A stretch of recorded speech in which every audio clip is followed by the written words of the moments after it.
Okay,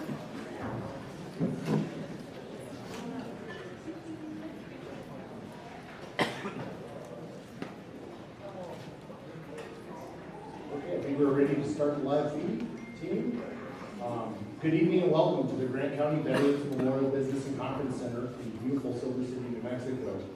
We're honored to host residents for an event we like to call Cabinet in Your Community, where we bring the entirety of the executive leadership from our branch of government to the communities in which they serve.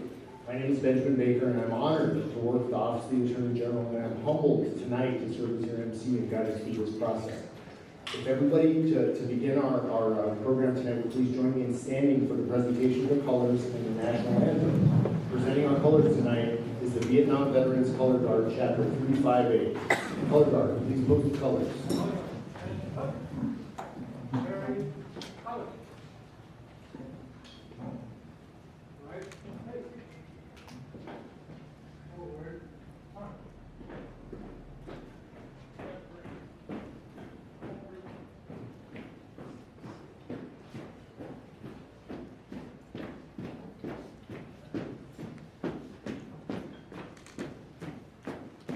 Guard. Halt. Left. Face. Present. Colors. I pledge allegiance to the flag of the United States of America and to the republic for which it stands, one nation, under God, indivisible, with liberty and justice for all. Carry colors. Right face. Forward. March.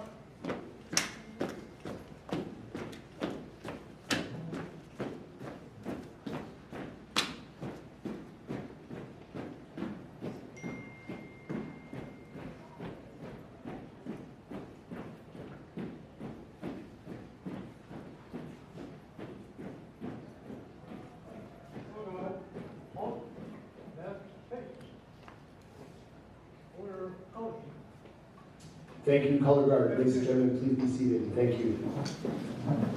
Just a couple of quick announcements before we get the program going. Reminder to stop by our Constituent Services Resource Expo. Representatives from the entirety of our cabinet agencies are represented there. You will find 250 food boxes, state employment opportunities, Narcan and diapers, hygiene products, immunizations, the Immigrant Law Center, Grant County DWI and misdemeanor compliance programs we're going to visit with, and literally hundreds of other offerings. Additionally, directly to my left and your right, child care services are being offered next door until 7:30 p.m., so please utilize those. I'm going to recognize a couple of folks that are joining us here today, and I'm going to say some thank yous. I'm going to start with Romeo Cruz and the Grant County Veterans Memorial Business and Conference Center, and to the incredible staff that works here and has made all of the logistics and setup possible. This is a beautiful facility. We've traveled all over the state. This has been incredible, and you folks have really rolled out the red carpet for us. So thank you, Romeo, and thank you, staff. This is incredible. Round of applause for that.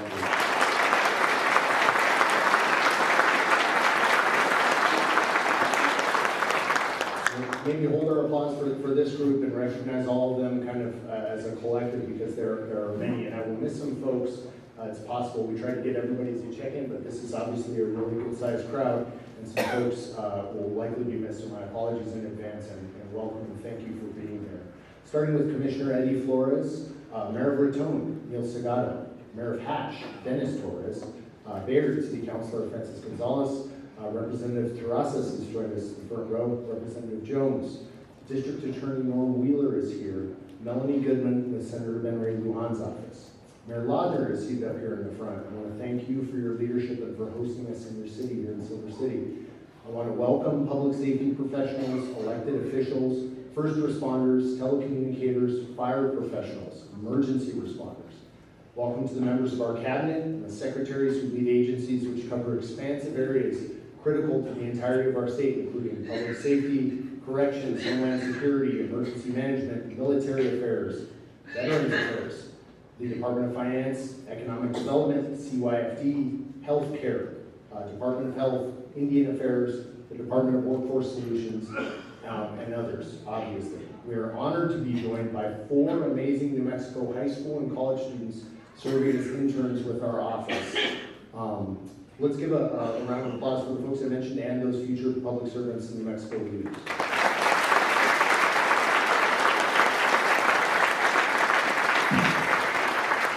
Well known to this group and will be joining us shortly is our incredible Lieutenant Governor, Silver City native. We're also proud to announce that Senior Climate Policy Advisor Travis Kellerman, who I think is off to my left here, please identify yourself, Travis, is a proud graduate of Silver High School. And I want to tell you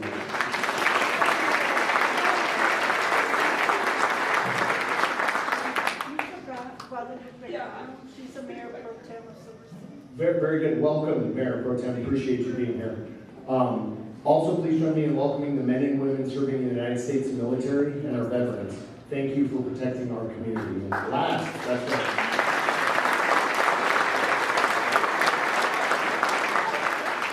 Last, but by no means least, welcome to the citizens of New Mexico and our neighbors and community members of the Silver City and Greater Grant County area. We're grateful to be here with you tonight. I've mentioned that we have taken this gathering community to a number of communities. Most recently, we were in Hobbs. We've been in Las Vegas, Gallup, Carlsbad, Cruces, Santa Fe, Albuquerque, and Espanola, Ruidoso, and Mescalero. The amount of outpouring and community support of members offering their insights, experiences, and their perspectives that are unique to their communities has been incredible to experience, and we're grateful for that opportunity here tonight.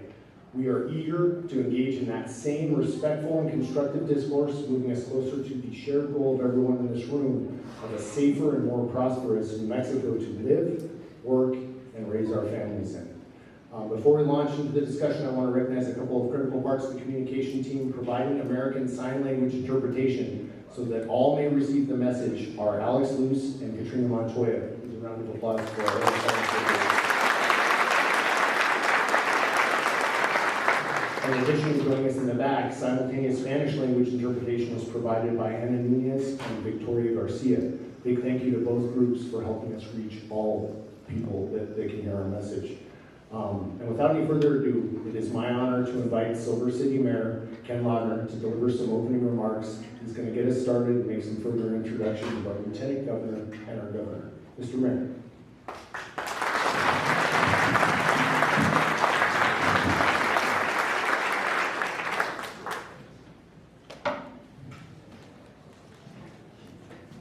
Thank you so very much. I've been asked to introduce Lieutenant Governor Howard Morales. Before I do that, I want to tell you a story about, we call him Howard fondly. My son was 12 years old when he came home from school one day crying. He had tried out for the Little League team and failed miserably. As a matter of fact, the other kids were laughing at him and making fun of him not being able to catch a ball or hit the ball. And I realized that a lot of that was on me. I didn't have the skills to teach him. But I knew Howie from when I worked at the university. And I also knew that he was an excellent baseball player. So I went to Howie and I said, would you help my son develop some baseball skills? He said, sure, I'd love to do that. I said, how much do you charge?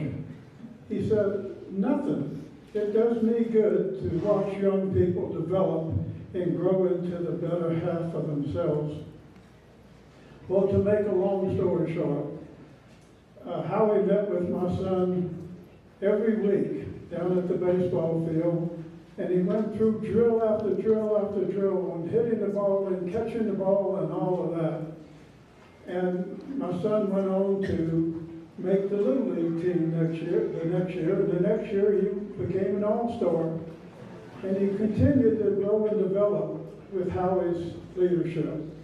He went on to make the JV team at the high school, and then eventually he made the high school baseball team, and they went on to win the state championship. So I've known Howie for a long time. I respect him tremendously. He's a great leader. That became more evident when he became a baseball coach at Coker High School. Those teams went on to win state championships as well. Howie, where are you at? It's a pleasure.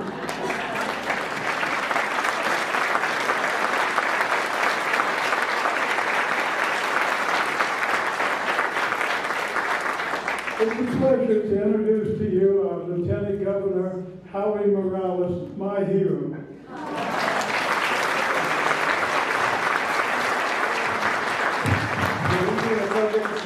What a wonderful crowd. We had a wonderful celebration earlier at the rec center, and just proud to be here. I'm proud to have all of our cabinet here who worked tremendously, a lot of long hours. They're out there making sure every part of the state is taken care of. And I truly feel as these cabinet members are family, because we're on the phone all the time. And I have to tell you, as Lieutenant Governor, not every Lieutenant Governor across the country has the relationship that we do here in the state of New Mexico. Many times, even in the past, Lieutenant Governors didn't have access to cabinet secretaries. Thankfully for Governor Lujan Grisham and all of our secretaries and our agency heads, always have an open door. And I think that's something that's extremely beneficial to every single one of us here. So I'm grateful to be here. And what the mayor did share was, I didn't ask for payment when I was coaching his son, but I did say, as he was my physics professor at Western, it's so good to see you, and good to see you, Mayor Pro Tem Lujan. Thank you for being here. I see so many people who are here in the audience that are going to ask a lot of questions, are going to get good information, and these are the professionals that are making state government work with all of their employees, and I'm so proud to be part of this administration. I'm proud to be part of this administration because working over the last 6.5 years with Governor Lujan Grisham has been a true blessing. Having seen in action through the most difficult of times the decisions that have had to be made, decisions that weren't always popular. The governor never hesitated. The governor ensured that she was going to do all that she can to keep New Mexicans safe and at the forefront. And I think that we've seen the benefit right here in our community, and I'm grateful for that. When you look around and see the impact that the governor's administration has had, it took about 20 years as a promise to this community to get the 4-lane highway between Hurley, Bear, and Deming done. That is under construction. Thank you so much, Secretary Gisham, for making that happen. And we see what's important to rural communities, and these rural communities rely on our healthcare system. And there was a time when our hospital was nearly and had to shut its doors. Couldn't make payroll. But because of our work with the Department of Health, with our work with the congressional delegation, and the push from the governor, that hospital is thriving right now. And even opening up behavioral health services once again, that's a big celebration for this community.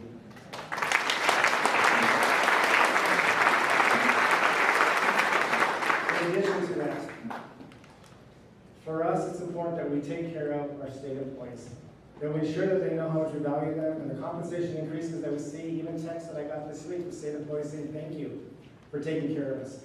I think that's a testament that we value our employees. But even extension from that, as an educator, working with our Secretary of Higher Ed, Secretary Rodriguez, our Secretary of Public Education Department, Secretary Padilla, working with our Early Childhood Education Department Secretary, Secretary Gerginski. We are seeing some great things happening across our state because we look at education as a whole, not divided up. And I'm proud to say, as a past educator, and the whole reason why I got into public service was to be an advocate for education, was that in our administration, over the last 6.5 years, our educators, including educational assistants, including ancillary services, are the highest paid in the whole region of this country at 24% compensation increases. That is a celebration that we're proud of as well. So congratulations to all of our educators. And so as I shared, being in this administration has been a true blessing. I've learned a lot, we've advocated a lot, but it really has been a blessing because I've been able to see leadership right at the forefront. I've been able to see a leader who ensures that even if things aren't always going to be popular, we're going to do it because it's the right thing to do. And I couldn't be more proud to be part of the Governor Lujan Grisham administration that has seen results in many areas across the state. We're responsible for all 33 counties, including all of our tribal governments, and making sure that we're working as best we can. And what I've seen of our governor makes me extremely proud is throughout chaos that may happen, or destruction, or devastation like we were just in Ruidoso last week, she was able to be calm. But also what impresses me about the governor is her ability, if there's systems that are in place, but they're not working to the highest level, she's not scared to shake things up, as these campus secretaries will say, how we can make improvements in every way. She truly shows us that good enough is not good enough, and we can be great. And we're proud of the state of New Mexico, and I'm proud to introduce to you our amazing governor of the state of New Mexico, Governor Lujan Grisham.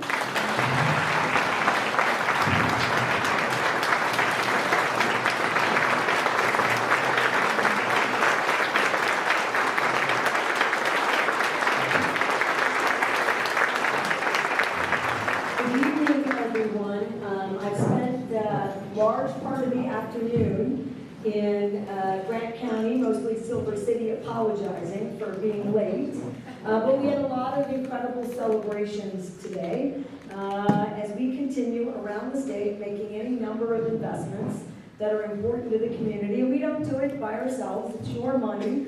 But sometimes money has a habit of getting stuck in government or in places where you don't see it making a difference on the ground in the community. And so it's great when we can be here in the community, on the ground, celebrating the new recreation center and investments in the waterworks building and pledging our continued commitment to conservation. I also then want to point out that whatever nice thing the Lieutenant Governor said about me just isn't true. I'm rotten to work with. I don't have to try hard. You know, the elected relationships between folks doesn't always line up. Voters decide what kind of relationship they want, whether they want it to be, you know, a little combative or tense or perfect partners, and it takes a lot of effort by the local community and the state to kind of figure that out. And even when they're the same party, things are not always so smooth. That is not the case in New Mexico. It was not the case when we were campaigning. It's not the case in this community where he puts his shame on you wherever you are, your hometown first. But he does a really great job. He travels the state, and he's not going to tell you, so I know. When we took office in 2019, and I'm going to get to the punchline quick, I promise. Look, the state just didn't have any money, and that happens to a lot of states. I mean, right now, California's budget is underwater. Colorado, with some of these federal changes, is really going to have a tough time. Oklahoma's in a bit of financial trouble. Texas is doing fine, but I think people are worried a little bit about some of the hundreds of billions of dollars of commitments that may not align with each community's priorities. So I mean, it's going to be tough out there. New Mexico, Lieutenant Governor has worked bipartisan with both chambers to sock away money in a number of places. The most recent success, $1 billion in behavioral health, in a behavioral health fund, and a Medicaid trust fund are intended to be placeholders to make sure that we take care of New Mexicans first. That doesn't happen if you don't have someone who can lead the chamber and negotiate bipartisan deals for both chambers. 2, New Mexico in 2019 was 50th in a lot of places. I actually bristle when people do that. We are not 50th in most places. Now let me say that again. I'm actually going to quote Chairman Small, House Appropriations Chair from Doña County. We are an energy superpower. That is fact.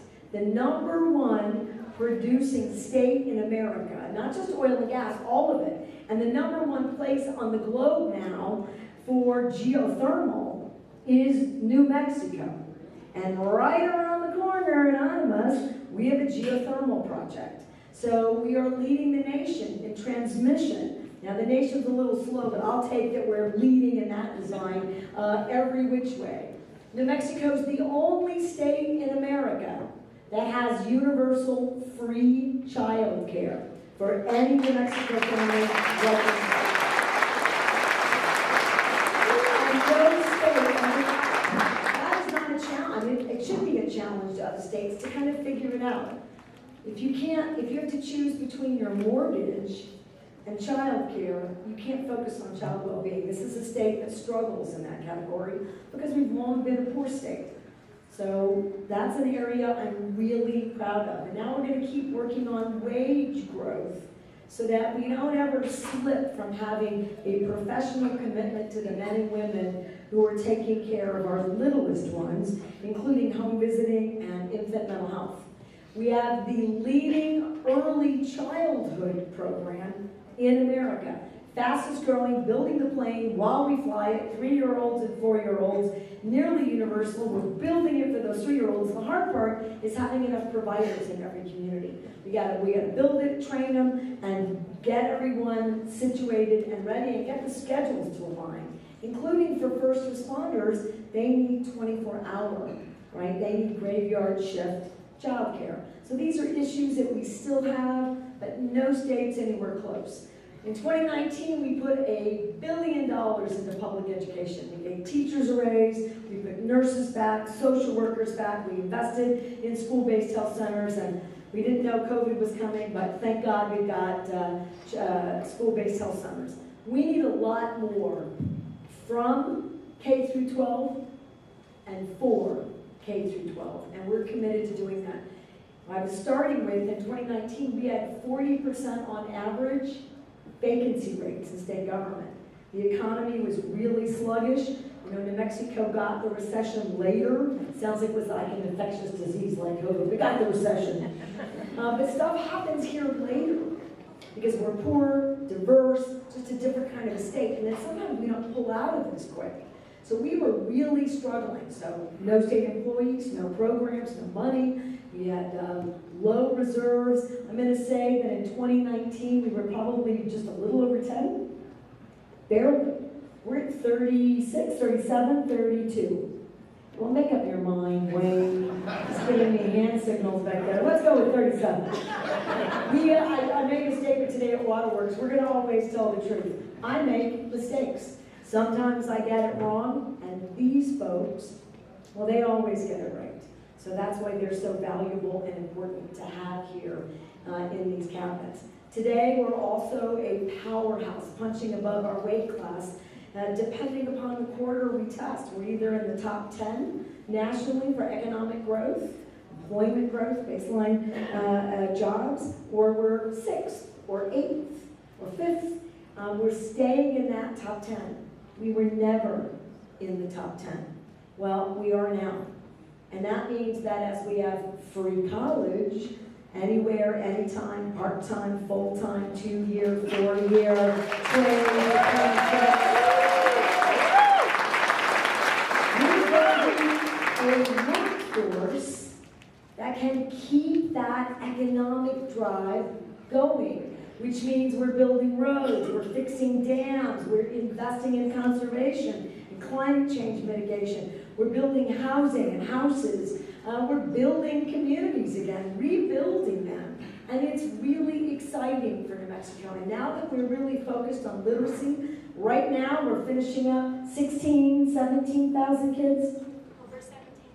Over 17,000 New Mexico kids are getting free literacy, mentoring and tutoring this summer, no summer slide. And we did it for the first time last year, and we saw double-digit improvements in those kids' reading scores. Let's do the same thing for math. Let's move the needle. New Mexico never taught the science of reading. That means that no kid really got the reading instruction they needed to succeed. It's one of the reasons that we've really struggled. And certainly last but not least, I could do a whole bunch more. We're near double the national average in all of our economic sectors, including hospitality and ag. We are #1 in wage growth. We need to do that. We need to double it. We need to commit ourselves. We're in the top 5 states for taxes. That means we don't tax. We're working really hard to lower the burdens on working families and New Mexicans and small business. First administration to lower gross receipts taxes, which is why I wanted to say you can make these investments and help people and businesses every single day. I want to end with this. I'm not here to preach, even though I did, about all that great stuff, because you did it. You can't do any of that work without the legislature. You can't do any of the work unless communities are rowing with us. And we can't do any of the work without local leaders. And in fact, Mayor Pro Tem, I know you didn't get introduced. Mayor Pro Tem Kano is an amazing advocate. And I got to sit by her today and to talk about their long-standing commitment and drive to do more for kiddos and their families in this community. And she did it by recognizing the Morales legacy in this community. And we should recognize your legacy as well, Mayor Pro Tem. You're very welcome, and I'm so glad to see you today. All right, with that, this is about you, not about us. So any question is fair game. I'll go over the rules just so that we can hear. I stay until the last person has as much information as they desire before they go home. We work for you, not the other way around. So we're delighted to be in this beautiful community. Thank you for being here tonight.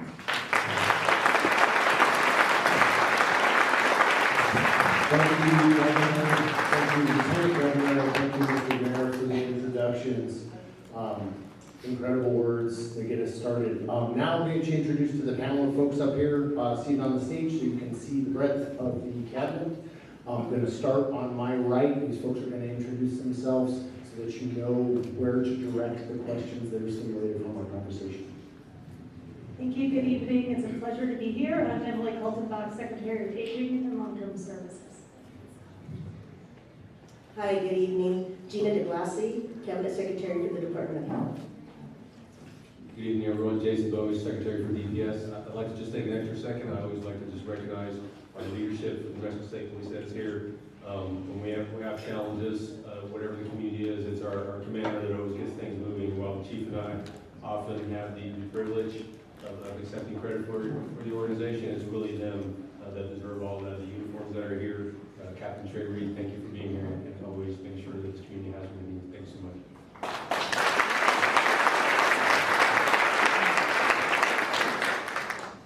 Good evening, everyone. My name is Allie Rye. I'm the State Director for Department of Homeland Security and Emergency Management. Hello, everyone. It's great to be here this evening. My name is Stephanie Rodriguez, and I am the Cabinet Secretary of the New Mexico Higher Education Department. Good evening, everyone. My name is Alex Castillo-Smith, and I'm the Deputy Cabinet Secretary for the New Mexico Healthcare Authority.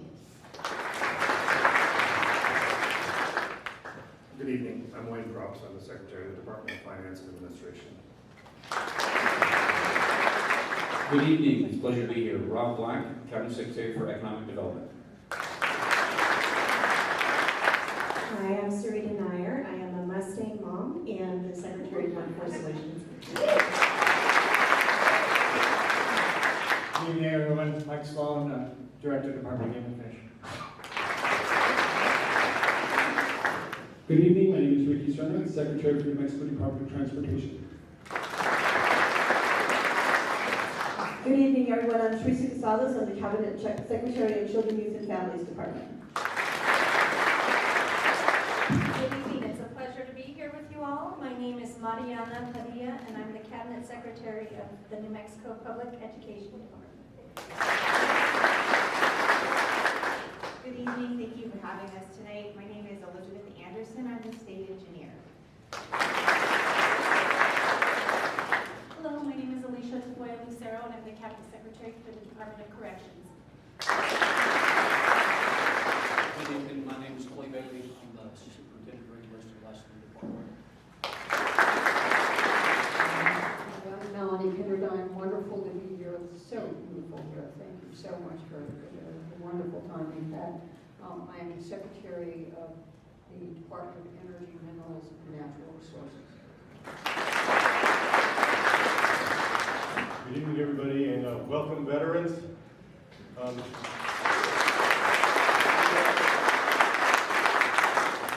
I'm Jameson Odetta. I'm the Secretary of the Department of Veteran Services.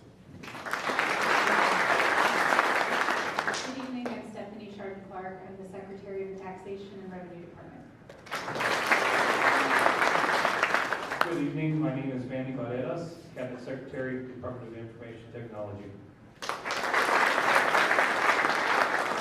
Good evening, my name is Matthew Henry. I'm representing the Department of Military Affairs for General Miguel Aguilar.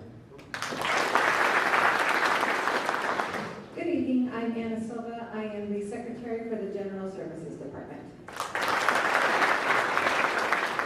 Good evening, I'm John Roderick. I'm the Deputy Cabinet Secretary for the New Mexico Environment Department.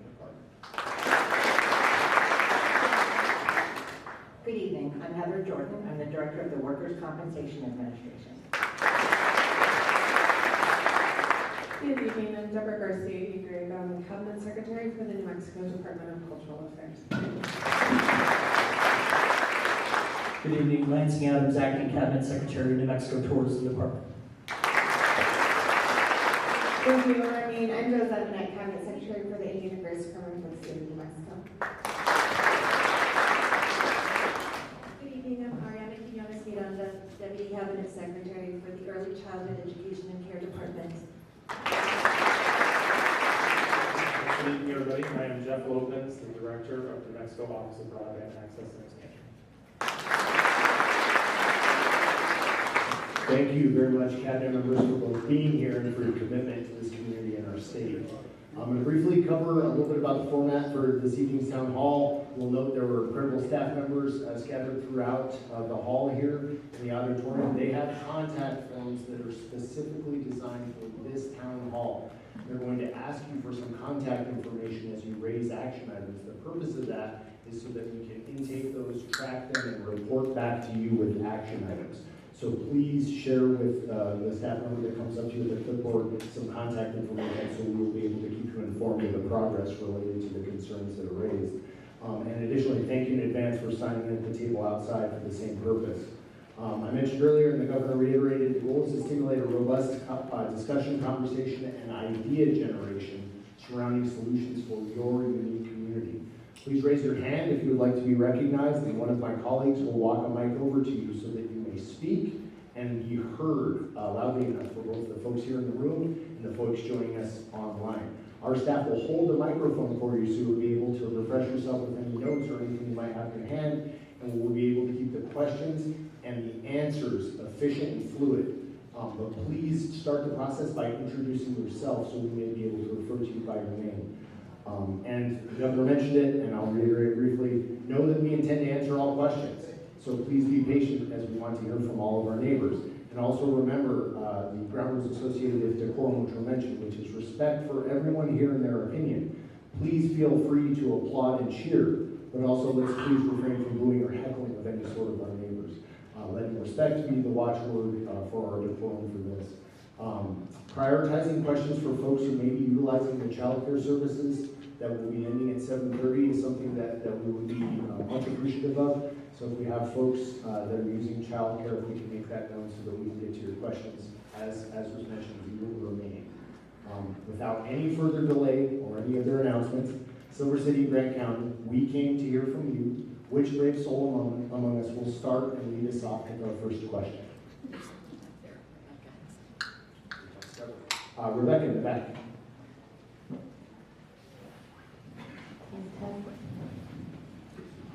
Okay, thank you. And Governor, I'm one of your biggest fans. And it's a pleasure for me to be able to meet you personally today. But I would like to say this.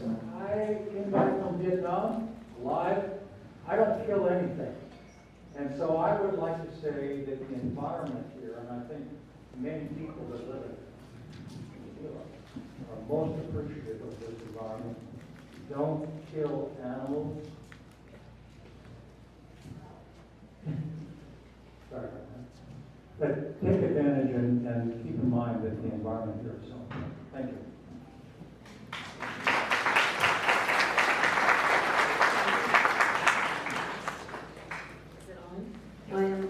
What's your name? You don't have to tell, no one has to tell me your name, but it's lovely to be able to use your first name so I can.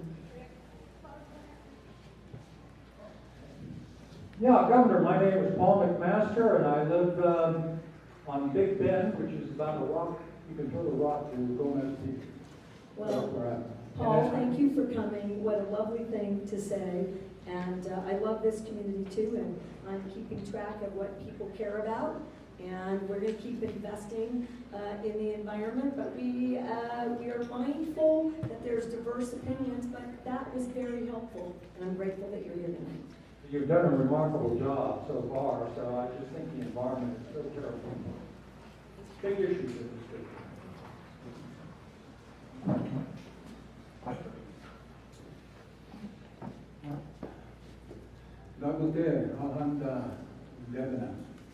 It is my pleasure to welcome the cabinet staff to our traditional country. This is Chiricahua Apache territory. We would like to just begin by opening up a dialogue that we were chased, run off, imprisoned, killed, but we are in the process in the last 20, 30 years of coming back. And we would respectfully request and ask that we begin a dialogue and we talk about how the Chiricahuas are coming back to this country and what kind of impact we can have here for ourselves and for the communities also. We have a lot to offer, and we extend our welcome to the staff here in our traditional country. Okay.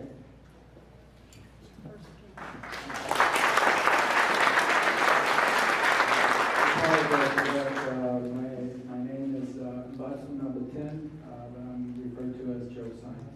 Thank you. Hi, Joe. Nice to meet you, and thanks for the second part. I didn't want to disrespect you by not getting your proper and traditional name incorrect. We meet with the Chiricahua Apache tribe.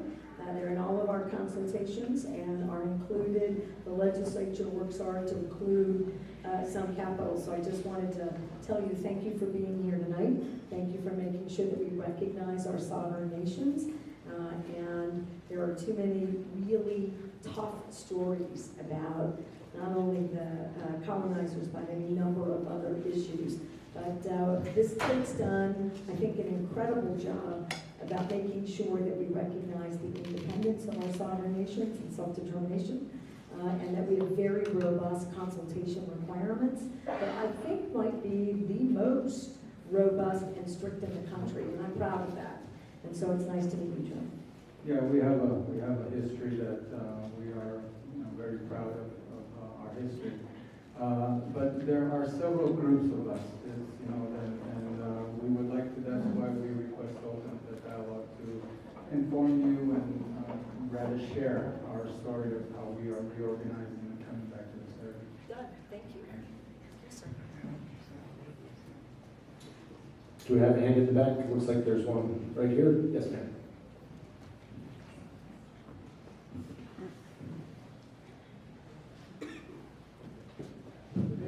My name is Mario Delgado, and I'm from Hidalgo, New Mexico.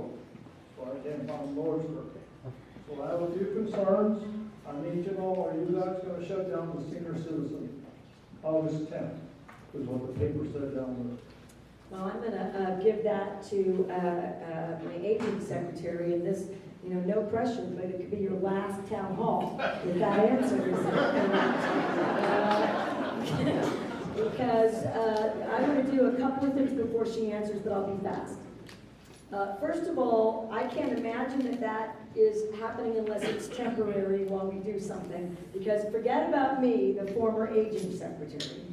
Forget about the new aging secretary. Try to get that past the lieutenant governor, who was a harsh, fierce, and appropriate critic of an administration that was canceling any number of senior programs. But it did create some real problems that we stopped putting enough money into the senior programs themselves.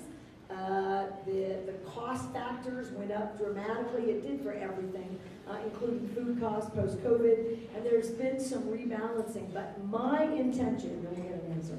My intention is senior programs need to be redone, rebuilt, re-supported all across the state.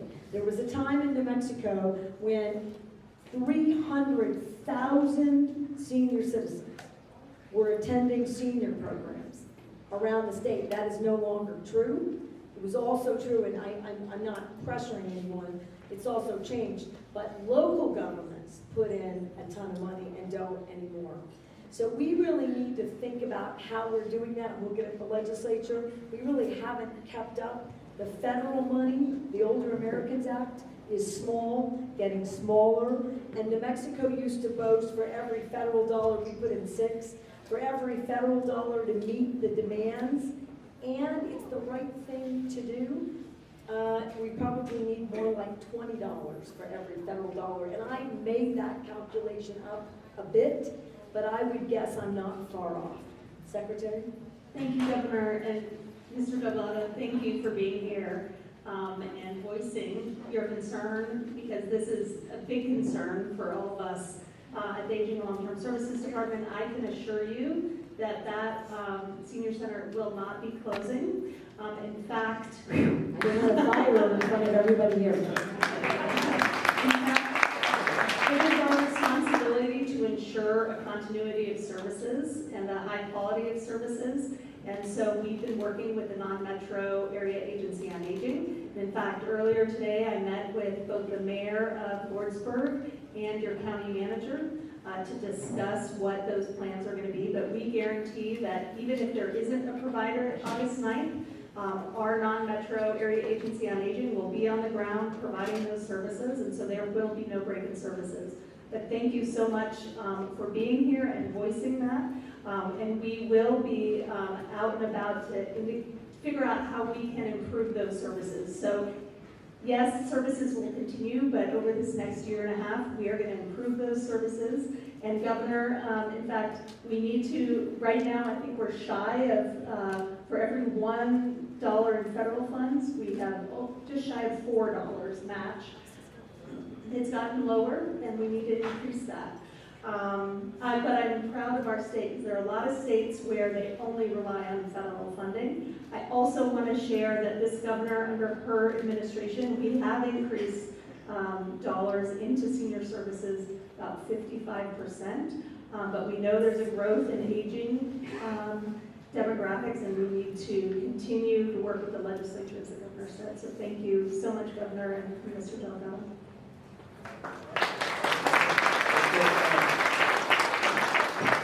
Down from New Mexico, from I-10, from the Arizona border, there's a lot of concern with the dust. A lot of people have lost their lives down there. One life is lost too many. Can we find a solution to fix that?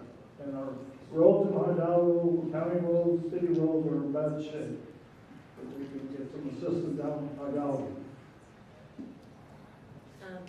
So 2 things, Mr. Delgado, I'm going to go back to aging really quick, and I do want the Lieutenant Governor, because he's a pretty fierce champion about getting that funding up because it's decimated.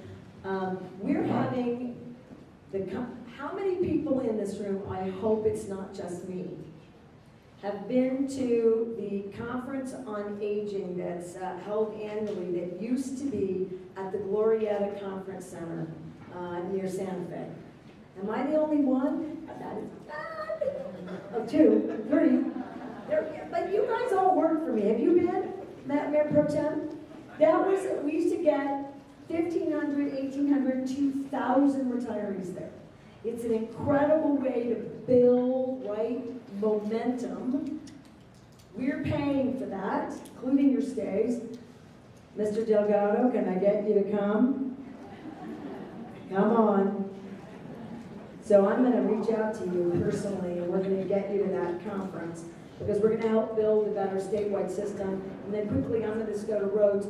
We've got a lot of work to do in roads. So I need to do a better job working with the legislature. We're going to have to do bonding, is my opinion. It's not a shared opinion with the legislature. That is not a dig on the legislature. We just got to find what mechanism between us is going to work. You know, each mile is now $3 million. The federal investments to roads is waning. We were a state that did some state money, some federal money, but we only did that really for big highway projects. And of course, we're committed to doing a lot of money between Silver City and Deming on 180. We're going to finish that up. Local roads, we don't do a very good job with, because it's largely, so I'll do both sides of this. A long time ago, the state got out of doing local roads. It's a big state.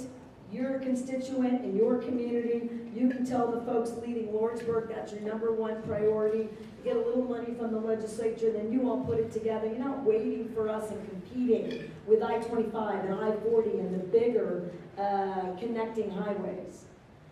That's a smart idea until it isn't.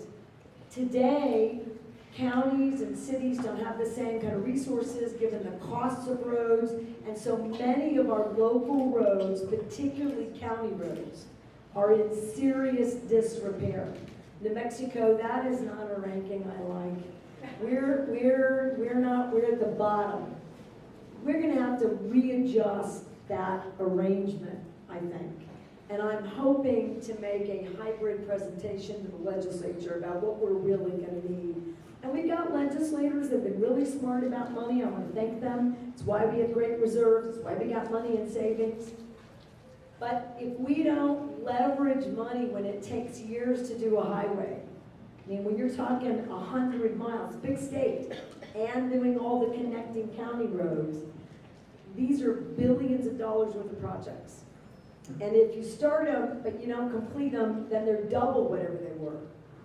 If we don't do them now, we'll never be able to afford them. So I'm going to keep proposing to the legislature that maybe there's a bonding design with safeguards that allows us to do a bit better job getting money out to you. But we'll look specifically at your top priorities, and I'll work with the Transportation Secretary, and let's see what we can get done. And then I want the Lieutenant Governor to speak about aging and anything else he can do a better job answering than me. Thank you so much, Governor. And I can make sure that Mario and his other seniors out of Hidalgo County get to the Aging Conference, because I know where Mario lives. So. Okay. But I did want to share, even though there's been challenges with our senior programs, I see how vital that is to our communities, and I see how important that is to each of you seniors to make sure that those continue. Without hesitation, Secretary Humphrey-Block, Deputy Secretary Heal, we had Denise King, who just jumped in right at the beginning to ensure that we were going to get the message out. No senior program will be shut down. We're going to make sure to provide the support that's needed. And with that support, I have to say that Tisha Green from Hidalgo County has been part of those discussions. Wonderful support from the town of Silver City, City Manager Alex Brown, County Manager Charlene Webb, who's been part of those discussions, and providing funding to make sure that we can keep those programs going. That is vital for that local collaboration, including Representative Terraza, Senator Ramos, Senator Brantley, who've been part of those discussions, Representative Jones. Thank you for doing that, because we all come together. Regardless of political affiliation, that doesn't matter. What matters is that we were going to take the point that we are going to protect our senior services, protect our programs, and protect our senior citizens. So thank you, Mario, for bringing that up.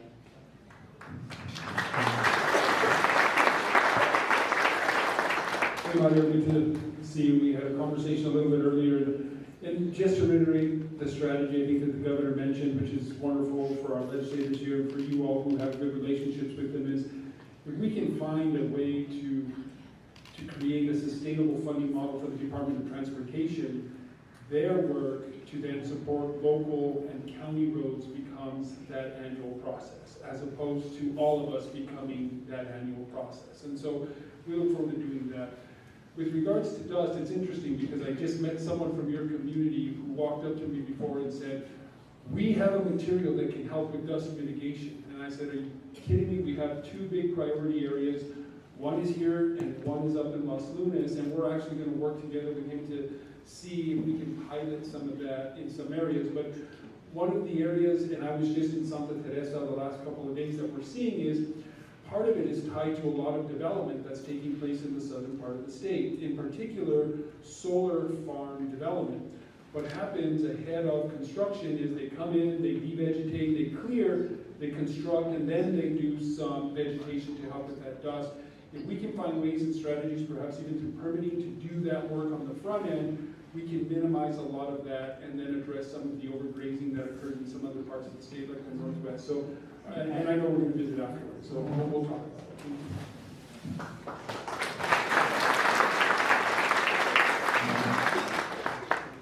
it. Good evening, Governor. I am Commissioner Hayden Forward from Catron County, your very friendly neighbor to the north. And Governor, I've got to tell you, I am so pleased to hear you say that New Mexico is flush with money, because boy, do I have a question for you. Governor, I'd like to talk to you about the reintroduction of the Mexican wolves, particularly in Catron County. I know you're aware of the emergency declaration that we voted on back in April, but I'm here to talk about an associated topic with that emergency declaration. I've recently learned that Fish and Wildlife field offices have recently lost all of their funding for management of the program. They're not even allowed to put gas in their vehicles. So the result of this is much of the financial burden for the ongoing management of the program is going to fall on New Mexico. Now, I don't see that as all bad news, as it allows New Mexico to influence the program and how we're going to implement the details of the program. The elements of that shift is open for discussion, how that's going to happen. Catron County yesterday passed another resolution that I'm confident is going to benefit your office's needs in regards to the Mexican wolf. I do look forward to officially sharing that resolution with you in the next couple of days. I'll find a way to quickly get that to your office. What I'm asking for is that can we work together, and Catron County will very much welcome your attendance, your communication with regards to the wolf program. And I'm asking for your commitment that there will be ongoing communications in the future. Commissioner, thank you for coming. It's nice to see you. I'm aware of the second declaration, and I've been trying to think about making sure that we're balancing everyone's needs and opinions. I'm worried about all of the reductions in federal offices. Having no footprint is a problem. So I'm worried about our monuments, our parks, our forests, any number of things, including now we're seeing reductions in forces, which is going to create economic pressures at Sandia Labs and Los Alamos Labs and the Air Force Research Lab and any number of places. So, you know, I'm more of a scalpel budget fiscal person. There's things that don't seem right or wasteful that we could do it differently or better, and not so much a sledgehammer. So I've let Congress know that. Probably not a well-known fact, but every Republican and Democratic governor signed a resolution saying don't make these large cuts or do these layoffs, because we have basically contracts and we have a commitment, you know, with the federal government, and usually there's a private sector entity on the other end of that we're paying for mitigation or conservation, or, you know, we pay for losses. That may not be enough, but that's money that we expect and need, and Congress did it anyway. I think it may be the only time that a Congress has rejected the unified opinion of all territorial and 50 state governors. So from Medicaid to the offices to now billions of dollars in education. So it's not a political statement, it's about where are we going to be. I was hoping for something different. So I think it's a valid point to make that a complete loss has issues.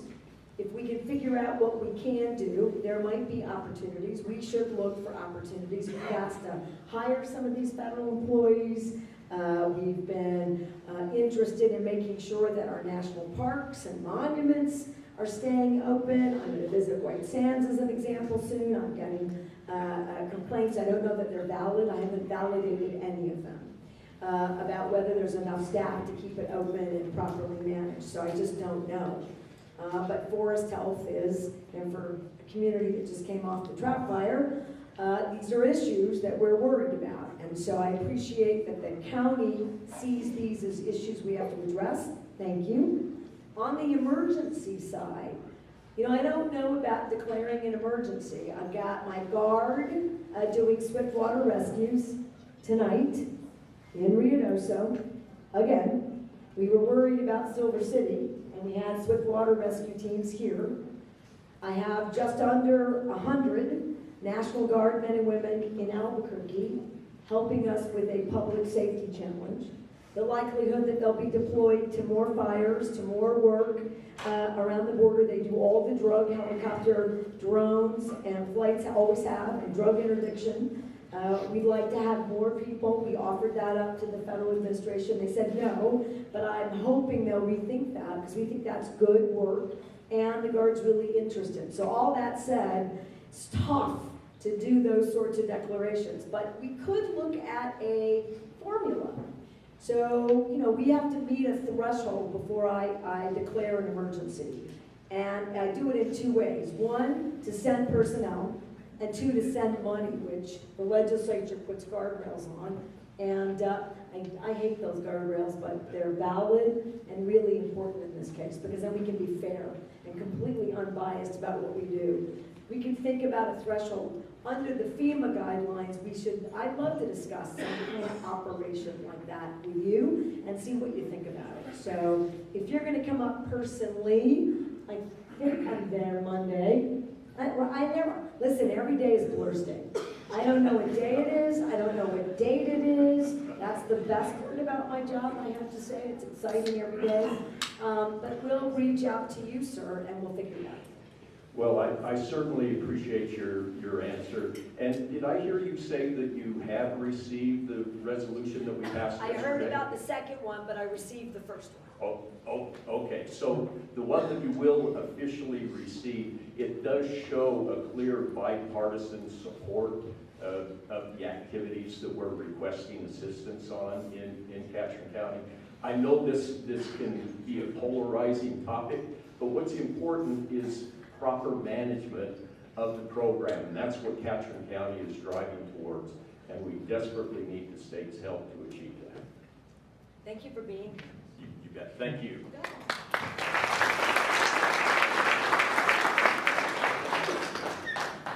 Hi, my name is Pamela Morgan, and I have a concern about homeowners in manufactured home parks. So these are people that own their home, they don't own the land that their home sits on.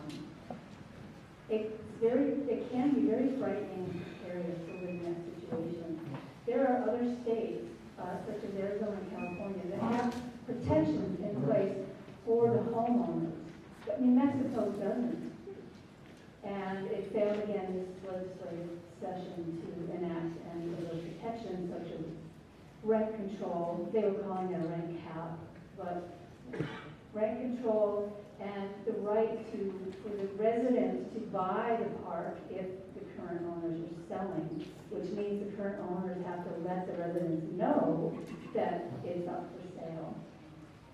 What's happening is that investors from within New Mexico to probably internationally are buying up manufactured home parks simply to make a profit, not for any other reason. And so the services and the maintenance go down in the park and the rent goes up. And some of these parks, such as the 55-plus parks, if they are run well, they can provide aging in place for people and, I'm not sure the right term, but affordable housing basically.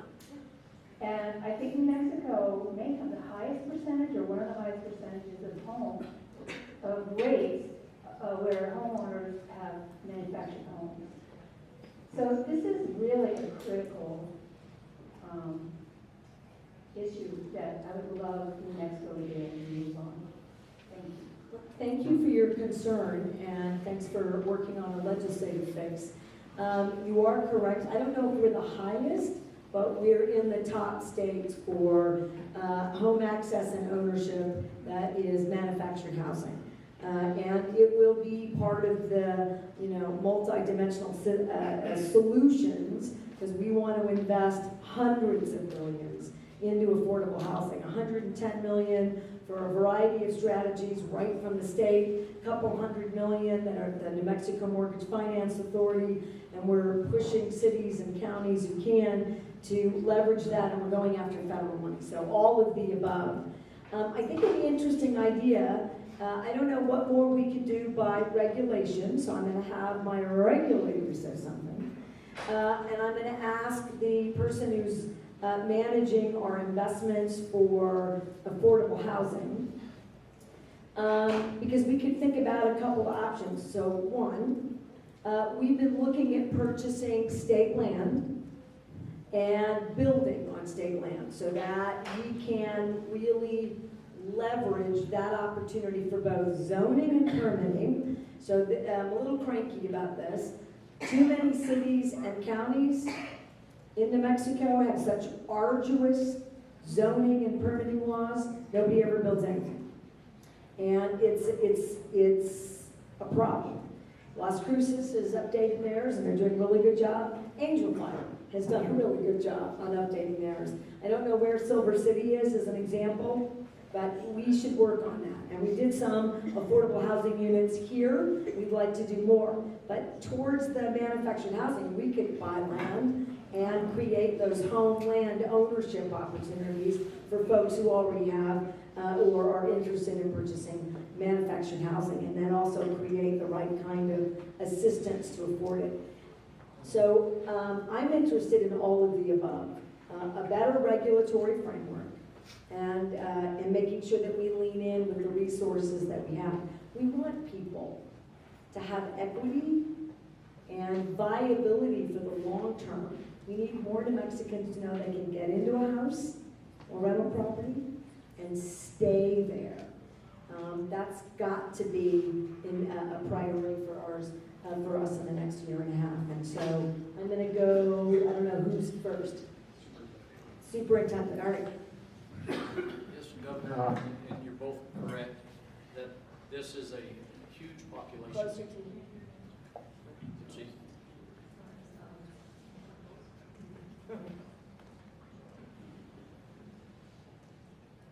Mine works. Is that better? Last time I had it, it was still live. But anyway, both Governor and you are correct. The manufactured housing community is a huge community within New Mexico.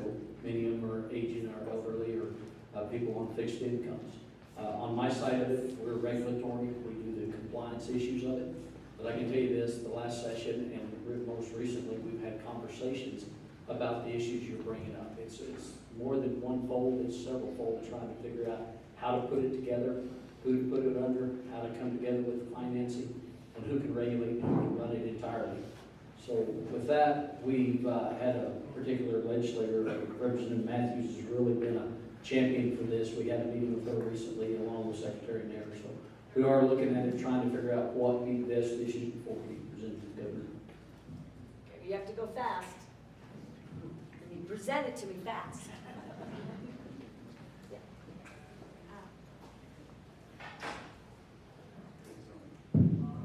Hi. Yeah, so just to start, I recently spoke at the Manufactured Mobile Housing Convention, and one of the things that came up was that we lost something somewhere along the way in this country when housing started to become about status and wealth and what your house looked like, and it stopped being about shelter and safety and dignity. And if we can get back to that value, we know that mobile and manufactured homes are a big part of the solution to the crisis of housing in our state. So we absolutely want to advocate for all the solutions that affect those communities. We have been working with Representative Matthews, and one of the concerns that Superintendent Bailey and I are thinking through is a lot of these mobile home parks do have significant expenses in deferred maintenance and deferred infrastructure. And the last thing we want to see is a group of tenants organize and get together the resources to buy that park before private equity grabs it up, and then be saddled with that huge expense of trying to bring the sewer and the electrical and all that stuff up to code. So we have to manage to pair our financial resources with any change like that. But we hear you, and we're working on it. Be happy to talk with you afterwards. Thanks.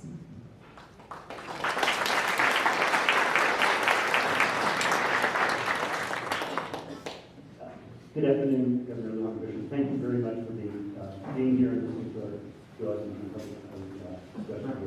My name is Michael Robinson. I live up in Pino, Southwest, right by the Gisham National Forest. I work for Center for Biological Diversity. We're a nonprofit organization that was founded here in southwestern New Mexico, and we're now a national conservation organization. And I want to speak with you just very briefly about Mexican gray wolves. They're one of the most imperiled mammals on our continent. They're really endangered, notwithstanding that the numbers have been going up.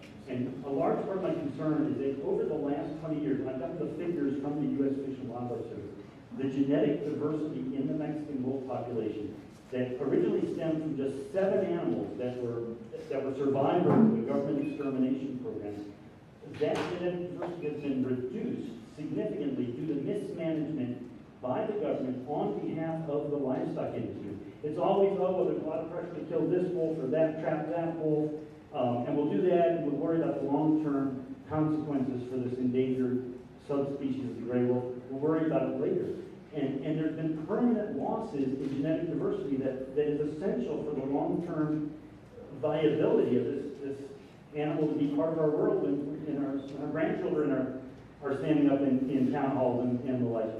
There's been 3 things that I'm really hoping, especially because it sounds like the state will be taking more leadership out of necessity here, 3 things that could really make a difference. Stop the punitive wolf shooting and trapping. The Trump administration, I think it's due to lobbying by the livestock industry, they've already killed and or removed from the wild wolves from 3 different packs in New Mexico and Arizona just in the last 6 months that the administration has been here. It's looking more and more like punitive removal, and it's doing damage, including to the genetic diversity. The other thing is to resume the releases of wolf family packs. That was the way that genetic diversity from the captive population could be successfully brought into the wild population. And they stopped that after 2006, 19 years ago, because of livestock industry pressure. They've been taking, as I'm sure you know, and a lot of people here know, pups born in captivity, they take them from their parents, they release them into the wild and less related wolves' dens, but the vast majority of those pups don't survive. And they just had a tiny marginal effect on stopping the further loss of genetic diversity. Right now, there's a wolf family, Asha, the wolf who was unjustly and idiotically, if I might say, removed for just crossing a political line, I-40, and no biological basis. She's in captivity with her genetically important captive-born mate and their 5 pups. The government, the Fish and Wildlife Service said they'd release them after she had pups, but now they're just sitting there. Maybe the state can release them. So anyway, I'll stop at that, but also ask, please don't succumb to the hysteria coming out of Catherine County. We don't need to call out the National Guard as their resolution requests. We don't need our visitors to the cliff dwellings to see people protecting against wolves. It just doesn't really make sense. And we don't really need to give them $907,000 that they're requesting as a first tranche of money just to investigate their so-called wolf emergency. Thanks for listening to me. Look forward to hearing from you.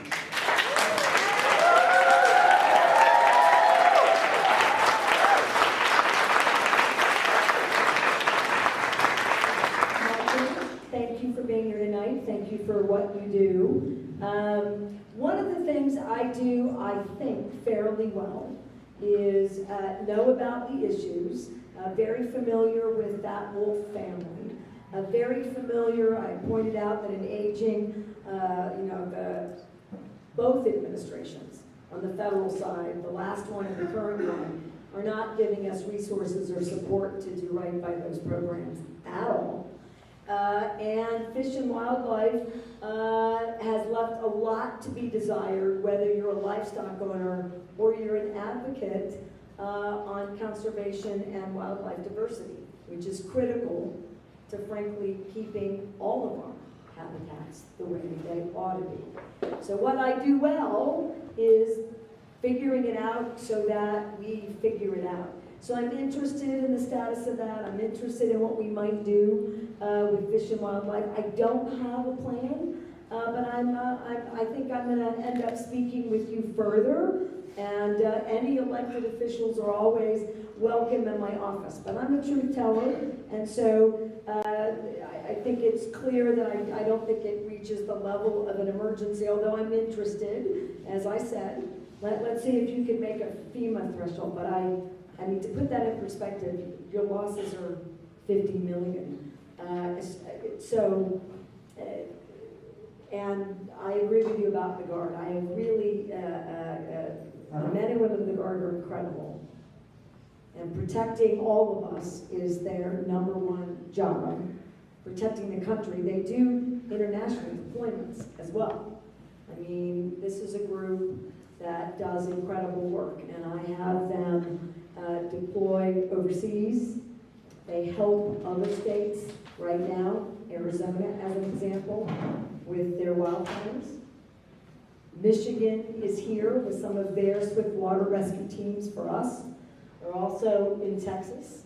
So we are, all governors are very mindful about the Guard, which is one of the reasons when any administration says, I'm going to take over your Guard, we get very upset about that because we need to be able to use them for the kind of public safety and investments that you mentioned. So thank you for being here, and I look forward to spending some more time with you and the elected officials in Catron County and finding meaningful solutions to problems that sometimes cause us to have very separate issues.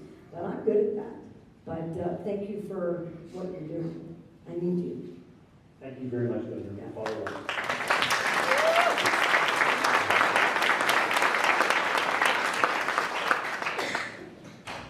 Hello, Madam Governor. Thank you for coming down, and I want to thank the whole cabinet and secretaries for being here tonight. My name is Lisa Houston. I work in behavioral health, and a lot of my patients are very concerned about losing their Medicaid and their health care that's supplemented. I'm wondering if you could speak to that or if we have a plan. I'm so sorry that you're worried. Because that is anxiety is a real behavioral health issue. I'm saying that on purpose. I hope it doesn't sound like I'm pandering. That's not my intent. It is real. It is palpable. My office is being flooded with calls about people who don't know if they're going to have access to pay for health care. And New Mexico used to have 53% of its population on Medicaid. Now it's about 43%. That shows you that our economy is doing better. If you don't meet the financial threshold, which are really low for anyone in working families, you can't get Medicaid. Set that aside for people who may not be on Medicaid or who don't know how it works. You know, it's funded by the federal government. States have a match. States design the programs by and large, and then are responsible for managing it. If they don't do that, then the feds can, fine you and claw it back. Congress just passed a bill that takes basically $900 billion out of that program. $900 billion plus. Many, if not most states, are going to change eligibility and change service plans. And people across the country are going to lose their benefit. In addition, 100 or more rural healthcare hospitals will close in this country. And when they close, this country is going to have a really tough time putting them back together. It's easy to break them. It is not so easy to return them, as you know, since we broke our own behavioral health system, and it has taken us all this time to get close, but we're not there yet. So here's what I plan to do, and I can tell you that I feel pretty confident that the legislators are going to also want to do this. Last legislative session, they created a Medicaid trust fund. It is in anticipation of needing to spend more state money on Medicaid so that people don't lose their benefits. We weren't sure how much of the federal money we were going to lose, so I can tell you that already, it's not building, isn't going to be enough. I'd like to entertain a special session before January that creates protections and sets aside funding for Medicaid in particular. And the reason is everybody else's health care will also get diminished, right? Your private insurance costs will go up because you're going to have to pay the full share of whatever a hospital or a clinic or a practitioner needs. Your prescription drugs, your medical devices, everything we know about healthcare will go up, and people will not have access, which means everyone, the only option is an emergency room. In the best of situations, in America today, emergency rooms lose money. So they start really losing money. They can't stay afloat. And also, this bill also reduced Medicare investments. So it's both. And that's how that's how this country stays afloat. It's Medicaid and Medicare. Now we could argue, and I'd like to someday, I'll come back, about what we've done wrong in this country about health care. But set that aside for a moment, we gotta take care of the Mexicans today. So we won't be able to do it forever.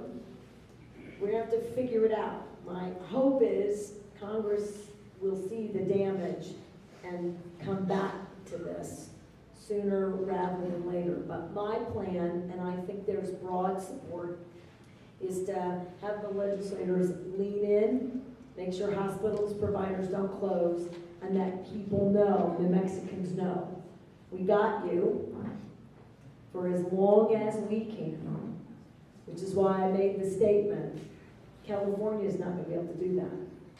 Neither is New York, neither is Texas, neither is Oklahoma, neither is Arizona, neither is Colorado, neither is Nevada, and I don't know of another state that has both the political will and some of those resources. So I want you to turn your concern, which is valid, into advocacy, which I know you're good at, to build a system that has the safety guardrails in it until we get through this place in our country. But people's health care, for me, is a fundamental right. And I have no intention of not having it available for people for as long as I'm governor.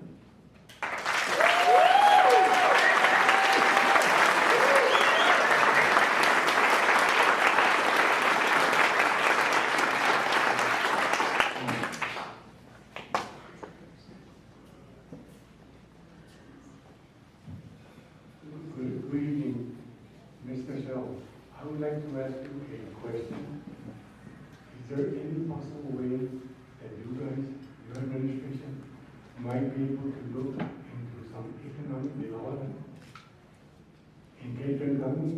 And by that I mean making a study of the roads from Mogollon into Willow Creek and also from Reserve to Snow Lake. There's a lot of hunters here.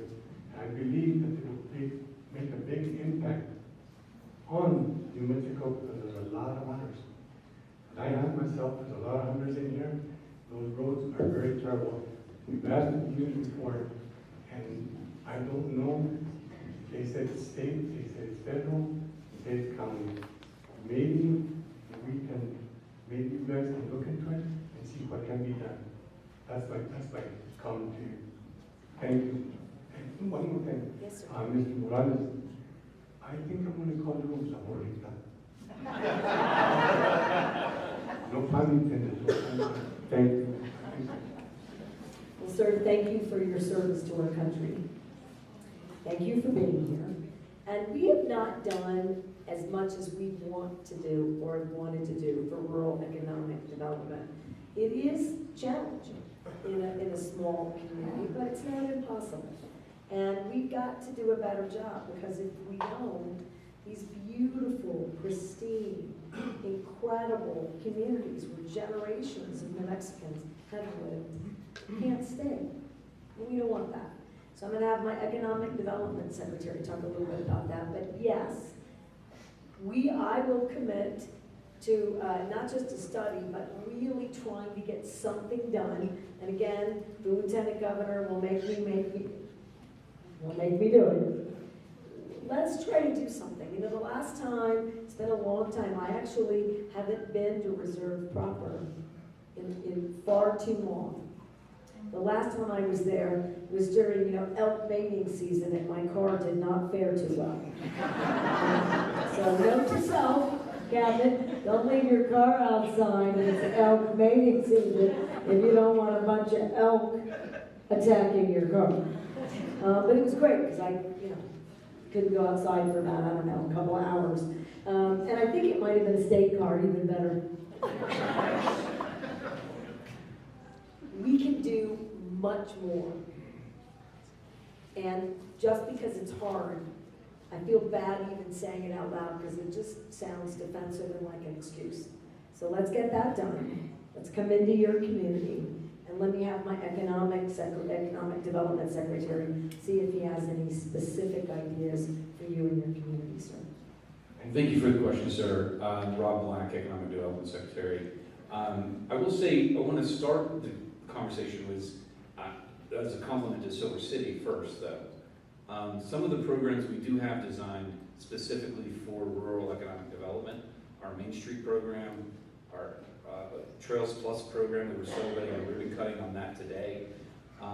You've leveraged those funds amazingly, and your downtown is gorgeous.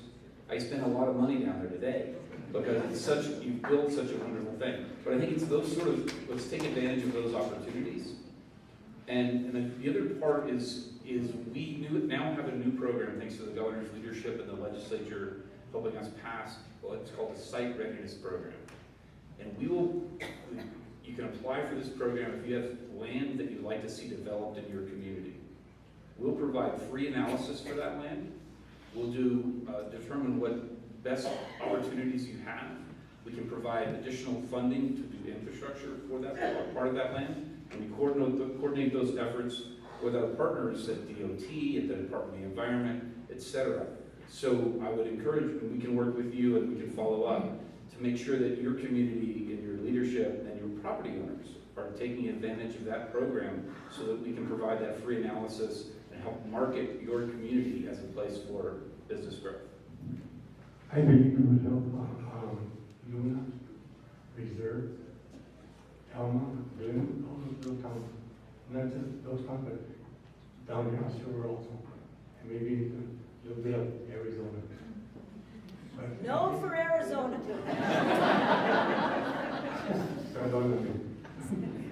I'm just teasing. Those are my questions. That's my comment to you. Thank you and appreciate your time. Thank you, sir. For your time.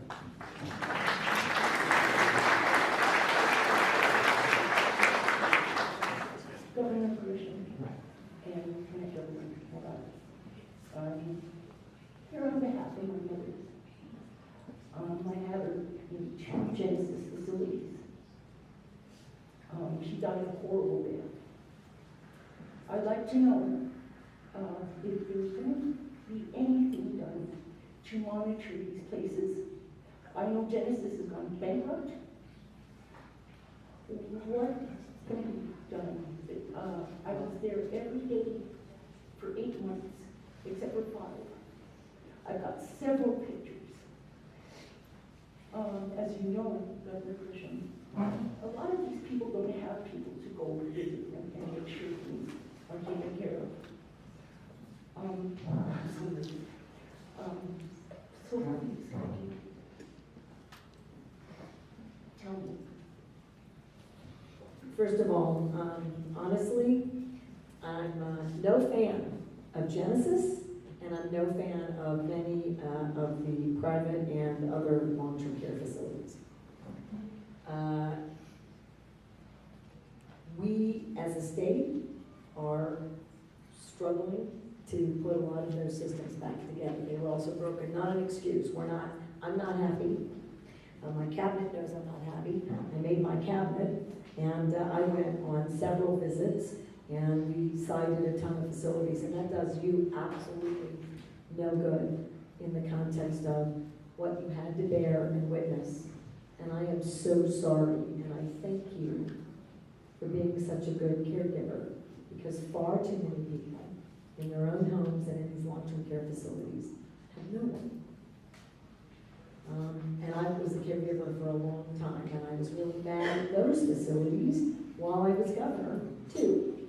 So here's the first thing we're going to do. I would like to have one of my team, or if you'll give Alex your contact information, let's hold them accountable for everyone there, including your loved one. Let's start there. All right, fully accountable. 2, in holding them fully accountable, we might be able to direct you to some private advocates that can do things that we cannot do. So I'm going to look at that. I want, we've been shuffling some of the departments so we have more attention to these issues. I'm going to make a plea for help. The licensing and the regulatory group is over at the Medicaid department, which is now called the Healthcare Authority. And so I'm going to make them come and take a look and work with you. And then aging has a very powerful program. Here's mine. I need people to volunteer. It's called the Long-Term Care Ombudsman Program. And we just don't have enough people volunteering. There was a time in New Mexico where there were like 600 volunteers statewide. Probably half of that was really active, but we were in every facility somewhere, every week, many of them every day. That's not the case anymore. There's a poster on the wall that you're supposed to call. If you don't have a visitor, who's going to call that number? They won't even bring that phone to your room. So even if you can make it out of your room, how are you going to make a complaint in front of the administrator at the nursing home? I am clear about these issues. Would you let me try to make this as right as I can for everyone else who's there? I'm sick to my stomach about what you went through. No one in America, no one in New Mexico should not have quality, dignified care, and I know they don't in far too many of these facilities, and it infuriates me, and maybe we need to do some more anonymous visits. I have to say, if you read the New Mexican in the Journal, my health secretaries are also now doing case management for every single CYFD high-risk case. We are using every resource we know to be where we should be in the right ways and the right times, and we're just not getting enough of it done. Thank you for coming tonight. Tell me your first name again. Yvonne at Lucia. Hi, Yvonne. So I got you to the highest degree that I can, and everybody else who's there. I don't know what we're doing about the bankruptcy. We haven't talked about that yet. That is on my list to get my folks to tell me what we're going to do. Nursing homes can't just close. It's illegal. Because there's got to be a transition. And we have to approve it and certify it and license it and help figure it out. So I know that's occurring. I don't know what that looks like yet. We'll make sure that you know, and anyone else in this community who has long-term care concerns, even if it's our facility, Fort Bear, you bring them to us. We're responsible. We need to be more accountable, and we will. Thank you.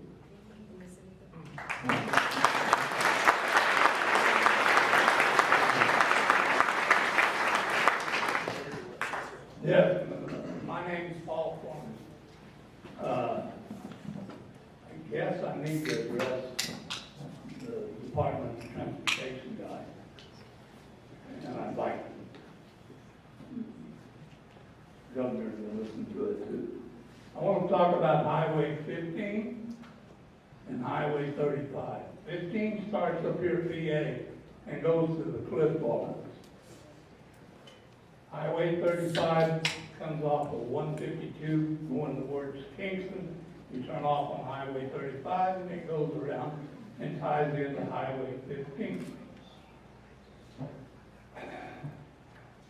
In 2017 and 18, this Grant County Commission and the game department talked the Department of Transportation in to putting half of 15 from PA, the other side of PA, to 35 that you can run side by side on.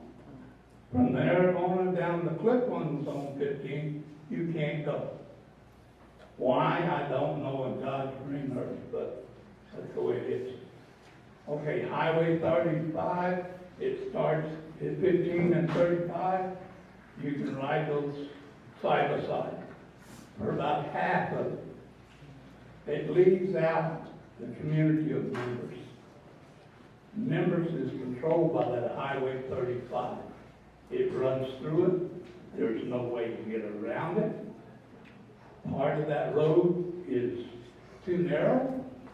There's no shoulder.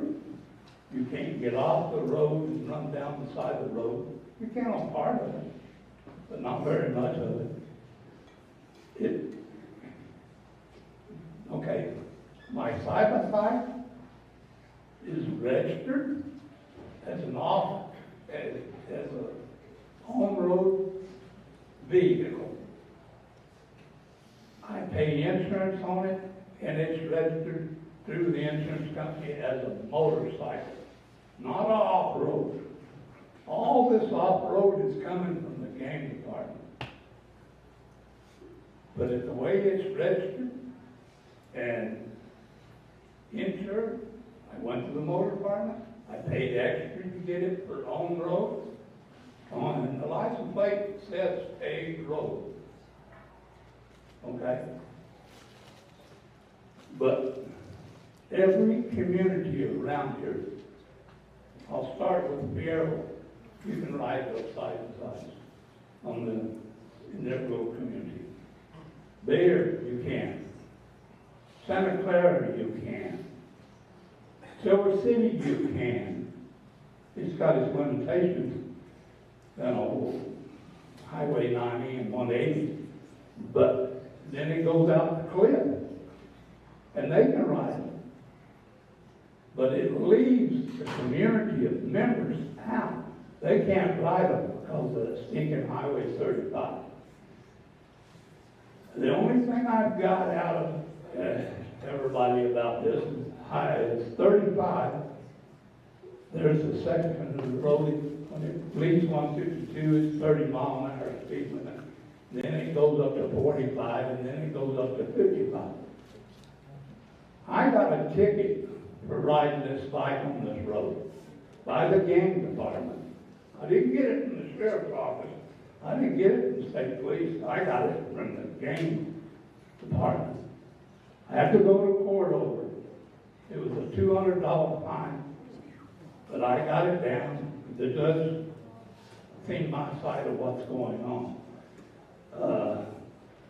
That wasn't the problem. It's why did members, they've been forgotten stepchildren before on issues. Well, they've been forgotten stepchild again. We've left out of the deal. And why did I pay the money for the on-road license plate, which is state, and why did I put insurance on it? It's just like my regular pickup I drive down the road. It's licensed and insured. I was told you have to run that 55 mile an hour for a mile and a half, and your bike can't do it. How does he know? That's what I asked the game warden when he gave the ticket. How do you know? You've never drove it. Maybe I don't drive it 55 mile an hour, but it probably will run 55 mile an hour. Some of those bikes run 75 and 85 mile an hour. At 55 mile an hour. The law is very clear. It says you can't exceed that 55 mile an hour. It can't, there's no law that says how slow you can run. The only thing is, if somebody runs up behind you, you need to move over to the right and let them fly. That you can't impede traffic. That's the only stipulation to going slow. There's a million people ride their vehicles slow.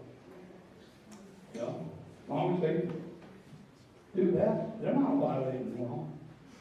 And that bike, you don't have any regular insurance. All right, I'll drop it. But I months of this with the commissioners and stuff, and it's got old, okay? It's not going anywhere. I need to talk to this man, this Department of Transportation. He's the big guy. I don't know if he's the right guy, but I'm interested, because I want to know if he knows what a side-by-side is, because I made the lieutenant governor tell me what the heck that is.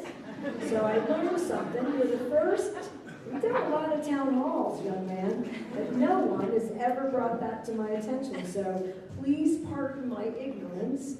Clear that we get some questions and issues about tractors and moving around vehicles in a lot of rural areas, and I can't speak to the rules, and I'm gonna guess that Game and Fish, darn those guys. I don't ever get involved. I don't tell people who gets tickets and who doesn't. I don't get them anymore because the state police drive me. But I don't really want to talk about what it was like before. So can't fix that. But I'm going to guess you had to get off the road or they monitor it because it's access to some of the stuff they patrol. I'm trying to figure that out. But Ricky, if you can do an answer, that would be great. And part of why we come is to find out what keeps people up at night. What makes it hard for you in your community? And if we can make it easier, we want to. And I don't know that I can, but let's see. Let's see, Ricky. Yeah. You know what that is? Tell me what it is. Governor, I know I look like a delicate flower on the outside, but I know exactly what a side-by-side is. And as the head road guy, I can tell you I have the same problem because I can drive mine on a 2-mile stretch of a city road that is now then landlocked by 2 state roads that I cannot drive. I can go up and down La Jolla Street all day long, but I'll never get to Center Market because I can't go on Riverside Drive. And so what we've got to work on is, the process is simple. The local government, county or city, can request to the Department of Transportation approval to add a corridor to the network of off-highway vehicles on a state route. And that's being done. There are some safety measures we need to be assured are going to be in place. Like you said, you raised some concerns immediately, like, narrow shoulders, not a lot of opportunity for vehicles to move out of the way. We'll look at site distance issues and challenges, but I can sit with you afterwards. We can work and contact the county directly and see if we can make the request to keep that corridor moving through. Okay, let me see this real quick. That 55-mile-an-hour speed limit, that is what the game warden told me was the reason we couldn't run on 35 there. Because we had to run 55 miles an hour. That's not true. Okay, 15. The reason from 15 is there where it leads 35 to going to the cliff road.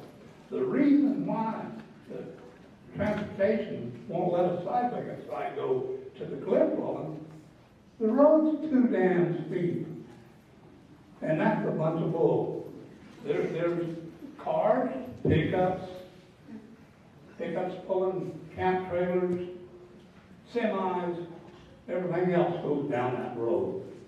That side-by-side can go down there just like a car can. It makes no sense. That was what the excuse I got. That's why they did it.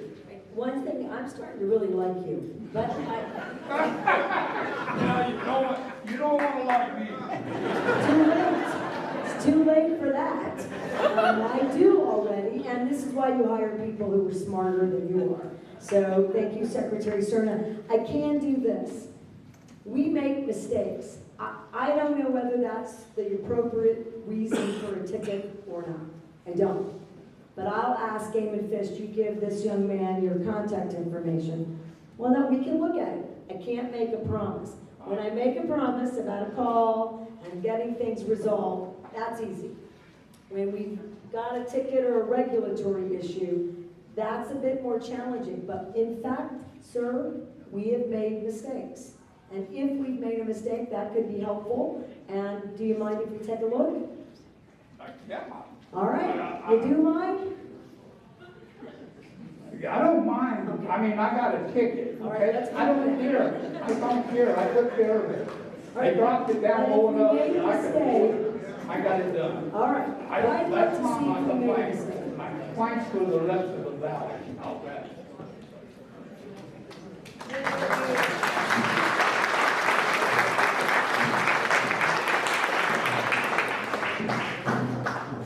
Governor Grisham and Cabinet, my name is Dennis Torres. I am from the village of Hatch. I'm sure you've all heard of the chili capital, that's us. Well, in 2006, we had a flood. Next year will be 20 years that this happened. We are trying to get a bridge built. We have done everything possible that the powers to be, whether it be the federal government or the state. We took the bridge down, we've done everything they've done, asked of us. Our planning is a 100% design. This thing has an outrageous price. To me, it's just ridiculous. I heard what you said about the roads. We need some help. Right now, the chili is going to be starting. Semis are running through town. The onions are running through town, the semis, and it's beneficial for Hatch, because, I mean, that's our livelihood. Now, we all know the devastation of floods. We've seen what's happened to Reynosa. If we have a flood in Hatch, and we have to evacuate it, that's going to be a big thing. Thank God it hasn't happened. But the only way coming in and out of Hatch is to get off of 25, and they go to Interstate 10 towards Denny, and vice versa, Denny to 25. And that would be really, really bad if we had something like that happen. We need to get our school buses, we need to get our ambulance that heads to the north off those roads in the city, in the town of the village of Hatch, on that road, so they can get there faster, and it'll be safer for the school district. It'll be safer for the ambulances. So I am asking and begging, I know you said there's not money for roads, that's not stated, but this is our town, and I need your help. How much is the bridge? $10 million. I'm going to commit to you right now that I'll put $10 million in my capital for your bridge.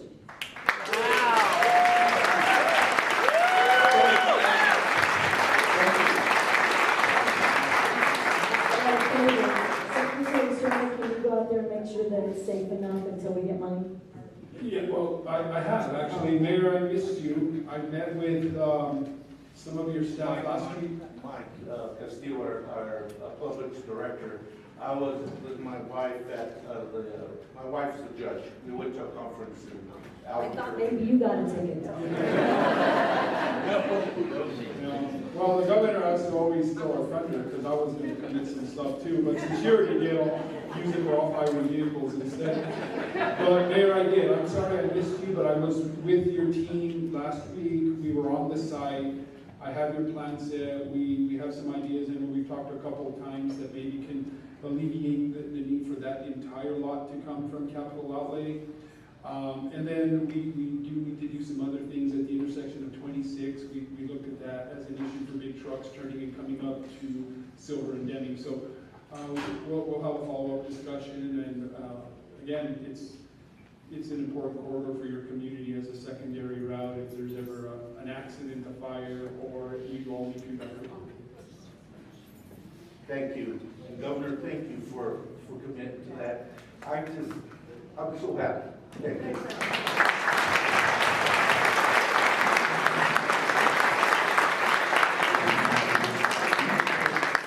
After that, thank you for coming in from Hatch. I know all of our cabinet members took that road coming here today, and so I just want to say thank you for your advocacy. I guess that I wanted to get some clarification as far as where's the bridge at, right in I-25 that you're proposing? It's Canal Road. Okay. It's Canal Road that takes the traffic from our town to the north. And as you all said, you came through Hatch. Everything, right now with the harvest, the tractors are through town. And they're not little anymore. These things are huge. Everybody has to get out of the way. I would hate to see a bus or somebody get hurt or a flood. And I had my house flooded. If anybody's had damage to their homes, it's significant where it really hurts. But thank you. Thank you. Thanks for having me. Absolutely. We also send our condolences to the village of Hatch. Tremendous loss when we lost Mayor Slim. He worked closely with us, our administration, so when the mayor passed away, it was felt in the state. So I just wanted to send our condolences there. Then I also like to commend the Department of Transportation. One of the biggest things that we feel like across the state of New Mexico, it doesn't matter which part of New Mexico that we go to, there's something to be proud of, whether it's endemic, the fastest decks, cleanest water, whether it's the lowrider capital in Espanola, whether it's the most patriotic city in Gallup, and of course, the Hatch being the chili capital of the world. And I was really pleased to see that being advertised on the bridges. And as you go into Hatch off I-25, the Department of Transportation did a wonderful job to recognize for anybody who comes in through I-25 that they recognize it's the chili capital of the world. So big congratulations to the Department of Transportation. God, can we make Jerry Polis from Colorado drive there? Do y'all remember that? He challenged us about chili. That his own state voted for us. True story.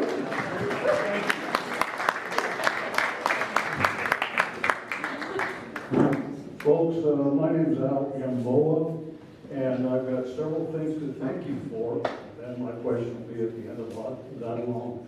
Thank you. Number one, the ceremony was fantastic, and we finally had a rec center like we should have had for eons growing up here. And actually, what you all did, the grand opening, the naming of it for a lifelong friend, co-worker at Tyrone Mining Mill, and Henry, just, great guy. Carpooled with him for a good 5 years before I packed up and left and moved on to the pastures, but super great guy. We do recreational walking and biking all around that area. It's nice to have that little pit stop right there, and actually a place we can work out at. Thank you all very much. And number one, the governor, lieutenant governor, which is your front yard, of course, and the whole cabinet for coming out of here to the backwoods in the middle of nowhere. I don't think we even existed in the map for y'all in Santa Fe, but you showed us. Thank you very much. Second thing I want to thank you for is Highway 180. A friend of mine, Omar Lee, is that a lot of people who know him here, like one friend, growing up together as neighbors on Swan Street, lost his life on there. That became my number one priority after I got back and he lost his life there. And I started shaking the trees with all the local politicians, state politicians. Let's get that money back. It was taken away from us 15, 17 years ago. We finally got it back. It was a long time, so we lost a lot of the environmental studies and everything else, but it's back on track. Every time I see that, the cockles of my heart just go out to everybody involved in bringing that back to us. I saw it when it came to an end, down there coming out of Deming, and here we'll eventually, hopefully in our lifetime, see it. It's coming back together fantastically.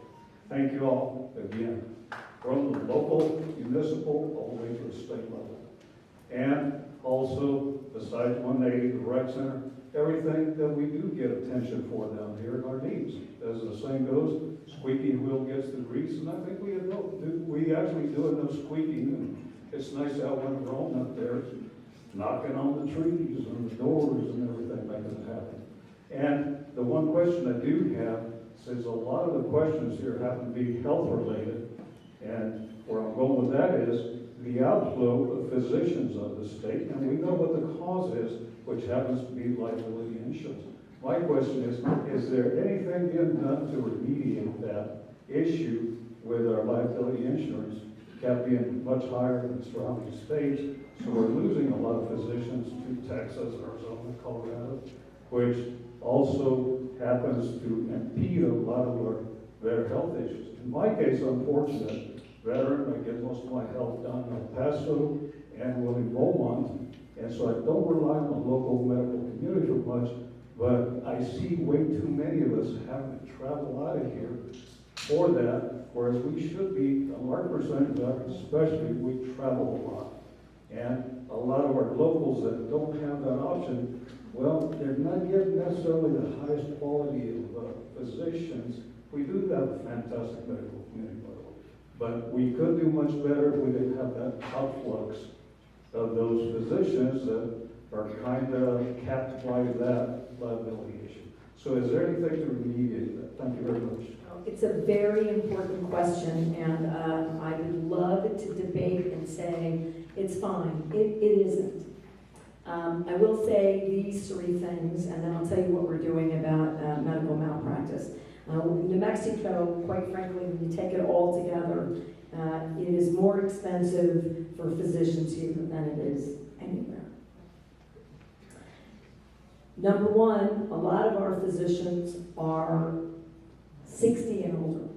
So we have a much quicker rate at retirement and then not really effective re-recruitment. Two, we have the largest penetration, I think we were either the first or the second stream to start having managed care. Good news about that, they pay their own medical malpractice, or we've got groups like the state that are self-insured, and we're the largest employers. So I don't think people paid enough attention to that. So we're retiring out more practitioners. We've got a lot of managed care insurance companies. Doctors want choices. We need more independent practices. And so we have I think, an unfairly leaning away from doctors' affordability. I mean, they got to be accountable to patients. Gross negligence, we need to be able to make patients whole. But this state went too far. So we passed one reform. It was bipartisan. It didn't go far enough, and while we maintained the sale of medical malpractice insurance, still too high. Two, we got about 16 million, and we underwrite fully or nearly fully medical malpractice for private independent practitioners with a real focus on OB/GYNs. Third, we're putting in, it's almost at 200 million, putting money into rural healthcare delivery where we pay operating losses and costs trying to build clinics. We actually do the building so that we can promote. So you come here, we pay for your clinic, your equipment, so no other state does that. But lastly, and then I'm going to tell you what we're going to do next. We asked for the state to have a nonprofit insurance company that would provide medical malpractice insurance at a reasonable rate and that we would underwrite it. I didn't get very far with that piece of legislation. We introduced it last session. I'm still interested in that concept. We do it for workers' comp. But we're having a healthcare summit. When is it? August 20th. We've been working on the legislature. I don't have the support that I need. It's a bit partisan. I'm just going to call it out because I think it's valuable. I'm not mad at anyone. Republicans in both the House and the Senate have really been leaning into medical malpractice reform. Democrats remember when patients were harmed and couldn't get covered. And a lot of those legislators are worried and have talked to trial lawyers. And so it's really our current medical malpractice just goes too far. You could sue anywhere in the state. You could stack your punitive damages. No other state does that, and we pay the highest amount for whatever they declare or those costs or losses are. Those things have to change, or I can't get costs reduced. I am more hopeful than I've been, but I don't have a deal yet. I do not have a deal yet. So I need folks in communities like this to weigh in with the Democratic leaders in the House and the Senate. There's many credible reforms, including that venue shopping, the stackables for punitive, and how we pay out damages, that still allow us, we raised the caps for patients, we should have. We have a patient compensation fund. It's another vehicle to lower the cost for practitioners so that their liability is minimized. But we've done a lot of good stuff, but it's not working. And here's the real problem. If we make an adjustment, the insurance companies sort of overreact, but we need more adjusting to make sure that we can mandate lower costs. So you all should call or write to the Democratic leadership in the House and the Senate, and you should let the Republican leadership know that it's a priority for you. And you should know it's a priority for me. and I plan on coming to an agreement on August 20th, but I've been struggling to get enough support in the legislature. Public safety and medical malpractice have been the two areas sort of and rows where legislators will tell you they disagree with me, and that's how it should work. They're an independent body of policymakers, but I'm a fighter. I intend to get all those things done in the next 18 months. I hope that wasn't too wonky, but I think the Mexicans need to know it's a problem, and even if it wasn't, the perception is there. And so doctors are really unhappy, and they know about it all around the country. So it's minimizing our recruitment efforts. It's a fact. So I plan on getting it fixed. This will be our 4th attempt since I've been governor at fixing it. I'm sorry it's taken us so long.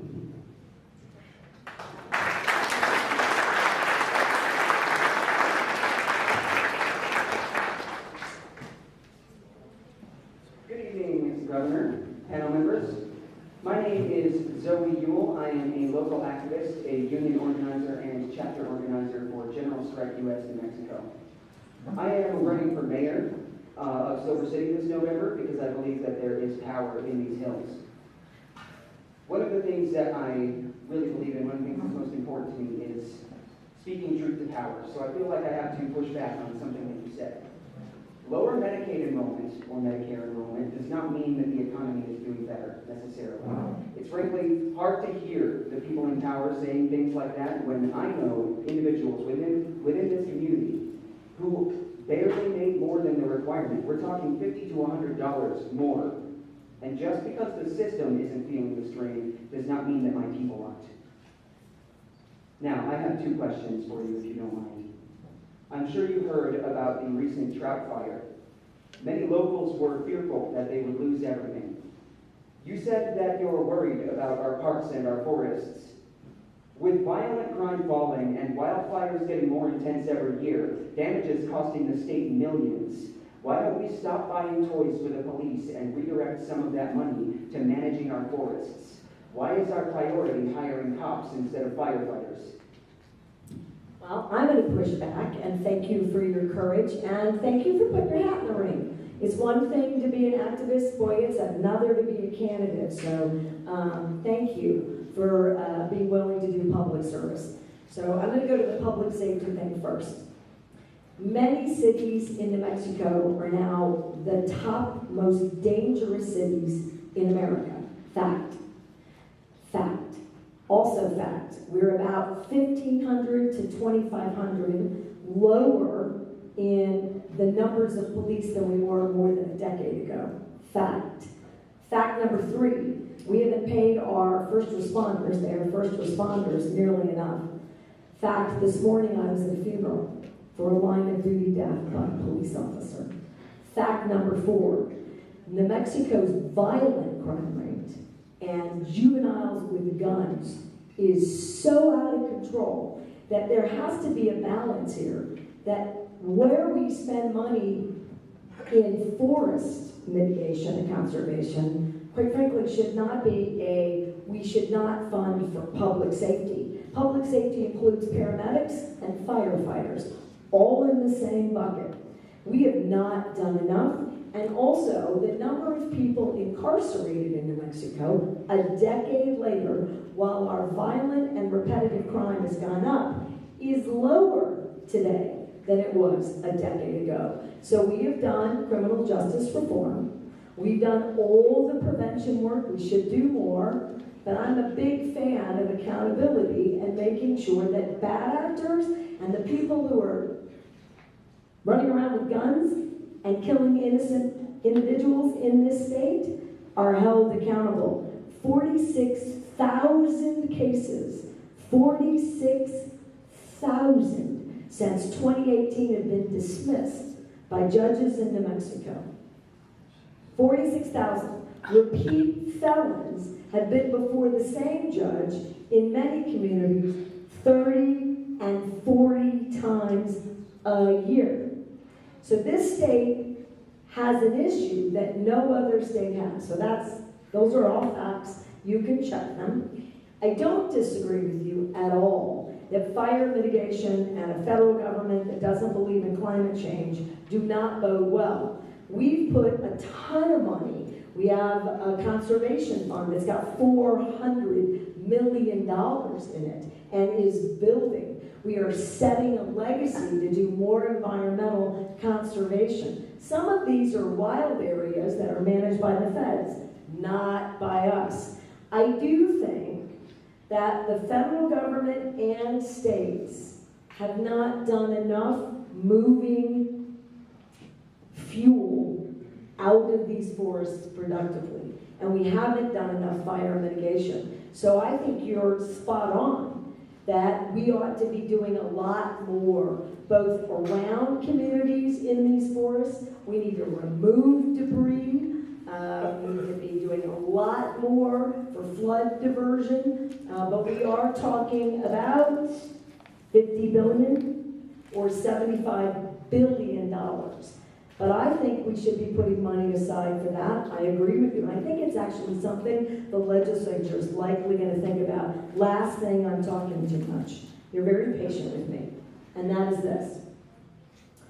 That what we're spending after the fact is in the billions of dollars. I mean, where we are in just San Miguel and Mota County will exceed the $5 billion that's been allocated by far. We have fronted hundreds of millions of dollars, thank you to the legislature. We don't wait for the feds, we get involved.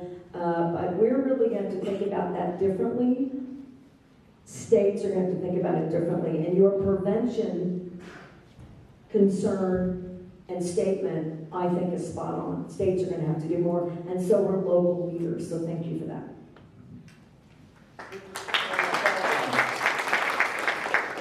So, with respect, I have some thoughts. If you don't mind, if you'd like to hear them. Number one, I noticed that there was a priority with your answer to rush to the defense of the police, but if you listen to the content of my question, it was not why should we not hire any more police ever. It was why was the priority buying expensive toys for the police as opposed to helping our firefighters. So there was a bit of a misconception there. Second, when you came to the defense of the police, I want to point out that rather than going after the causes, the actual causes of violent crime, you were blaming the people who were committing the crimes. Now, I'm not trying to exculpate anybody, but there are underlying causes, well-studied, well-understood underlying causes of violent crime. Things like poverty, lack of access to education and opportunity, lack of mental health services, the opioid epidemic. There are many, many things that we could be doing to prevent this supposed uptick in violent crime. And the number one thing, in my opinion, is not dumping money into the police department. But we don't have to spend all night debating about that. No, except one thing I want to say, and then good for you. People need to know where we all stand. And it takes a lot of courage to do that. It takes courage to debate the governor, but even a short one like me. And I'm grateful. And not enough public discourse in America where it's not angry. So that's very valuable, and I applaud you. You know, it's genuine, so I hope it feels genuine. And you're right, that clarification, noteworthy and important. But when we talk about what you said, expensive toys, there has to be infrastructure. We need a crime lab. I don't see that as a toy. You know, before I was governor, we weren't doing ballistics on bullets. Can't solve crimes. You know, families who have lost a loved one to gun violence deserve to know that we can hold that person or persons accountable. On the prevention, New Mexico has done all those things and then some. We should not have it be an either or. We need strong public safety investments. We need strong accountability measures. Bad actors need to be held accountable. We need reparations for victims and their families, and we need to keep investing in prevention. And I think the issue where you and I might be completely together is we have a tendency in the state and in the country to pick one. So the pendulum just swings one way, then another, then another. This is a state that could get all of it right. So thank you for allowing me to say, I want all of that. I want prevention, prevention, prevention, but I also want folks accountable, and I need enough public safety investments where my constitutional right to be safe in my home and community, at the grocery store, in the movie theater, at church, that I'm safe too. And I think New Mexico can achieve both. Good luck on your campaign, and thank you for your willingness to be a public servant.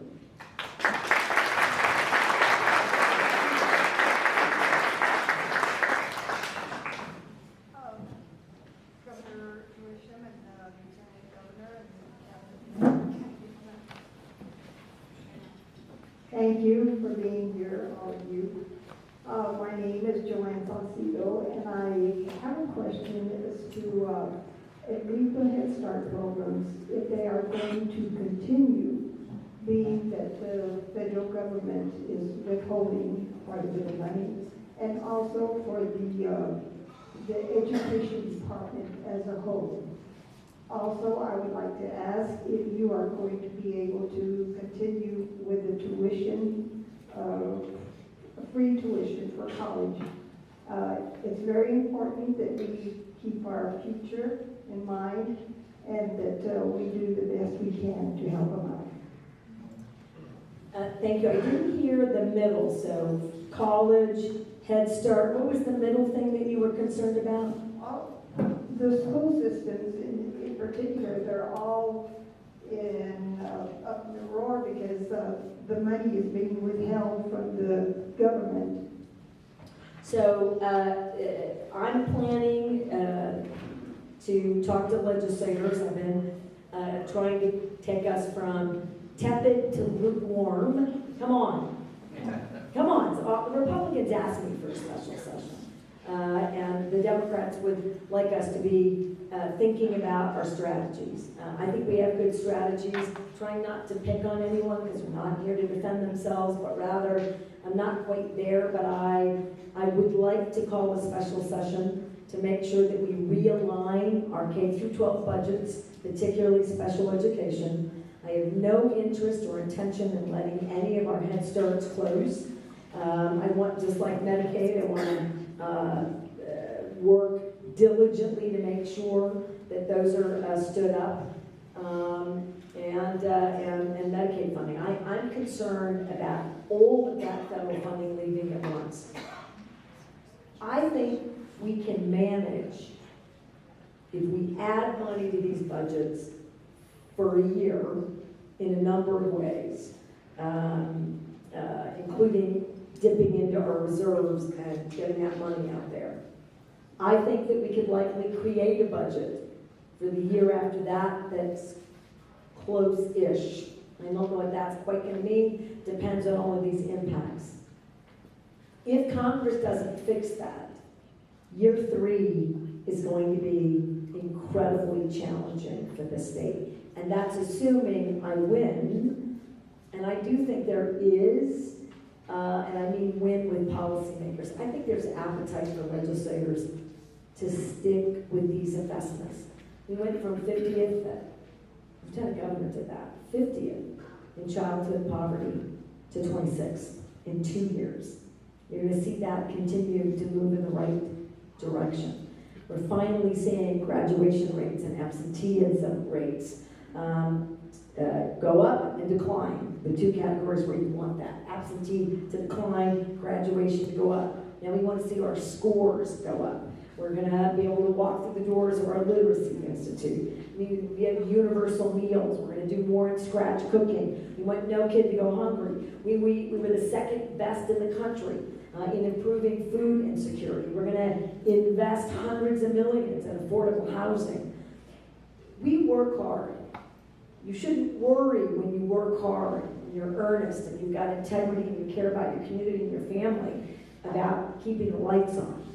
I think this is a state that wants us to keep moving out of poverty. We've moved out of poverty a ton. We had a long ways to go. And these cuts took a state like ours where we were in a 10-foot hole, 10-mile hole, and we only had 2 miles left to get out, and they're just dropping cement. That's my opinion.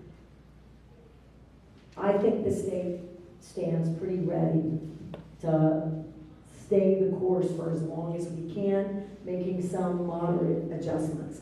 But it wouldn't hurt for folks in this community if you agree with that sentiment. Keep our hospital open, keep Fort Baird open, keep the economy rolling, protect my health insurance and Medicaid.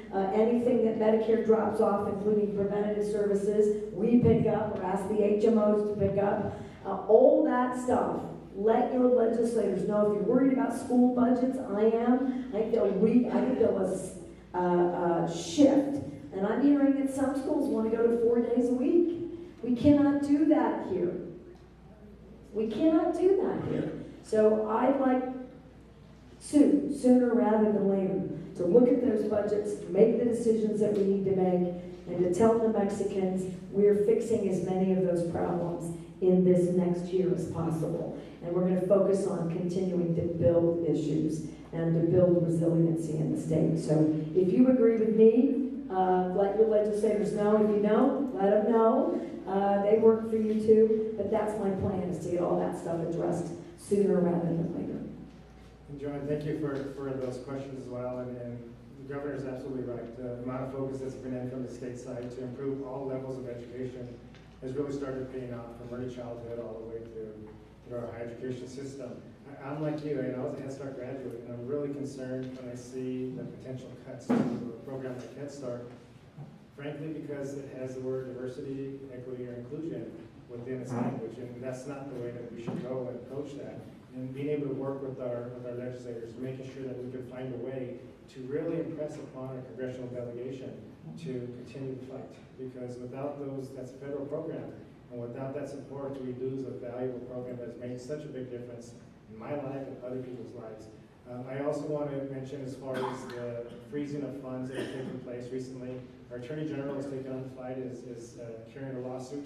Here at the Silver Schools alone, we had a $6 million grant thanks to the work of Lucero and others who worked with the schools to get that $6 million grant that was specifically dealing with mental health, with wellness, emotional well-being, and has made a tremendous impact. And I see this in my own kids' schools, what the impact is, and to come in and say that there's no longer funding available for that.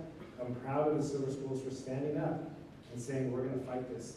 And other states have come along there, so it is at the federal side, it is concerns that are there, but there is power in making sure that your voices are heard. And I want to make sure that you know your question goes along the way where it comes to after-school programming, out-of-school time. Well, we've made improvements, and we're really focused on literacy, and the science of reading has been a tremendous impact that's given us results. We also recognize that student engagement is key. And by having these programs, we increase our student engagement for our students who want to be at school, for our students who have the attendance rates continue to improve, to ensure that we have the graduation rates where we want them to be. That's the sort of we want to make sure that we continue to push.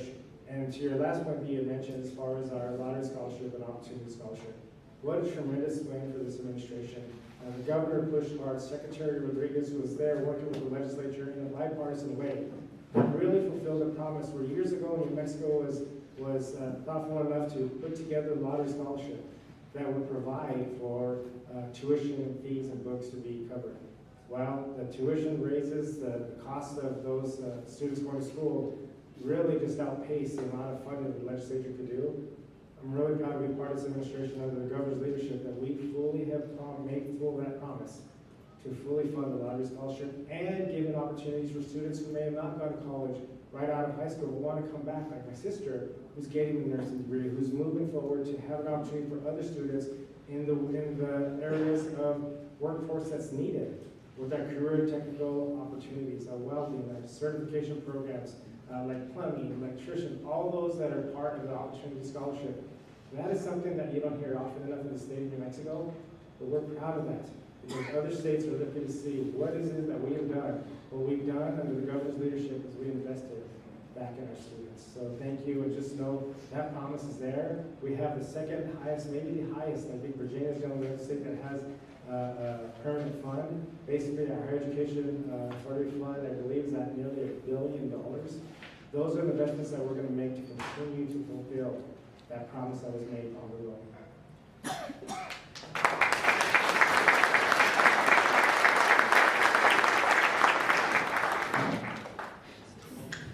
Hello, yes, thank you very much for being here. My name is Kate Brown. I live in the North Valley, and on my way driving into town tonight, I was confronted with my pet peeve. This is kind of a small issue, but it reflects on a larger issue. One of our landmarks, the Kneeling Nun, is now completely covered by the palings from moving Hanover Mountain from one side of the highway to the other side of the highway. And that's a small issue, but what is a bigger issue is that this is a very highly mineralized county that has a long, long relationship with copper mining. I know that there's the world situation of copper. I mean, I just read that some sort of tariffs being threatened about foreign copper, but it seems very likely that there will be more copper mining in this county. And I know that for years, New Mexico did have very strong regulations about mining, and they did not enforce them. There had to be a lot of pressure from specifically a group in Silver City called the Gila Resources Information Project. What I'm asking is, if when there's large deposits that have not been touched that the mine owns, so it seems like sort of a matter of time before these are developed. And my question is the state of New Mexico going to be there to enforce the regulations that are on the books? Yes. This always sounds like an oxymoron, but it isn't. And it took some getting used to by me. So we are an energy superpower. We really are. We have the largest wind farm in North America, another one coming, New Mexico, third best for solar, more is coming, microgrids so that we can get these green electrons onto, right, transmission, moving transmission productively. New York Times ranked New Mexico as one of the better states, or the best state for moving these projects. Geothermal, coming online, really moving, a giant investment, $1 billion from a brand new geothermal company, small scale nuclear, and I'm not trying to win over anyone or not, but we're doing a commercialized fusion in Albuquerque, and New Mexico is the only state in America that does uranium enrichment. And for a lot of energy solutions, that know-how is going to be valuable for the world. Oil and gas, second largest producer. We're going to produce, I think, more. If you don't want that, know that I don't have control over the federal leases and private property. I think we manage the public leasing really well. If you love it, we're second best. Here's what every New Mexican should know. The cleanest barrel of oil in the world is produced in New Mexico. The cleanest liter of natural gas produced in New Mexico. And we can count that because of the environmental requirements, including that they have to meet very strict methane requirements, which the new administration, federal administration, has rejected. But we're not rejecting those, and I don't see that happening anytime soon. We replaced all the pneumatic valves. You got to use solar. You can't use diesel fuel to run those rigs or pumps. All of that combined creates a situation where we care about the environment. Can't use fresh water, working on recycled water, making them clean that up, fining them when they don't. Huge fines levied on oil and gas when they don't meet the methane requirements, which is, as you know, a very serious and dangerous greenhouse gas. So, again, I can only speak for us now, so if it's a rule and we need a stronger statute, then we might need to get that in a 30-day session. But the Mexicans should be mindful that we're not going to get federal support to meet environmental standards. The state is going to have to pick up that slack. We intend to do that.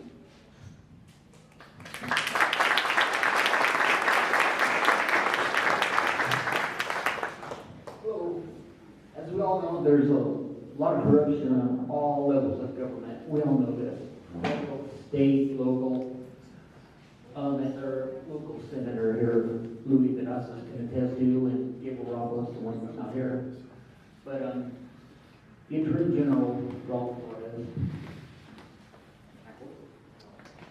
The reason we don't let you hold it is that a couple of these, someone dropped it on someone else's head, and then another person ran away with it. So if it seems like we've just lost our minds, we don't mean any disrespect.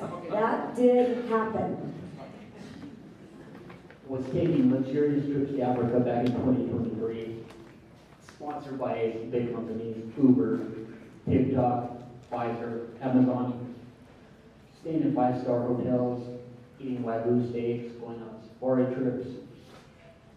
So the more these companies are paying, the more they get. And these are the same companies that these attorney generals are investigating.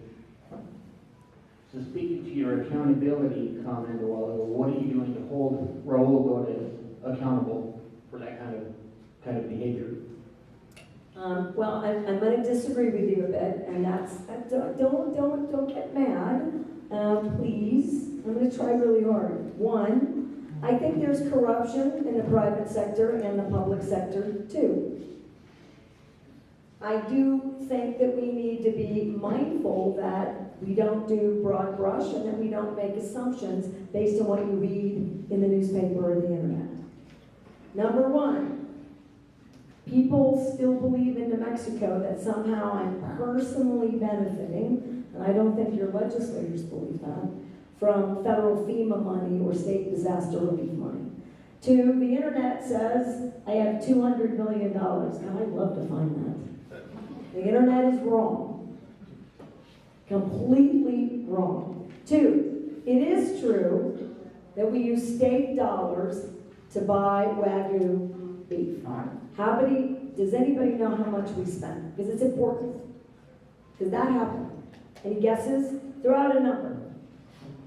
Anyone? You won't hurt my feelings. That's about it. It's true. How much? $7. $7.99. And shame on me. It just slipped in, and it shouldn't have. So there are larger things, and I'm not perfect, sir. I've made so many mistakes just today. And I don't do that to belittle your comment. It's we gotta all hold each other accountable. Your question was, and I can do better, and so can other public officials. And public officials have a responsibility to you to earn your trust. And when we don't do that, it's a problem. I am a little concerned about lobbying, lobbyists, and about the amount of private dark money in a number of places for both Democrats and Republicans, and to figure that out a bit better. Number one, I have no power over other elected officials. And he has very little power over me too. It's meant to be on purpose so that you can't politicize your beliefs and then try to harm someone who's elected. You might have seen in the newspaper, we have a DA that doesn't have a budget in McKinley County. I said, I think we have to impeach this DA so that we can get prosecutions done, and I have very little power to do that. Now let's talk about the Attorney General. I don't know whether he did anything illegal or unethical, and there is an ethics commission that has investigated me. They should, and I have every confidence we'll do the same here, because it's been raised. And interestingly enough, I think the Ethics Commission's a little too broad and creates more problems than it resolves, but it's a very important, powerful tool, and I have no power over it. Neither does the legislature. Neither does the Attorney General. So I think the systems that we have here, by and large, are good ones. I think most of our elected officials, in large part, have done right by public trust, and we can always do better. And I take very seriously your comments that we should all be doing better. Thank you for raising it. I appreciate it.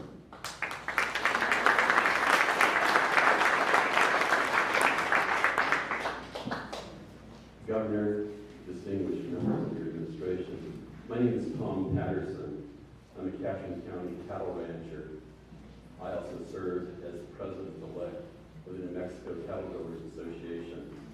I'm here to follow up on some comments about Mexican wolves in southwestern New Mexico, and particularly in Catron County and Socorro County, which hasn't been mentioned yet. We've long had a livestock crisis with Mexican wolves. It continues. To date, during 2025, we've already had far more confirmed livestock depredations than we had in all of 2024. Last week alone, we had 9 confirmed depredations in Catron County. Folks on the Torrey allotment woke up one morning, they had 3 dead cows and 2 dead calves.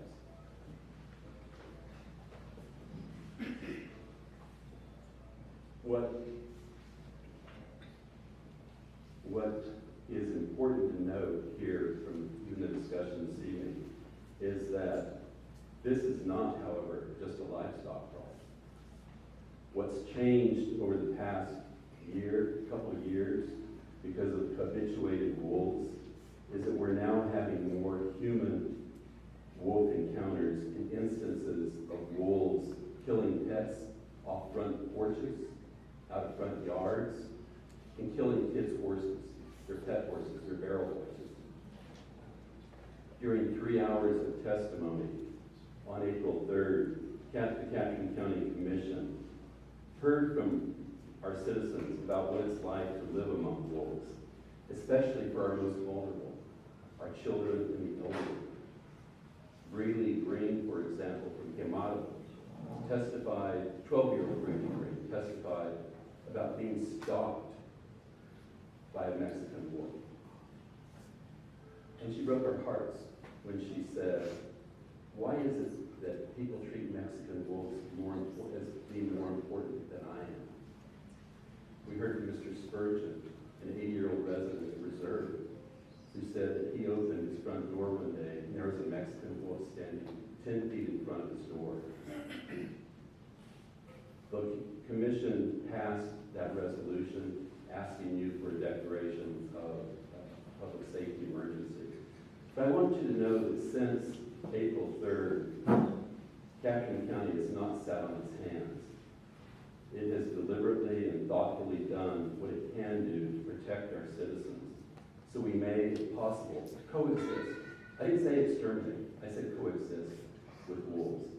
To that end, Catron County has met with, on April 25th, of the Game Commission meeting in Roswell, to speak with the game commissioners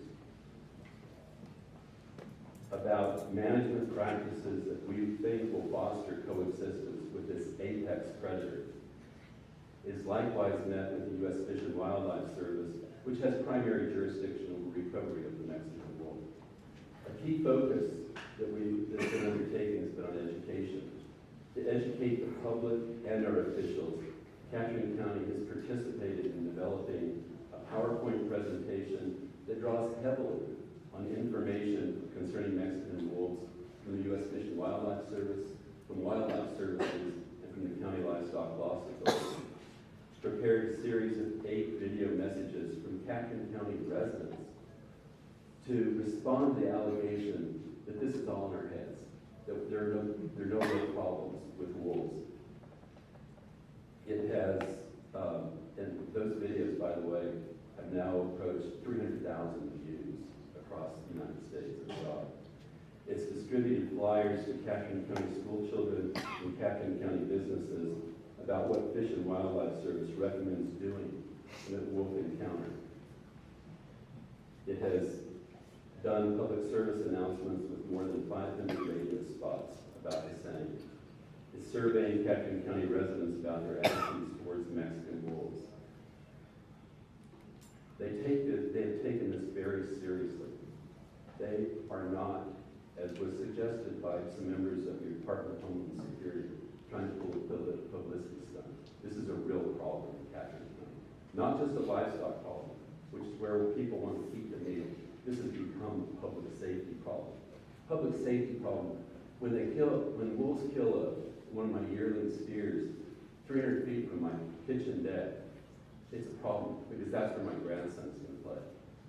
when 2 weeks ago they brought down a 5-year-old bull, you have to wonder, what will they do to a young child or the elderly? In the process of doing this information campaign, Catherine County and others have received support for that declaration from every single county in southwestern New Mexico, in wolf country. Just last week, the Grant County Commission passed a resolution in support of Catherine and Socorro counties. They recognize, as should we all, that management changes are in order so Catherine and Socorro County wolf problems don't happen in their counties. We understand that Homeland Security has been evaluating the request for a public safety disaster declaration for this very real problem. What we don't know is what is the Department of Game and Fish doing. More specifically, is it working with the Fish and Wildlife Service to implement management strategies to allow for coexistence? And if it's not, will you, Governor, please instruct her to do so? Thank you. Thank you for your comments. Thank you for being here. Thank you for educating me about some of the background. And I do appreciate that you had public meetings and got testimony. That is, for me too, the most powerful responses. That's why we're here, because they make a difference.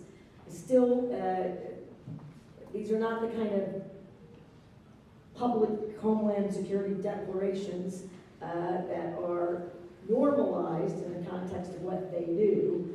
And in the second one, which I haven't seen, that was just recently, the resolution, I gotta say that I think the Guard is not gonna be a solution to managing this issue, particularly with where they're deployed currently. And if you were here, I already mentioned that. I don't know if you were.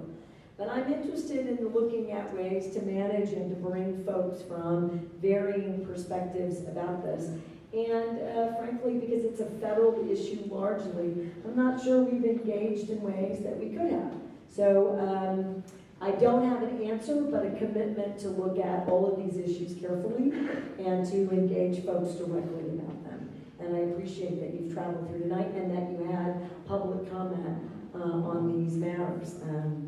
I have been in many hearings at the legislature about mountain lions and cougars, about wolves, about coyotes, about eagles. Got a story about an eagle that took a lamb in front of a bunch of kids and scared, and rightfully so, and hawks. So we have, and bears, we have a lot.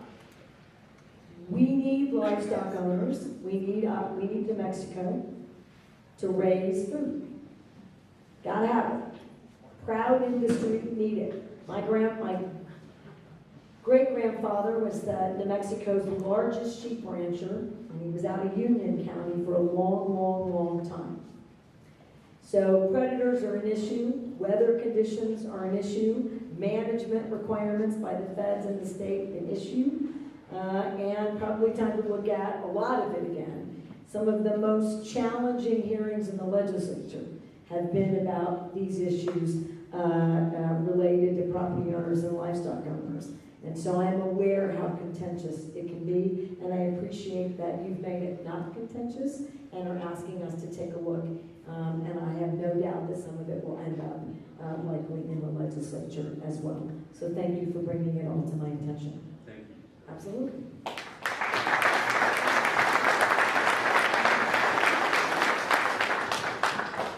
Good evening. My name is Sonia Castillo, and I am an educator here. I am an instructional aide at Silver Schools.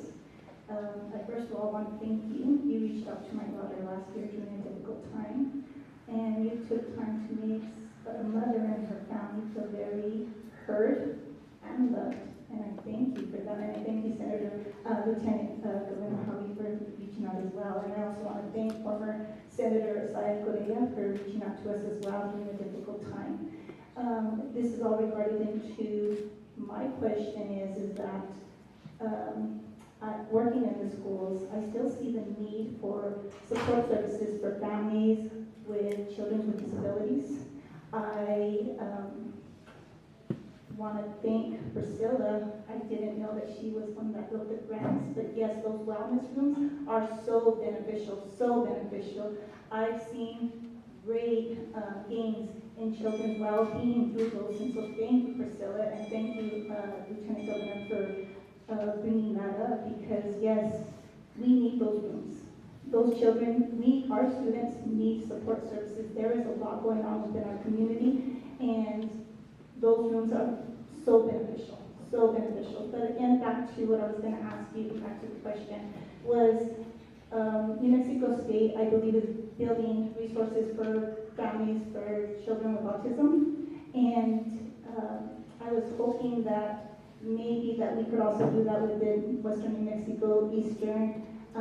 UNM was wonderful when we went up there, and thank you to UNM hospitals for their humanity and love to children with disabilities. But I was wondering if there's funding there for something like that going towards Western New Mexico University, and if we could build a bridge, a better bridge from those programs going into the classrooms and helping the students in the school, not just the services within the school, but the programs that are outside, reaching into the school and building that bridge for families. Thank you for hearing me out. Thank you for what you do. Thank you for your whole family's commitment to this community. And thank you for being here tonight. I think we could do more. We put enough money so we didn't have a waiting list for families on the developmentally disabled waiver program. And then we ran out of providers. And so then we had a waiting list because we didn't have enough places for people to go, enough support. So we're realigning that. I think the best thing to do, would you help us identify what resources we need? Maybe there's some stuff that we could move, and I don't want to scare anyone at Western, but given that we really have the right stuff for early childhood programming, maybe we need a center of excellence that's focused on kids and families with special needs, and to sort of shift that focus, but I don't want to minimize training for educators in early childhood. That is a critical area. Western does a good job making sure that we're, focused there. Maybe there's a combination, and then maybe we've got some other funds that are unmet somewhere. So I'm looking at my Secretary of Higher Education. So if I bring the Secretary of Higher Education and some folks from the Healthcare Authority into the community, would you and Priscilla and the Lieutenant Governor help us work on a strategy for more programming in the schools and a sustainable model at Western? Then I'll commit to getting that done. I would have done it anyway, but it's icing on the cake if you'll help us. Thank you so much. We appreciate your kindness and your support. Thank you. Thank you for your leadership. My name is Cindy Provencio, and I'm a public librarian in the Miami District. And my concern is about food security for our most vulnerable populations. We know that Congress just passed a considerable cut to SNAP benefits. And just today, I helped an elderly couple in the library who indicated to me that after their bills are paid, they have no money left for food, and they don't eat. And I've also worked for income support before, and I know that there's elderly people who are just barely above the income standards to qualify for SNAP, and maybe it's just by $20, or even if they qualify, maybe they get $25. I don't know if that's changed since I was there a few years ago. But there's, elderly that are going out without food in our community, and I want to know what we can do and what can libraries do to help inform our communities about resources that are available in our community, and how can we beef up those resources. And I also have a second concern after that. Oh, the federal cuts are devastating and alarming, and for me, just speaking for me, make me incredibly angry, because we've put together so many important programs and services that aren't lifting us out of poverty, but we have a long way to go. And older folks get a lesser benefit And in a number of ways, it's outrageous. And New Mexico's put a little money in to sort of balance that, but it's still not enough. I don't know if any of you can't buy breakfast for $75. I mean, it's really expensive. So between not having a benefit at all, inflation up, it is a recipe for disaster. It's as if everything we've done so that we can really minimize or eradicate poverty and food insecurity, something happens to shift the balance overnight. So one, libraries are an incredible resource. And I meant to tell this story, you're all gonna get mad at me, but it's so much fun I can't resist. And my opening remarks, and I forgot. When I was a brand new baby lawyer, I was working for a program called Lawyer Referral for the Elderly. And the way that it works is takes folks, largely seniors, who can't afford legal services, which is all of us today, and would match you up with a pro bono lawyer in your community. And we would do sort of the intake or triage on the phone, because I was the only lawyer on the phone. Sometimes I could offer actual legal advice, because I had passed the bar. So it was very exciting for me. And a 90-year-old man called one day from Columbus, New Mexico. All right? And I just passed the bar, so I'm the smartest lawyer in America. I know everything. I've been studying all summer. Ask me any question, I can get it right. And this gentleman asked me, he was very agitated. And I was also really young. And he asked me if cremation was legal in New Mexico. And so, without hesitation, I'm flip. And I think it's hilarious to say this. Yes, but only if you're dead. And see, I think that's, yeah, funny. Well, you know what? This 90-year-old was not amused. And he hung up. Now, this is in 1987, so I don't know how I'm going to find him. And I had to tell my boss that I was rude, and that I thought I was being fun and creating a relationship, and what I did is disrespect someone who had a real problem. I didn't even know what it was, so I did a little research, and back then, in the 80s, a body is a property right, and his next of kin did not live here, and they were cousins, and they would sign a release so that he could be cremated. Well, you know how I found him? The Postal Service and the library in Columbus, New Mexico, where people go to get all kinds of information, and you know everyone. And people depend on you. They feel like they can tell you what's really going on. It's a place of dignity and respect, and they can just go whenever, and they can also peace of mind and learn something. So one, thank you for being a rural New Mexico library and making a difference in people's lives, and thank you for helping me not lose my job.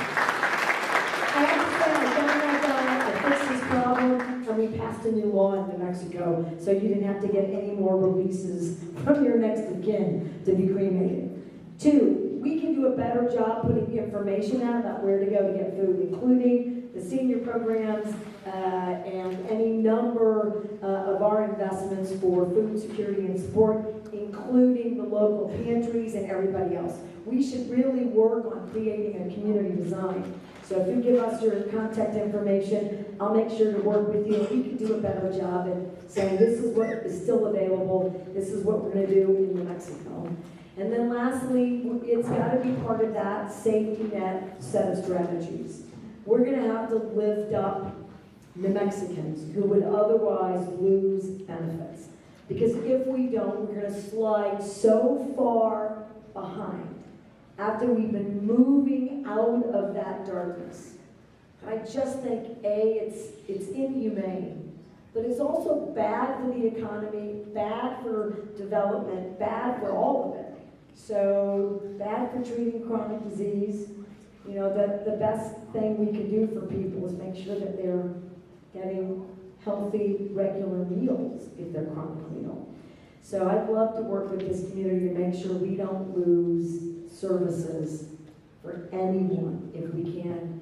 And that's part of our agenda in a potential special, or absolutely in a regular session we're gonna work hard to fix all of those gaps in service, because we don't want any for anyone. Thank you.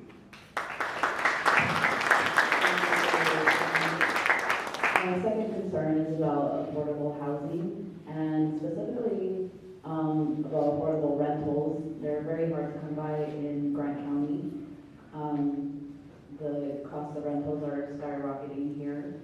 And also, it's my understanding that it's almost impossible to find somewhere to use a HUD voucher in New Mexico.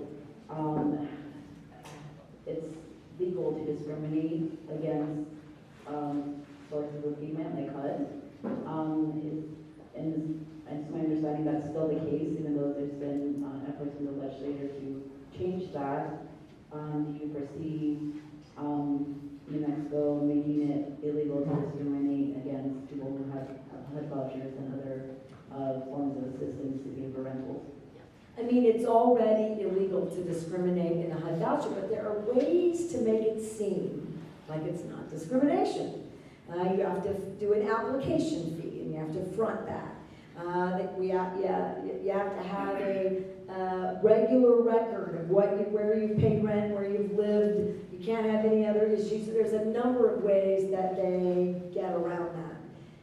I'm not a fan of the HUD system as it currently exists, but we need all of those investments. I do expect, like everything else, that those programs are going to get harder to leverage and come by. New Mexico is spending $110 million in communities right now for additional rentals and housing and affordable housing, transitional housing, behavioral health housing, and we are pushing out another $200+ million out of the New Mexico Mortgage Finance Authority.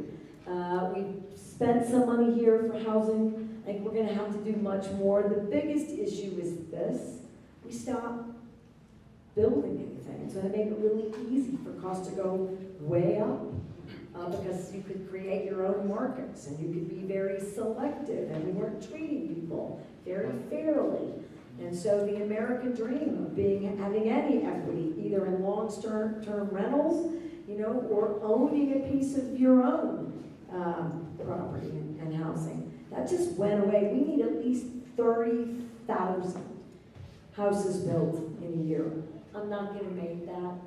I'm not going to meet that demand, but we're going to do a lot better than we have been. But I'd like to think about more things that we could do here in Silver City. And what did I miss, Secretary Lagner? That is a big issue and a big focus for us right now, is getting more affordable housing and a better system to navigate it, because it's mind-numbingly hard. And so people just get pushed out and away, and we don't want that anymore.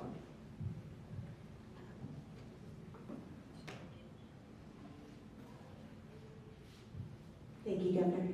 Thank you for that question. So, I just wanted to add that another approach to trying to get more landlords to take vouchers has been these landlord risk mitigation programs, where they basically will pay for damages that might occur if you have somebody who's using a voucher who doesn't behave the way that most voucher users do, which is to respectfully treat the place where they live.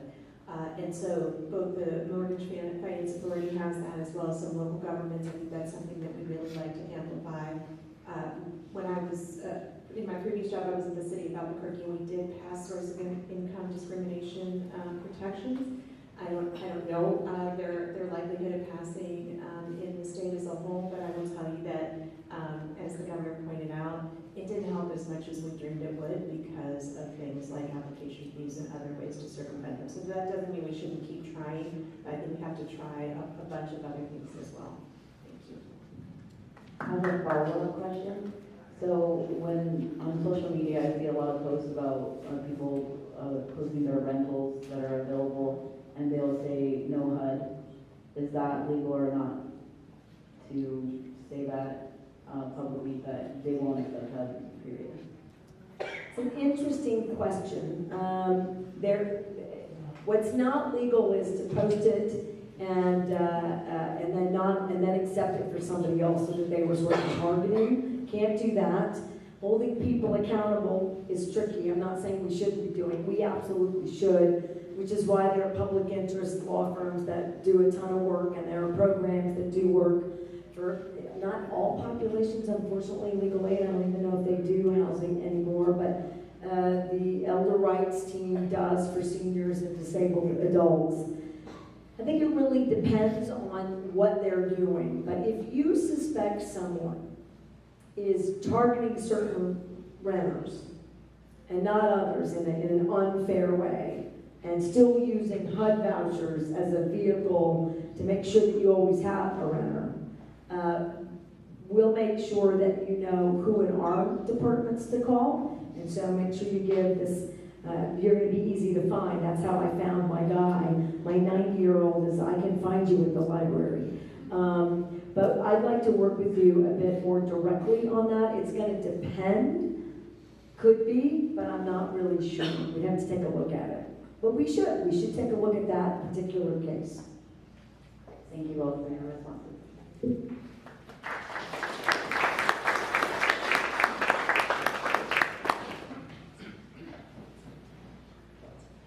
Good evening. My name is Matthew Gordo-Hess.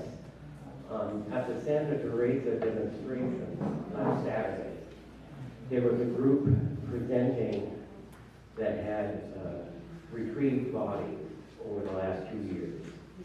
And now that the border has been militarized, they're no longer allowed access. They think they can see that there are bodies now in the open, exposed to the elements. They contact, the military forces will not retrieve them. They did contact the coroner's office, and they couldn't get any relief. Maybe that's something we need to look into so they could resume their work. I may not have enough success, although I would like to, for access. Members of Congress aren't getting access to some of these efforts and issues. The state police, I might have Secretary Bowie respond, at one point did 80, I think, humanitarian rescues at the border, so I'm well aware of these issues and risks, and they're horrifying. We do helicopter and drone work, and so I haven't heard that we've seen anything. That doesn't mean it's not true. If that is something I can look into, and I will. So I just need to know how to get back to you. But generally speaking, the federal government is eliminating, to a large degree, access to a number of systems that I don't think they should be eliminating access to. And I'm very upset and disappointed about these issues, and I think it's, in the last administration, I asked for federal agents to help us with serious narcotic trafficking and real public safety issues. And some of them are, in fact, at the border. A lot of them move in from Texas and Arizona, bad actors, using I-25 and I-40. Indiscriminate efforts aimed at separating families without due process, I believe, is absolutely unconstitutional. And it is happening. It is happening in New Mexico. And we are launching a number of programs aimed at helping families try to figure out whatever rights they may or may still have somewhere, but it is precarious. I appreciate that you are concerned about human dignity and respect and asking us to look into it, and I will do everything I can and then some. And I do meet with Border Patrol and folks on occasion, but I can't say that it has resulted in what I think are favorable issues for far too many Americans and far too many New Mexicans. And I could candy coat it or tell you I can do something that I can't. But saying it out loud, I think, is very important about what's really happening. And and my constituent services person, Ms. Kennedy, doesn't know, but I've got he's been in New Mexico and in the United States for 40 years. still has 2 teenage kids at home, second family, and was arrested by ICE, and we don't know where he is. And the family's asked me to try to find him, and the request came from his children. It is heartbreaking, and I don't know that I'll be able to locate their father, but I'm going to try. And we should all be doing more to make sure that human dignity is not lost, particularly in the hands, again, my view, of the federal government. So thank you for bringing that to my attention. Secretary Bennett. Yes, thank you, Governor, and thank you for raising that point of concern for us. The Governor is correct in what she was referring to. As part of the Governor's Organized Crime Commission, member of that commission, as is Commissioner Eddie Flores, who was just here. We have recognized and through our work that there were about 86 losses from the beginning of the year, this was last year, from about the beginning of the year to July, of people trying to make their way across the border and having lost their lives due to exposure. And so when we heard about that, we were absolutely shocked by that number, and so we set into motion Operation Border Rescue, and the large part of that was to rescue people in it was the middle of the summer, obviously being exposed to the elements, and making sure that, again, as the Governor mentioned, make sure those people that were trying to migrate across would have their dignity. And so we had a very successful operation, and ended up putting measures in place that people could be rescued in those conditions and not be left for dead. And some of this is really appalling, and I don't want to overshare those things from the commission, but as cartels are trafficking people across the border, what was happening was that if people were not making it exposed to the elements, they simply take a picture of that person and then send it back to the bosses back in the cartels and extort the family for more money, saying this one didn't make it, and extort the family for money, still believing that their family member is still alive and still trying to make it to the United States. And so we found that absolutely appalling, as the Governor's referencing, and so we had Operation Border Rescue to address those issues. The specific to your concern, sir, that's something that we should be able to recover. I don't think that the federal agencies would be doing that, so we'd like to just get your information, learn more about the area that you're specifically speaking to. We can certainly help with that and get resources out there. If there are bodies out there that are not recovered, we'll make sure that happens. And so please share your information as much detail as you can. We'll make sure that the district commander follows up on that, and will absolutely help where we can.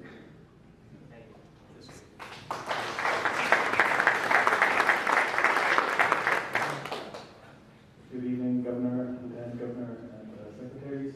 Thank you so much for being here. It's getting late, but yeah, I really appreciate you coming here to our community. I wanted to add to Ms. Provencio's comments from the public library in Bayard around food security.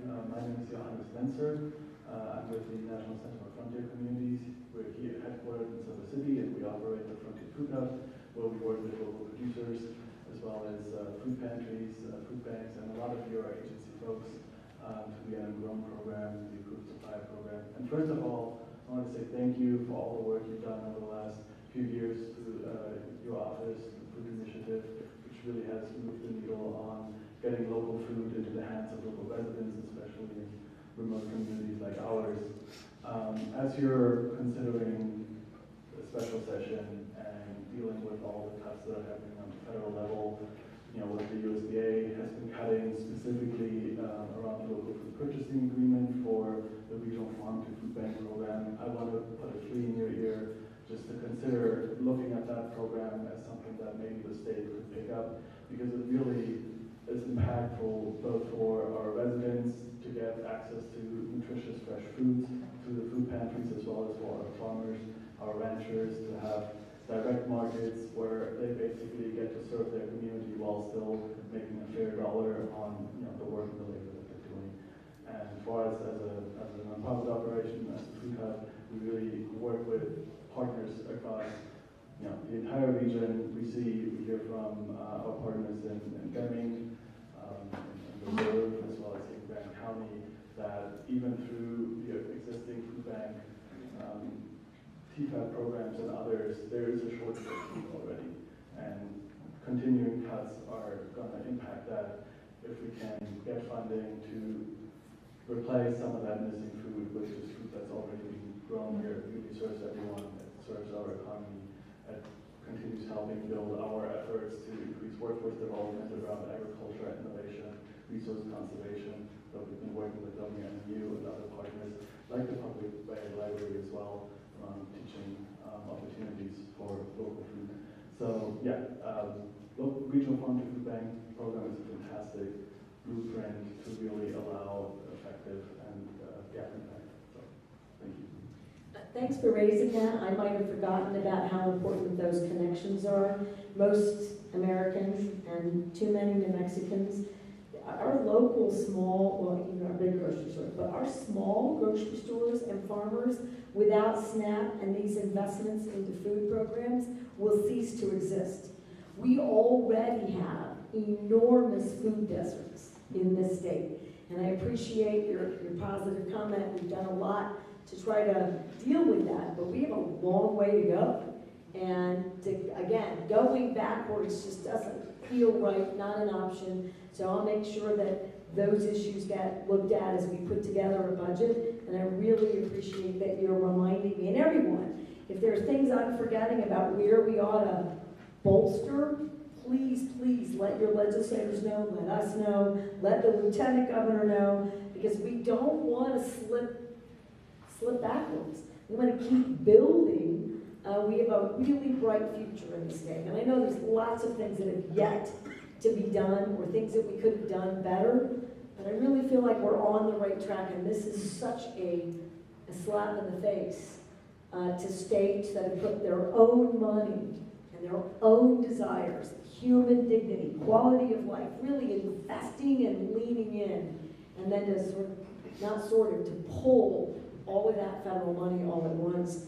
It is just really harsh. So again, my intentions are to try to cover as much of these things as we can with the money we have that we've saved, and then navigate our way out of this situation in darkness. But it remains to be seen, and I really appreciate you for being here and the work that you do on behalf of folks in this community and New Mexico. Thank you for your leadership.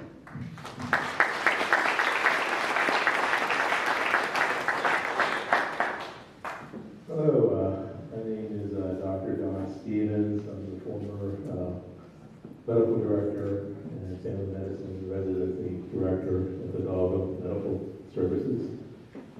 Thank you for coming to Silver City.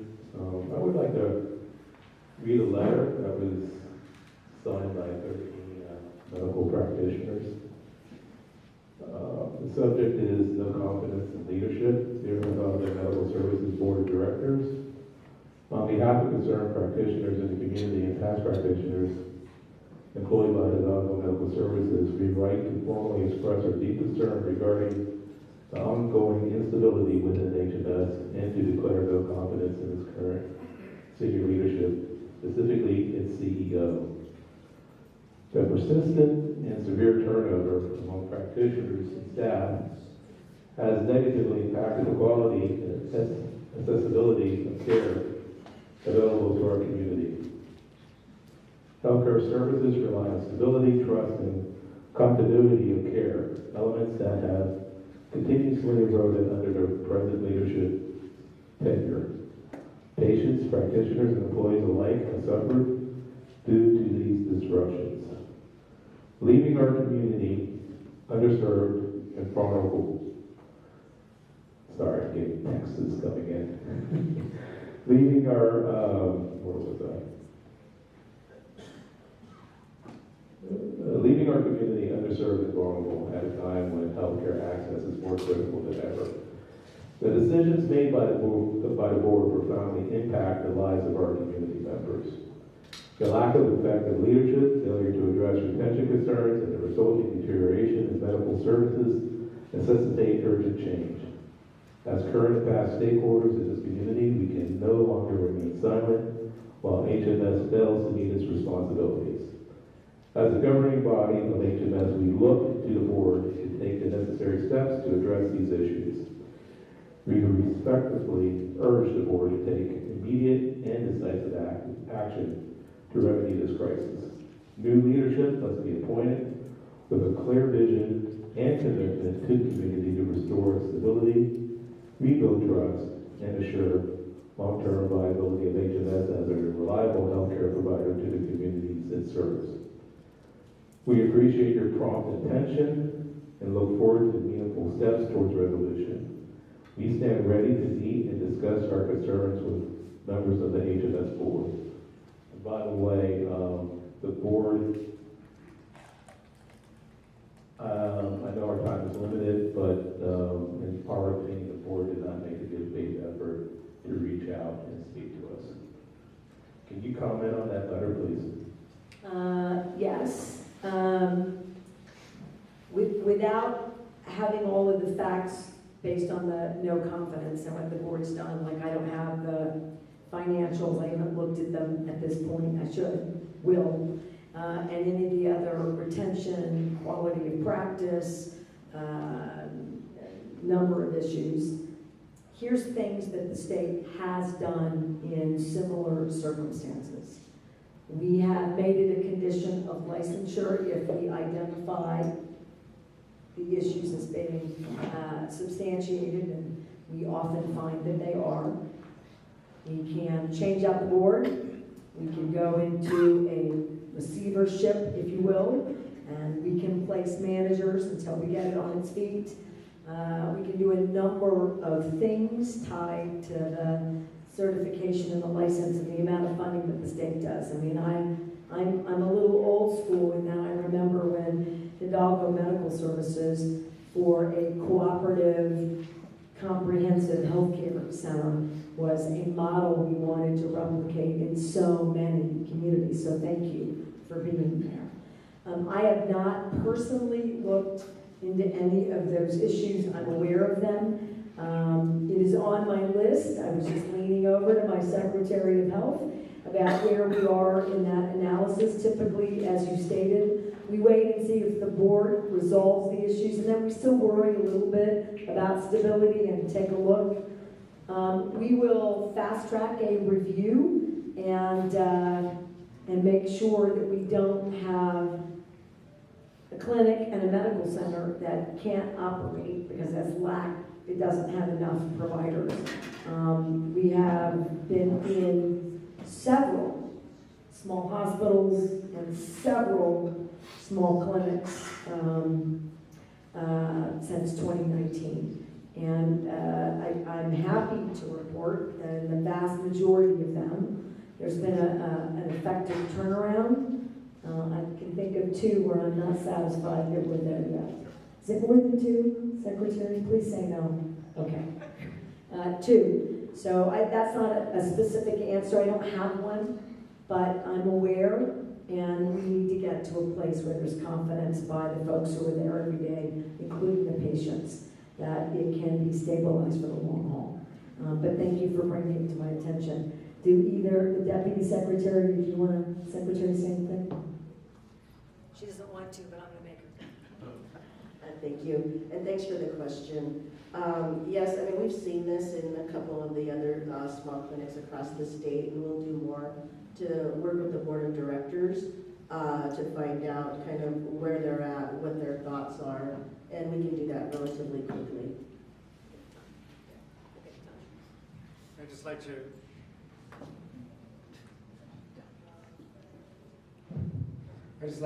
thank you for reading that.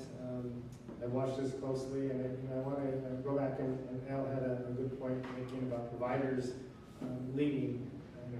We talked about medical malpractice. The governor shared her concerns on that and bringing this forward with potential legislation or discussion to have some ground moved there. I do think that it's important to recognize that I see people in our community. We're fortunate within the southwest part of the state. We're fortunate because of residency programs that we have.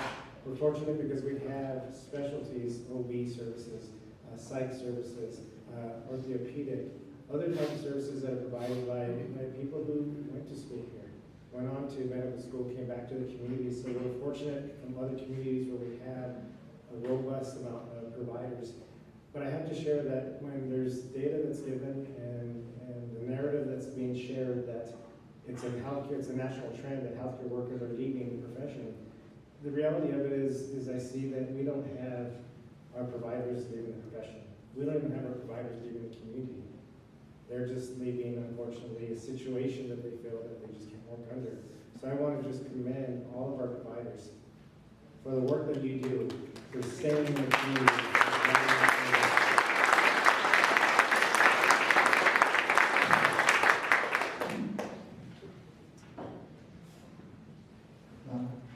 Hi, my name's Amy. I'm a registered nurse. Rural health is really important to me, and I'm honored to serve in this community. About a month ago, up until a month ago, I could tell OB patients, there's a plan called CARE. You may have tested positive early in pregnancy or identified some substances that you took.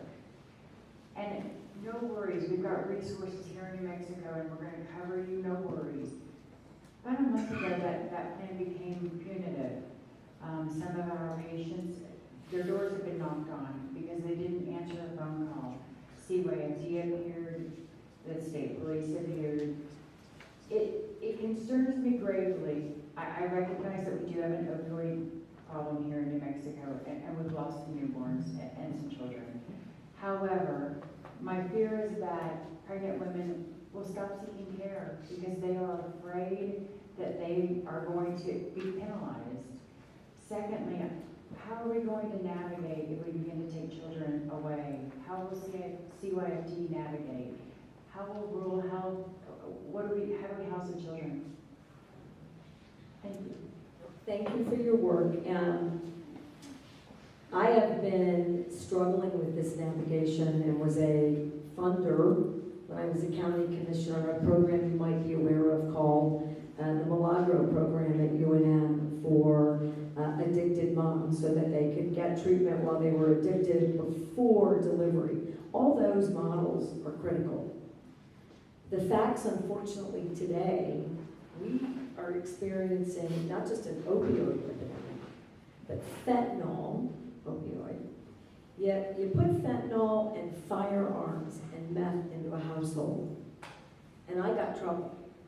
And it's hard for parents to manage their first and second newborns under the best of circumstances. It's impossible if you're addicted to fentanyl. And if they were actually seeking treatment, and we were involved in that together, remember, it's not mandatory until a year from now, it's voluntary. Well, you probably have much better results than I have in the state, and I thank you. Because if you trust your provider, and you have a relationship, and you know that you have an addiction issue, you can get help and really make a difference. But far too many of these families never answer our calls, never open the door until the police are there, because I have an infant who was lost in life. I can't have it anymore. I can't know that a baby is born drug affected, multiple substances, to a family where the nursing staff say nearly every time, baby safe to go home, which means the baby's well enough to go home, infant, but at risk. Okay, these two things don't work together. If you know you have risk, if I can't be there 24/7, and if you can't be there 24/7, it just takes an instant. And you know who knows when they go home after a delivery? The drug dealer knows. So this is meant to just shift a little bit of the burden.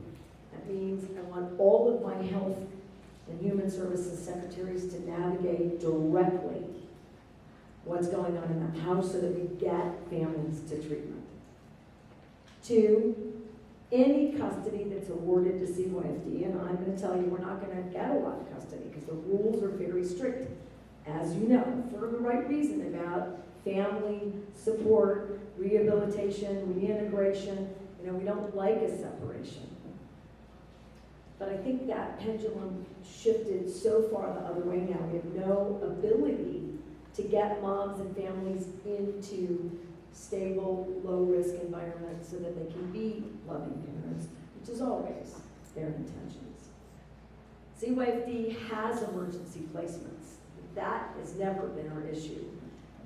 Long-term placements and long-term fostering and any number of issues, that still we struggle with, and I wish we didn't, but we do. It's not meant to be punitive. It is because that baby doesn't go home with you.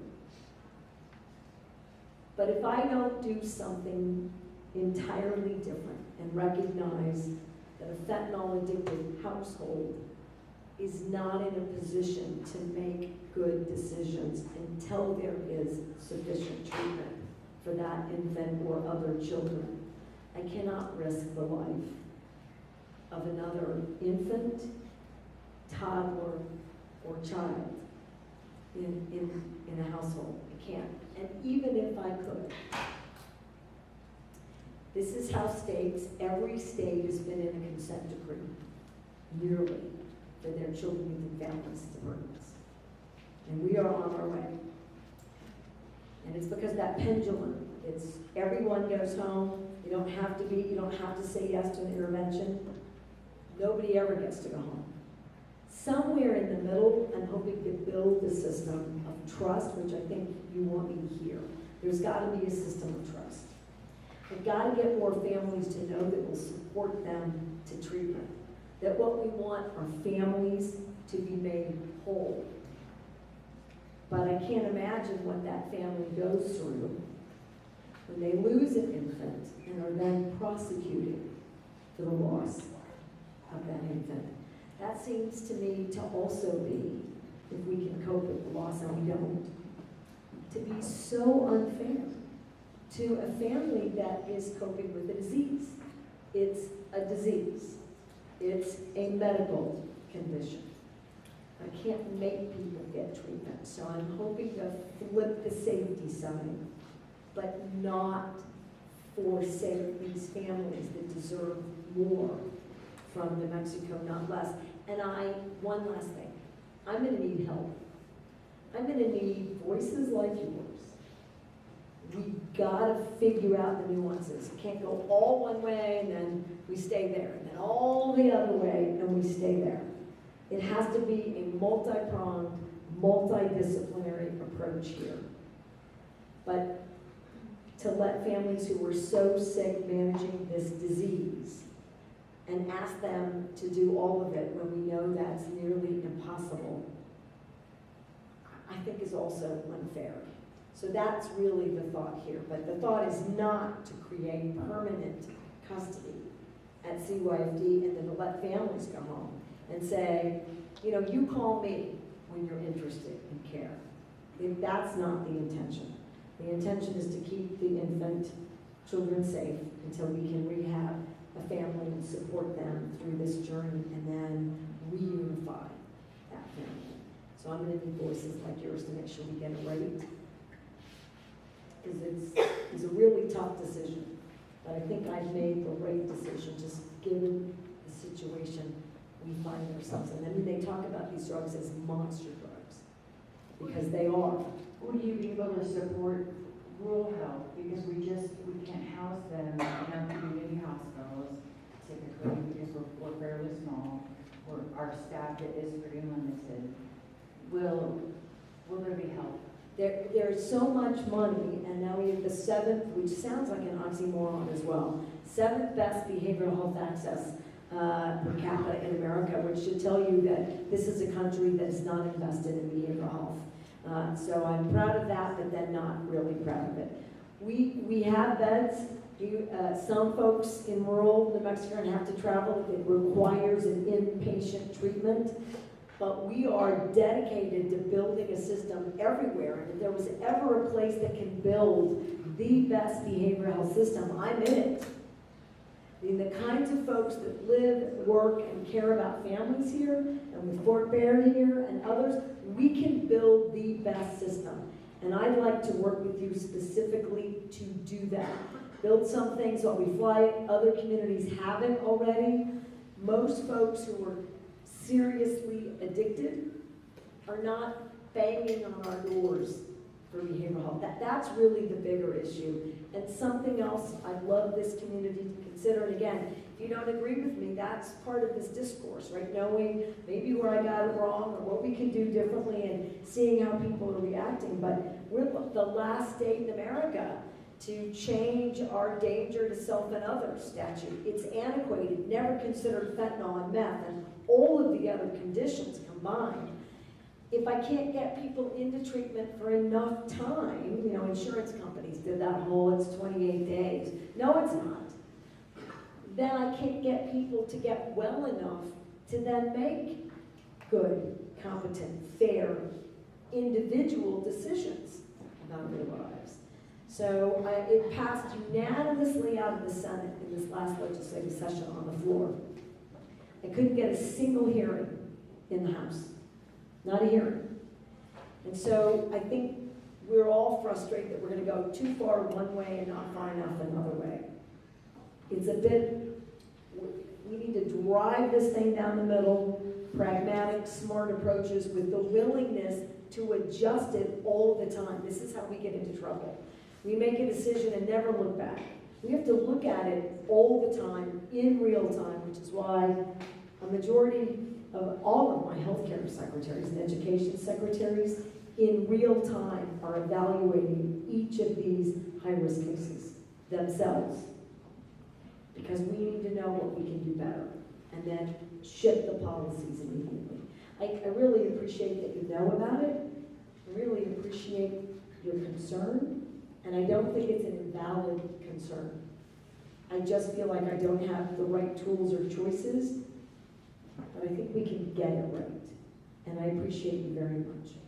Did I miss anything? Okay. Thank you very much. Thank you.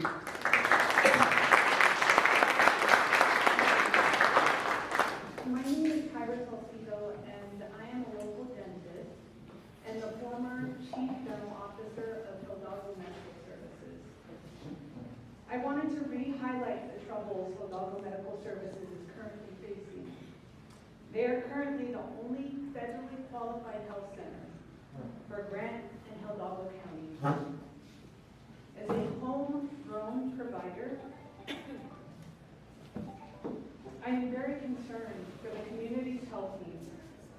There have been several healthcare providers that have written a letter of no confidence of the current CEO. There has also been 2 community town hall meetings that have taken place to try to find resolutions and solutions. As well as the numerous newspaper articles about the corruption and cover-up that has taken place over the years at HMS. Several healthcare providers and frontline employees have been taking place, let me go back to this. Several healthcare providers and frontline employees have left HMS to the internal corruption that has been taking place at HMS since the start of the CEO's employment in 2016. There have been private settlements that HMS has paid out for sexual harassment, retaliation, gender discrimination on behalf of the current HMS CEO. And yet, he still remains employed. I urge you to please investigate the corruption and hold not only the leaders of HMS, but also the board of directors for HMS accountable. Our community is facing a health crisis if the current leadership remains in place at HMS. As a local healthcare provider, this has taken a tremendous amount of courage to speak up, to express my concerns, but my love for this community as a homegrown person far exceeds that. So I thank you for listening, and I really hope that you investigate this. Thank you. I will. And the Lieutenant Governor has been briefing us and being really clear. We've got a significant issue that requires a thoughtful approach, but more immediacy. So you have my commitment to do everything that we have in our power. We have broad powers here, but I need to take a look. Thank you, and thank you for being a dentist in this community.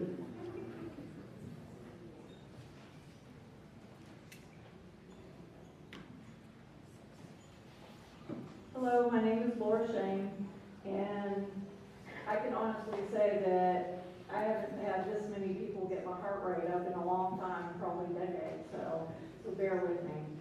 But I am a First of all resident, downtown business owner, and I'm indirectly associated with the college. So my first issue is safety for downtown, period. Today alone, I had 2 people digging in my trash can in front of my shop. I had one zoom down with a shopping cart screaming at himself. And then I had a customer that was, her daughter was scared because she saw a man drinking out of the dog bowl. So I disagree with that person that spoke before. I think we need more funding for the police because, you know, people at the college are too afraid to come downtown. I'd say about 70% of my business is tourism. People do not want to come downtown. When I tell them, they have no clue. You know, it's all our different life experiences. You know, so we have so many different things to talk about and disagree. But safety is a real big issue, depending on, you know, what area you live in. I've had friends that their parents are afraid to go out of their house. I had one that lives in the different dwelling, but same, you know, plot of land. And she saw someone coming out of her mother's house, and she didn't know her. So she went up to her and was like, "Oh, you're so-and-so," you know, just shooting, you know, the shit with her. And it turns out that her and 2 other women had been squatting in her mother's house for 4 days. And she had Alzheimer's, so she thought they were family. So it's just a big part, you know, in safety. They're trying to recruit these kids. They see the state of downtown, and their parents feel like it's not safe for their kids to come here, girls especially. But so it's a big deal, you know. And with also, I mean, kind of going off topic, but not. So I'm indirectly associated with the college. And we won't mention the D1s, but Western is so underfunded and the most of all the D2s in the state.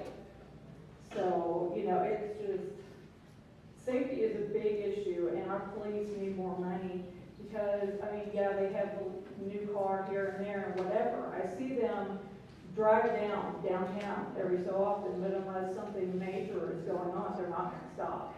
We don't have the ordinances in place for the police to uphold them anyway. So I think it would be, if we had foot traffic, or if we had foot patrol, it would be a lot different. You know, in downtown, it's not, you know, I've heard it's a gym and we need to keep prospering, and it's not a gym, and it's not prospering. You know, I've only been there 2 years, so I, you know, can't say what it used to be like. But I have one business that's 75% down for this year. You know, we have I counted all the shops, we have over 12 abandoned buildings. And of course, a majority of them is around one shop that I don't think should be downtown at all. But, you know, it's like, you know, and I love Silver City, I love downtown, I love my customers. I was even thinking about buying a block and renovating it, but there's absolutely no money in New Mexico for historical preservation. The person next to me redid the theater, and they had to get the money from the forestry. You know, so safety is a huge issue, and it affects everybody. They're just tired of standing up for it because nothing ever happens. You know, like I've heard one person screaming that I'm going to cut you, you know, with more expletives than that. And I call the police. Then the person comes and warns me about them, says it happened to them face to face. And I said, did you do anything? Did you call the police? No, they never do anything. One day I had a very, very scary man with a teardrop tattoo say, can I come in your store? And I had 2 customers, but I was really quick, and I was like, oh, I'm sorry, I'm about to close, you know. sure, I'm about to get a dog. And I'm like, sorry, I'm about to close. And they said, really, are you? And I was like, no, I wasn't planning to. But this man was so scary, it actually gave me, I'm like, I'm closing. So, and the little girl next to me is, probably early 20s, but looks like 18. I wouldn't leave her until she could go home, she could get in touch with her boss. So I sat in my car beside her store, and I said, get a hold of your boss. We want to go. I said, I'm not going to let you stay here. I saw the man crouching by her store. He broke into a car 3 times. And then I finally had my boyfriend come down because I'm like, this is a scary situation. So, and he watched him do drug deals, and we had caught 4 people who called the cops. And nobody ever came. 2 hours, nobody ever came. And they all said, oh, we've got a carjacking, we'll send somebody else, and nobody ever came. So I think they do need more funding to protect us all, and people just don't understand what, it's gonna take a lot for me. I'm originally from Texas and just, so it's gonna take a lot from me, but it comes a point where I'm gonna go online only, because it's not safe down there. I can't get any employee because I don't want to be responsible for them. So it's just, safety is a huge issue, and I think the police need more resources than they have. They just drive up and down, but nobody's there protecting us, and nobody thinks it's as big an issue as it is. I'm sorry that you've had these threatening encounters. And we can't afford in any city or state, but particularly this one, we cannot lose our historic downtowns. And I don't know if this is, solely drug dealing and or intersection between that and an unhoused population. I suspect that a lot of folks that if they are unhoused or not in stable housing aren't even from this community and not from New Mexico. And so my data has shown great intersections and relevant information strongly indicating that people are now coming here because we're so permissive. Nobody gets prosecuted. Nobody gets arrested. If you get arrested, you are dismissed for competency. Now, we fixed competency. I got that done, but I hear it needs to be redone. So I cannot, I believe in 3 branches of government. I know it's not easy to be a judge. We've invested in their infrastructure and their salaries and their training. They're gonna have to do better here. I've got legislators who say we have plenty of laws on the book. So it's just the judges and policing. I don't think it is. I think it's a combination. We've put in $125+ million in salaries and retention and recruiting to all jurisdictions of police in New Mexico. In addition to the infrastructure, we probably need to do more. I love your idea about foot patrolling. I'm a big believer. I'm learning a lot about public safety because I do it with Ben Baker and Secretary Bowie every single day. I think we have to have more patrolling. I think there needs to be local ordinances about loitering, drug trafficking, jaywalking, littering, exposure, and panhandling, and many of those now are constitutional. And I need local communities to do their part. And we've been asking the state to do all of those bills, and I have not been able to move nearly as many. I'm moving some. I think we introduced 70 bills. 70 bills last session to do exactly what you're suggesting. And we passed 16? 11? 9, there were 5 graduates. 9. I mean, we count a couple. There are more infrastructure. I didn't say what CARA was. It's a program reestablished in 2018, 2019. It's been around for a while. It says that if we have, I always get the first one, comprehensive addiction recovery, what's the last part? Act.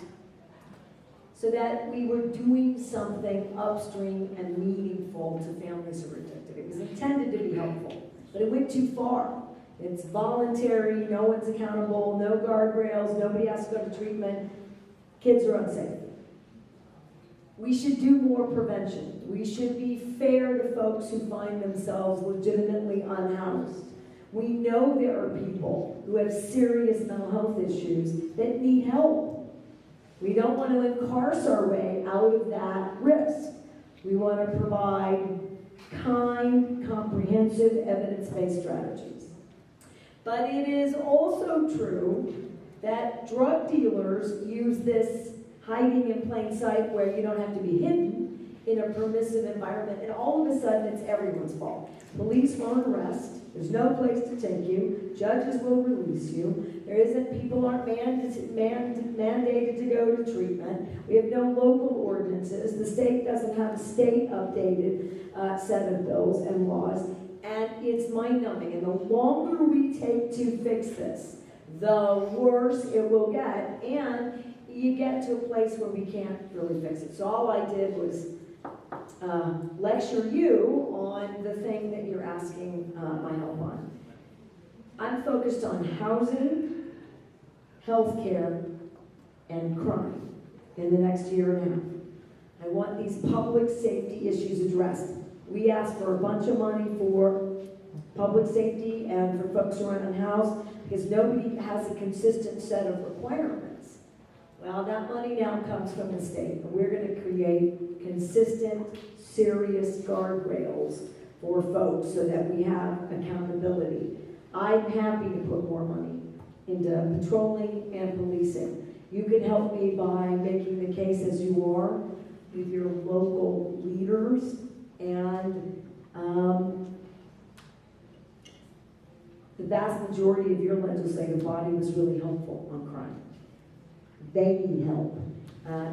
It would be great if you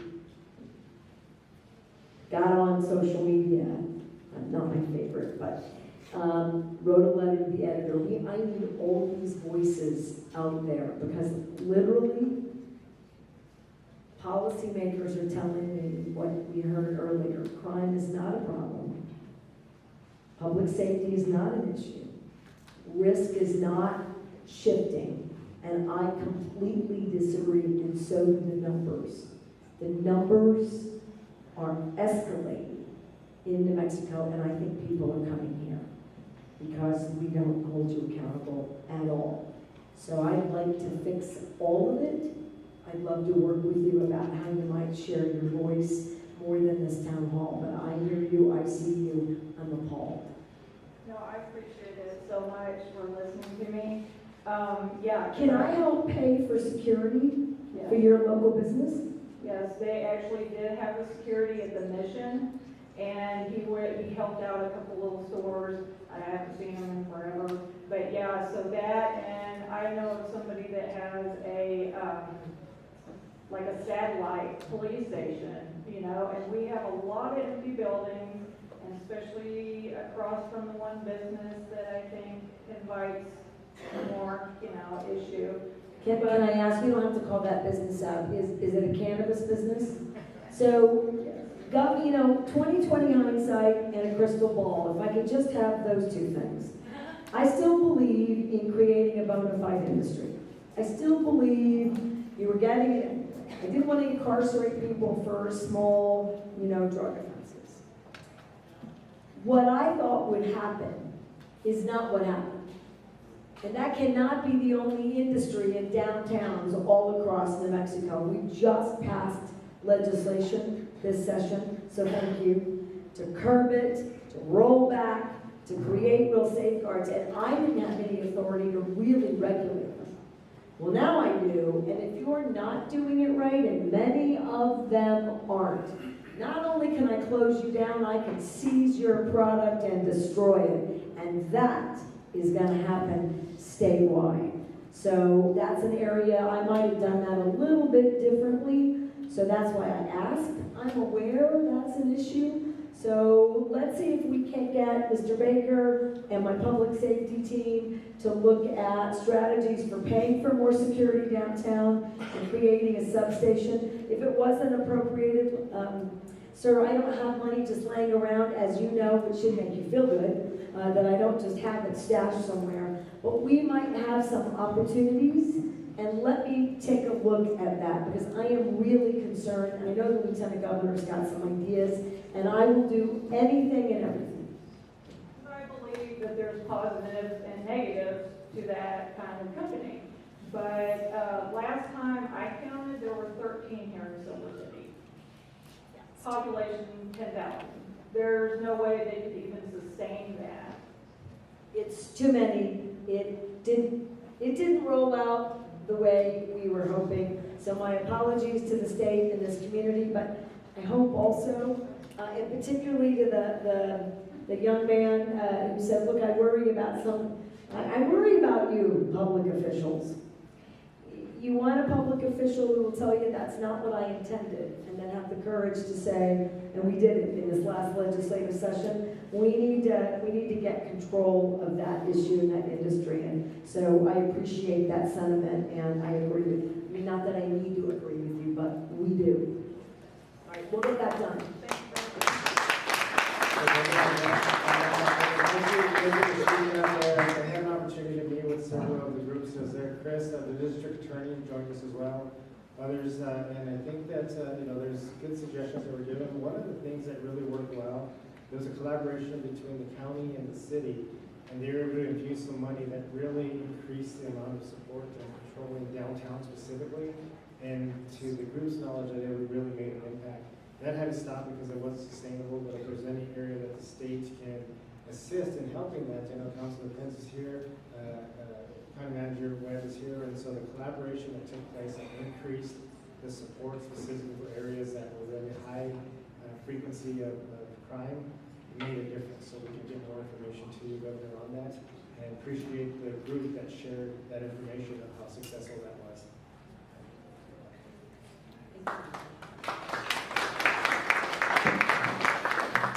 Thank you, Madam Governor. Every Council Secretary, this is incredible, the amount of power that we have in this room tonight. I just really appreciate everything that you did this morning at the rec center. I feel is the right direction for our youth. Not only do we take care of our students with our new, free education, but just the younger youth, giving them an opportunity to have other venues for release, entertainment. It's not out of pocket so much, more parks, well kept. I think that's the right direction for the youth. Education is great, but just giving them something to do. You don't have very many resources here to let a child just be a child. So I think that's very important. I really appreciate the commitment that the state's made to that. I also want to say thank you to all of the first responders for the response to the trout fire. That was extremely huge. 2 weeks of help in the entire Midway Valley, everybody from Lake Roberts all the way to San Lorenzo. The community of Libras would have been there if it weren't for them and everybody. And the response that the state does give in our DSNAPs is incredible. We've seen so much destruction all over. It happens everywhere. We can't really stop that, but we do have the ability to jump right on it. And working with the state, I see us so much to where we really respond quickly. We try and get to the people who are right there in the harm's way. I just want to say also, I do highly support law enforcement and the new toys, because as you mentioned, Governor, new toys bring things like justice to, ballistics, DNA. Also, it brings non-lethals to where we can contain individual suspects without harm, to control situations with non-lethal. I'm highly for that sort of equipment and toys, so to speak. because, we don't want to have our law enforcement in harm's way, so we don't want to harm someone who is a suspect. And I highly support and thank all of the law enforcement that are still here. I really think that this community has an amazing response, not just with the state, but just the community, Grant County, all of the other communities. When we have situations, for such a small community, we have some great resources. We have a lot of food baskets that really help out, but just in the community alone, how when we had evacuees from Neighbors Valley, we had hotels offered, we had, meals offered, and that just, it means a lot to everybody, and even in what I do, that is extremely huge. I have one question, and I probably shouldn't even ask it, but I really, I want to give a voice to the communities out in our micro metropolis. As far as when the fire happened in Neighbors, there was sections like the Camp Thunderbird section where they were out of power for 2 weeks. Some were forced out immediately, some didn't leave. But what had happened was it created a situation where without 2 weeks of power, you lost everything. You really did lose everything. And especially in communities out there where it's so hard to get from there to here to reload. So you do keep a lot more on stock to help out if you ever come across a situation like that. So when people lose their freezers, their refrigerators, everything, even if you're not on a benefit, those DSNAP benefits are so important. We had a situation where there was an opportunity for people who were in the communities that were affected to take advantage of the DSNAP in our area. Except for there was a couple of major zip codes that were not included, and there was a couple of zip codes that were included.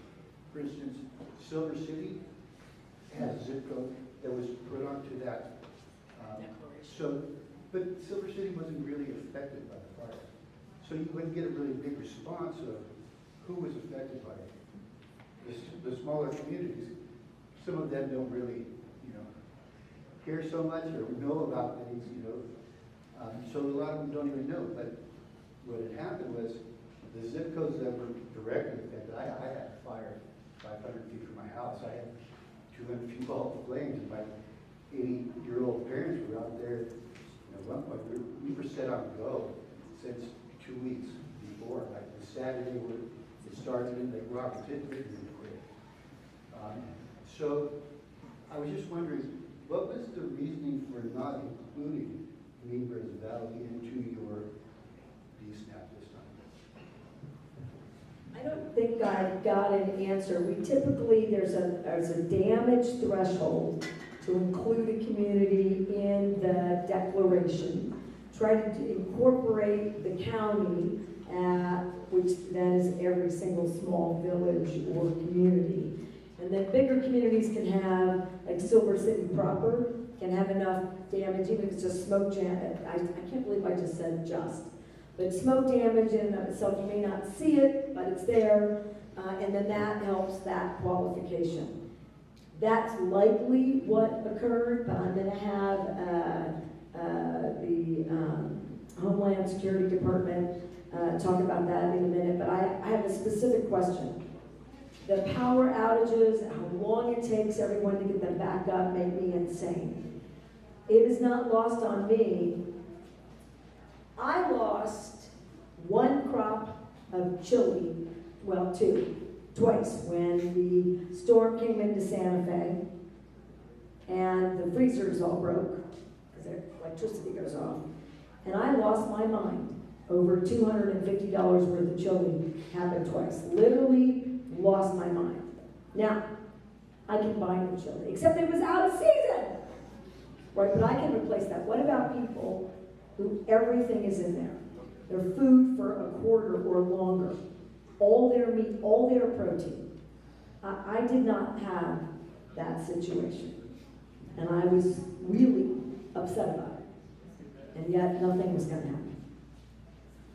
If you had to guess for these outlying communities that did not have power, who lost everything in their freezers and or may have not be able, some of them are so old they don't get restarted after they've been gone for so long, or the food that spoils creates such an issue you just need to throw the whole thing away.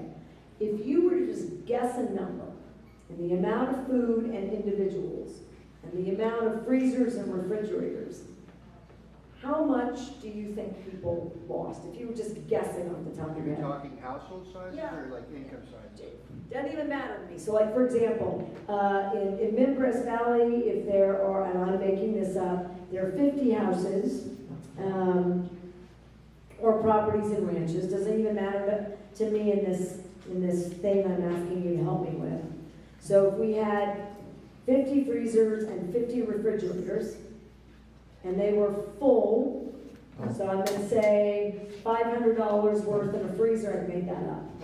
And $150 in a refrigerator, I made that up. That's the kind of thing I was guessing, and then you times that times, you multiply that times 50. How many households do you think I would need to help? I say we first had about 500 houses at least. 500? Yeah, And we're out. It's tough because. Close to 1,000 residents. Yeah. Close to 1,000 residents. The reason I'm asking, I want to be careful, because under promise and over deliver. Under promise and over deliver. In some communities, I have to fundraise. That's why I have to be careful about over committing. It doesn't fit in what the feds and the state let us spend money on as nicely as we would like to. In some situations, we can. In the situations where we can, let's take a look at that, Allie, and I want you to talk about that. In the situations where we can, I have been known to fundraise to replace all that food for as many families as I can. So you give me your name. Will you help me navigate that? And again, I want to be very careful. Madam Governor, I'll help you do just about anything. I am not promising 500 or 1,000 new freezers and refrigerators full of food, because I'm not even sure where I'm going to get all that money. But I would like to take a stab at getting people whole who were affected by no fault of their own. And we don't want people to go hungry. And it's just, it feels like it's just so much burden. Let me work on that with you. And Allie, how much of that could we, do you think, take a look at? What do you think would likely be available, if anything? So Governor, under the declaration that they received, there's no assistance to individual families. But Gov, what I would like to do is maybe see if we can reach out to our food banks and some of our private partners that were talked about earlier tonight to see if any of them would like to partner with us. And well, you do that fundraising, and I'll do the other fundraising. But let's commit together. Let's see what we can do. And I don't know the answer, but it'll be better than some people assume, and not as good as I would like it to be. But I'm going to do my very best, because we should look out for each other. I believe New Mexicans do. I think we do more than anyone, but I can do my fair share. So you'll work with me on that? Absolutely. I do not wish the yins and yangs that you all deal with. You know, it's mind-blowing. But I really feel that New Mexico does a great job on it. It was just a question because we did have quite a few people come in. You know, I'm sure we had the communications out there. There may have been more.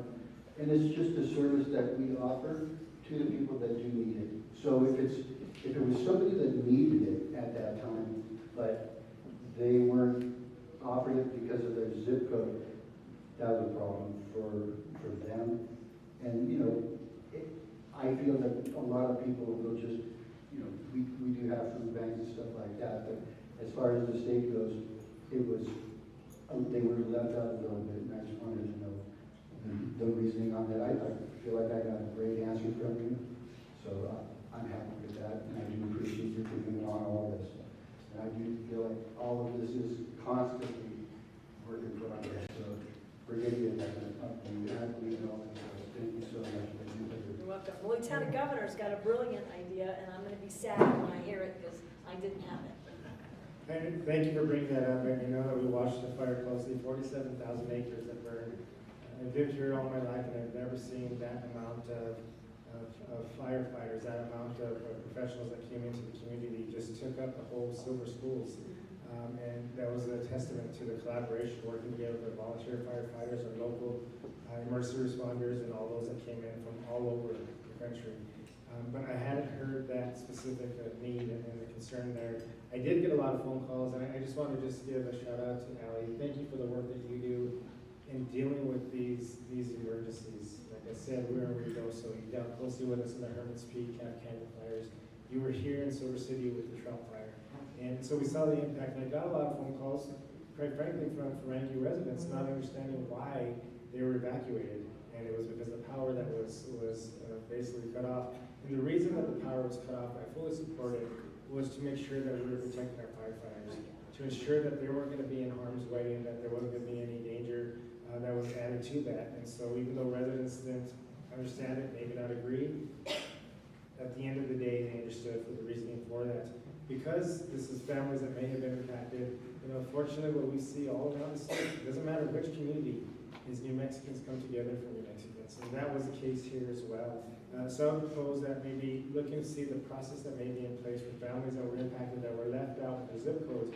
We have a wonderful Gila Community Foundation who has been working day in and day out to provide, whether it was evacuations, whether it was housing families that were impacted. And so I would want to, and I hate to put more work on Priscilla because we put enough work on Priscilla, but Priscilla could be a great contact with the Gila Community Foundation to see how we can set up a process to assist those families. So just wanted to toss that out there, and Priscilla, thank you for confirming that may be a possibility. I don't know what to extent of which capacity we may have, but I think that could be an avenue that we have some funds that is intended exactly for those purposes. So I could fundraise into your foundation. Yeah, and that's the way to do it. So great idea, and I'll work with you. And we currently have dollars available. And they currently have dollars available. All right, let's go do this.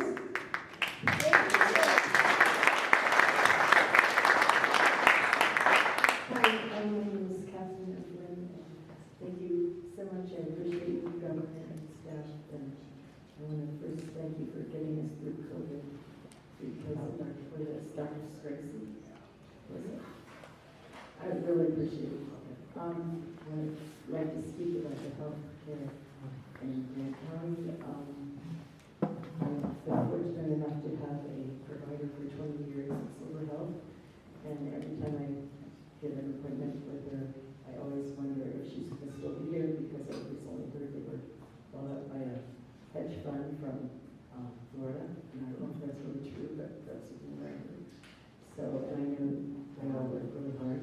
I also have a couple of providers that have left from HMS, and I'm really sad about that. The providers that I've had there have been wonderful, and I didn't know they were leaving, they just left.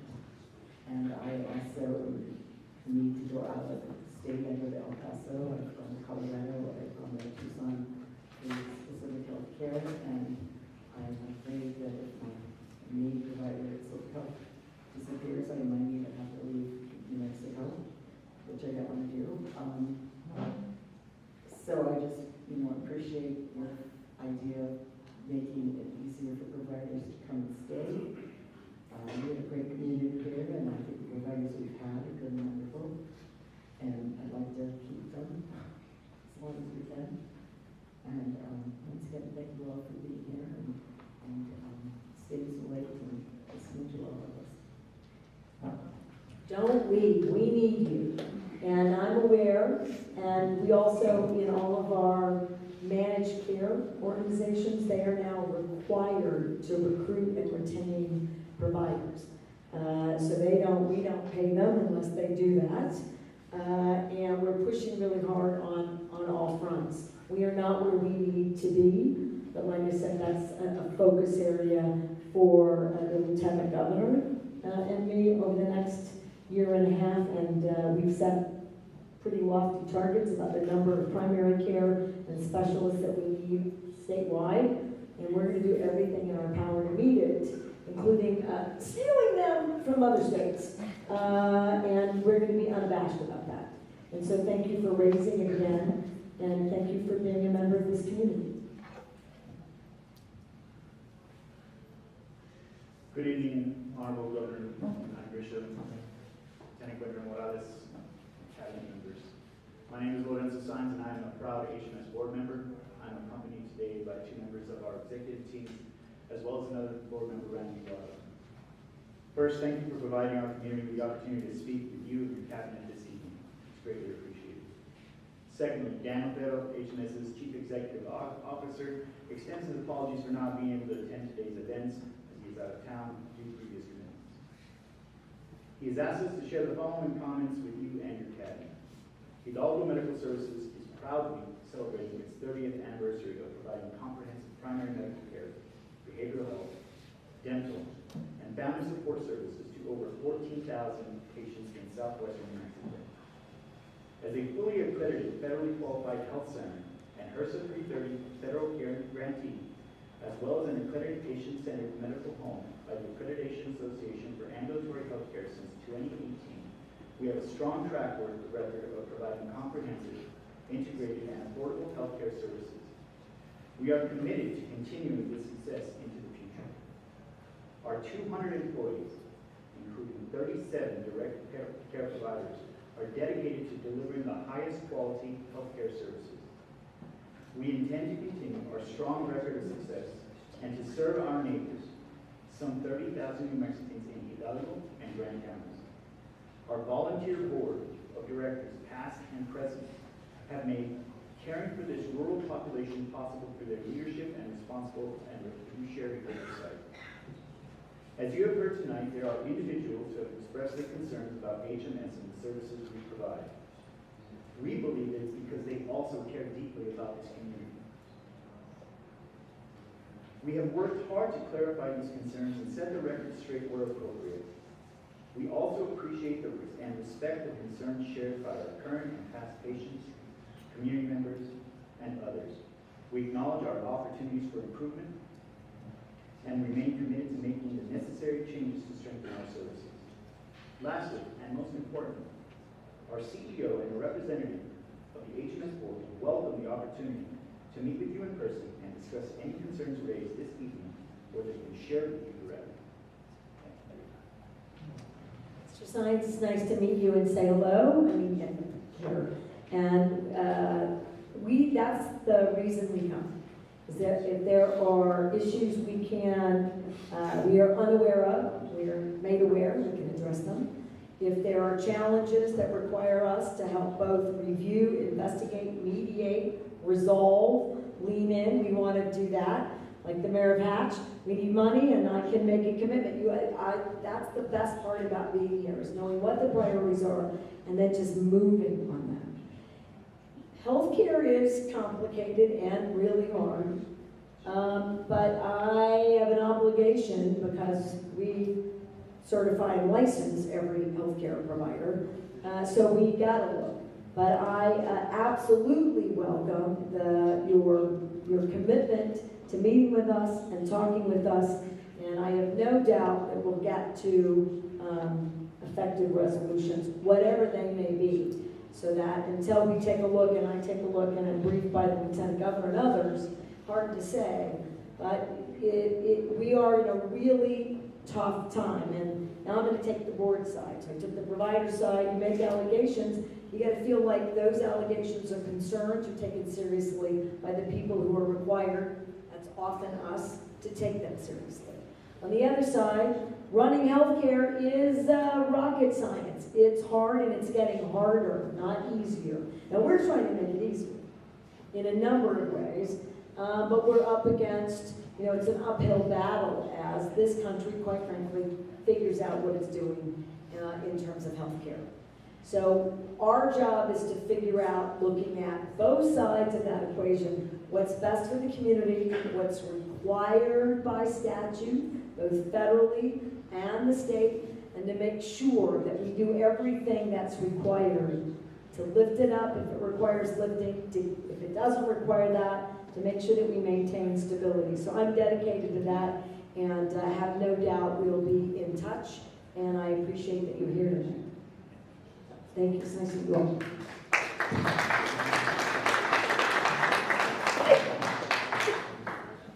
I'm going to say good evening, but it's almost time to say goodnight. Thank you so much for being here, Governor, Lieutenant Governor, Cabinet Secretary.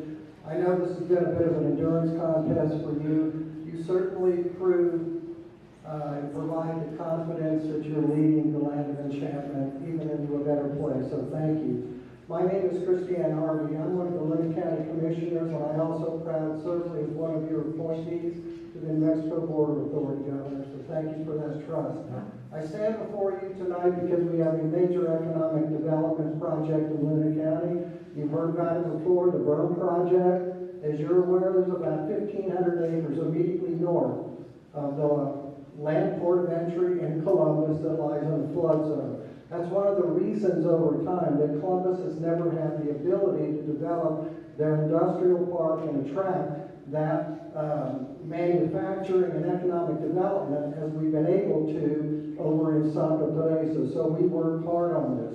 We've raised over $20 million for this project. We've committed another $5 million to it for the gateway to the Columbus Industrial Park. Because of COVID and inflation and many other things that have happened, Governor, we lie short of $9 million to stop this flooding. We've all seen what flooding has done recently. I mean, it was a result of fire, but we live in the desert where the water flows off of the mountains. It hits the dry desert. It goes south in Columbus through the land port of entry, and when it happens, it floods badly. The recent rains that we've had, which have been minor, have caused flooding down there. And while this berm project is underway and not yet complete, it has alleviated a lot of the issues that we would have. We stand before you, or I do, including many others here, to ask for your continued support as we seek that remaining $9 million, because if we don't have it, everything we've done so far, $20 million plus another $5.2 million is for naught. It's really important to us that we're able to provide you with the growth that we know that can happen down there and serve as an economic development driver for this entire state. So I thank you for your patience, all of you for what you do tonight, and thank you for being here. Commissioner, thank you for what you do. Thank you for spearheading investments into that project. The Lieutenant Governor lets me do all the talking. I don't know why. Maybe because I can't get the microphone away from me. He just texted me because he knows everything. And you all should be, and I know you are, but I want you to do it again. You should be so proud of Howie Morales. He has done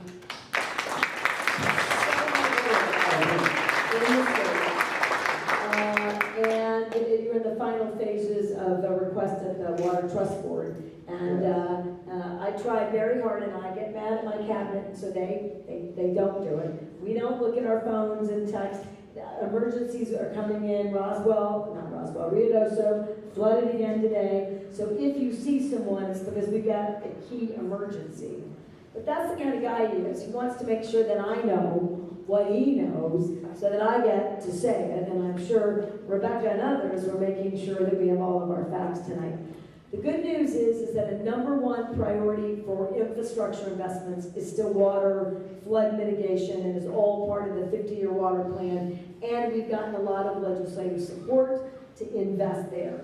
2, the other big thing about how we do those investments is the underfunded, right, or the phased-in projects.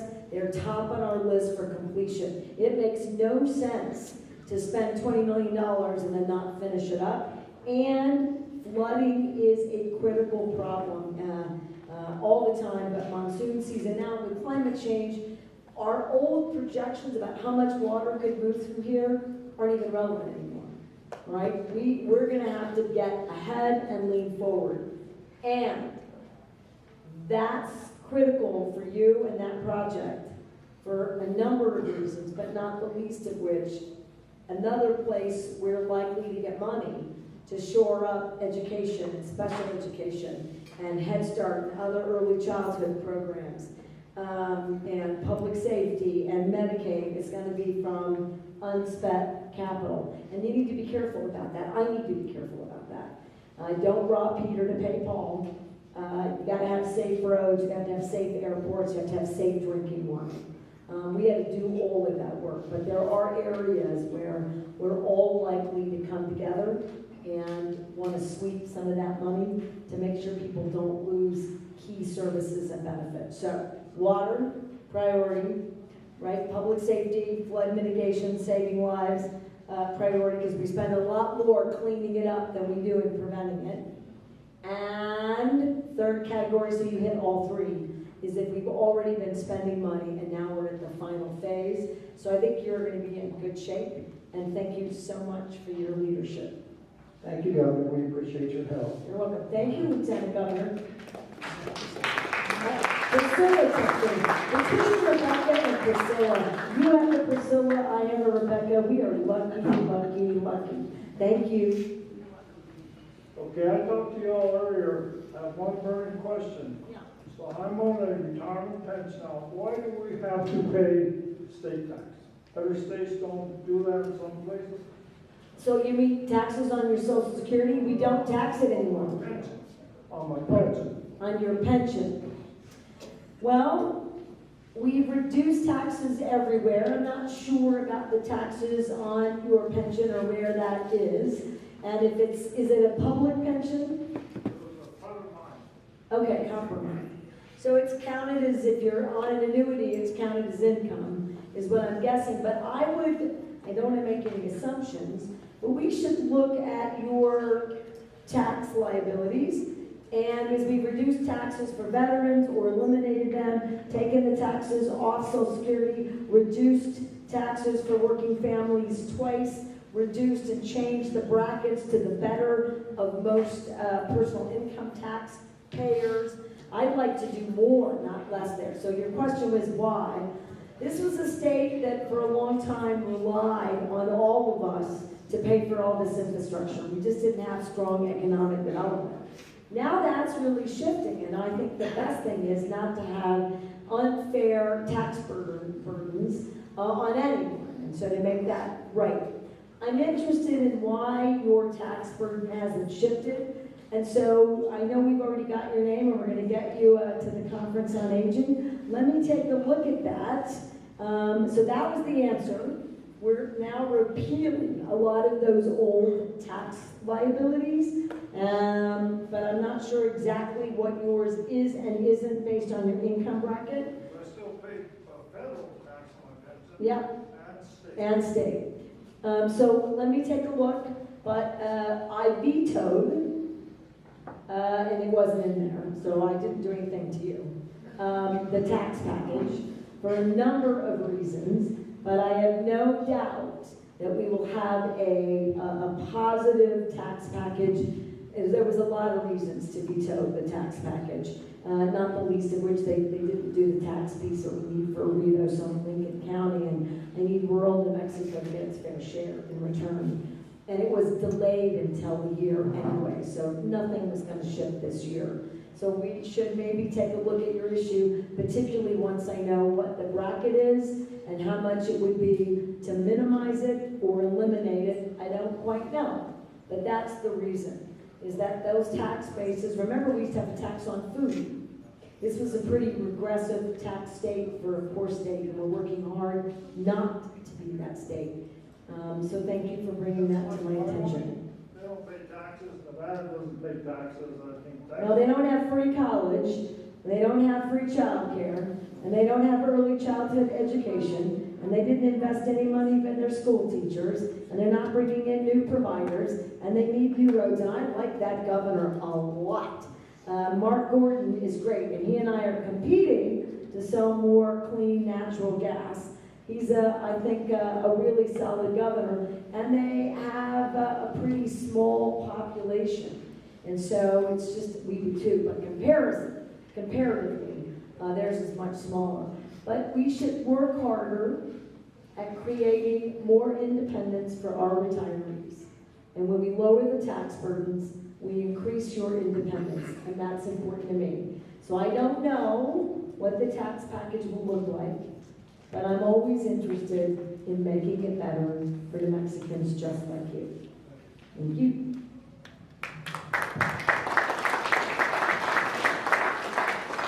Hi, thank you. First of all, I just want to say thank you, Governor, Lieutenant Governor, and Secretaries for being here. It's very meaningful to have you here to listen to us. I don't have a question, I just have a quick comment.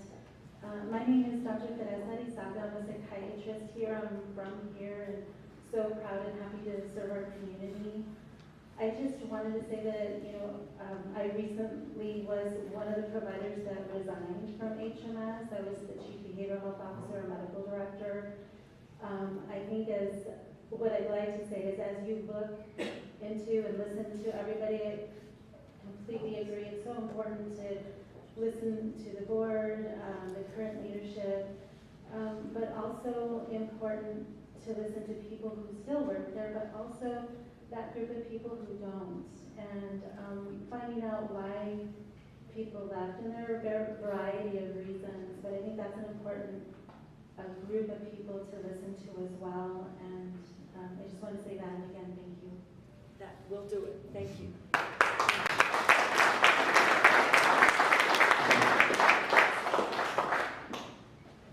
This question is really for the deputies. And bear with me, I'm really not a great public speaker. I'm from Columbus in Southern Atlantic County. My question is, how do I get the state agencies to show up to provide services to rural communities like mine? Right now I run a food pantry that is open almost 50 hours a week. We are blessed to have a little food bank on our side, but our residents come in and ask for all sorts of things, condoms, tampons, Narcan. We have assistance with state federal forms. We're lucky to have a CHW, but that's only temporary. Our CHW is because our nonprofit has trained and paid for their certification. Thanks to Workforce and Demi, they are assisting with making that possible for us. We're 100% volunteer. Nobody in our organization gets a paycheck, and my real question is, ultimately, how do we get you guys to show up for us? We showed up for you guys when you wanted our votes. How do we get you guys to show up for us to support our community? And sir, you said you wanted to hear from some of the cabinet about that? Yes. Okay, do you have us on food security issues, on aging issues? I mean, let me start, and then I don't know who to give it to. So raise your hands. I'm sorry. Yeah. How do we get, and Governor, you're too busy to deal with a small community like Columbus. No, I'm never too busy. How do we get the deputies to show up? So you mean like when you say deputies, you mean like cabinet members? Okay, I'm okay. exhausted, by the way. Well, you can just ask them and they will come. They travel a lot more than you might think. And the issue really is, we also work with the state associations, so all the food pantries, all the time and during the session. The mayor of Columbus has been in my office, changed, and also the commissioners every year since 2019. But we can do a better job coming into the community. I mean, part of the problem, and it's not an excuse, it's a very valid point that you're making, is that we are coming out to Silver City, not just because it's a larger community, we're really trying to get the whole of government coming out to meet everyone. Because I agree with you. There are a lot of communities, counties, villages, cities, and it's tough. And it's tough to bring them all, and that's not what you asked for. But we really are trying to do that. And I haven't been to Columbus as a governor. I don't think I've been to Columbus in probably 9 years. It's been a while. And that's a testament to your point here. So thank you for being a volunteer. I think we could do more for what you're working on in Columbus. But one thing we rely on, since we can't be everywhere at once, is for the local officials, when they come see us, and they do, to include the things that you need in their requests. So that's interesting to me. To the associations, we have to do a better job making sure they're reaching out to the more rural areas. And then all you have to do is ask them. They will come. And if we haven't made that clear that it's not a one and done issue for Silver City, we want to be invited, and we're interested in getting to know all of the residents in as many small communities in New Mexico as we can. COVID and fires and floods did not make that as easy as it should have been, but we have time, and I want to do more. So thank you for that invitation. We'll go. And that's how we get our information. I'm wondering, though, for food security issues, particularly for Columbus, we could go to the health authority. Let's do that. Thank you, Governor. So hello, you stopped by the healthcare authority table earlier this evening, and I texted you my contact information. So send me a text message or give me a call. You have my email, and I have your card too as well. We have more than 40 offices throughout the state, including in Las Cruces. I'm sure we can get some of our staff to come down. No, he wants you. Yeah, well, I'd So be happy you're to going. go. Yeah, I'd be happy to go. So I'm actually going to be in Las Cruces tomorrow. I can see if I can stop by and talk to your colleagues there. So I'm happy to do it. No, it's not even close. Do you know where Columbus is? It's down there. Yes, but not that portion. It's over here. So that's it. So now you know I'm really hideous to work for. And I'm lucky that qualified, kind people will do that. I know where Columbus is. It's not in Doñana County. So you're going to need to make another trip or go. And I would. So you tell Secretary Armijo that the two of you are going to Columbus. All right. You want to go too? Secretary Kaltenbach will go too. That's three. And we got some members that, his point is valid. And sometimes we show that we don't know enough about where people are. And to support the deputy secretary, you know, their jobs are filled with getting as much information and problem solving for thousands of New Mexicans every day. And so I might seem a little harsh, but I get it, what it's like when you try to, that's how I got my job.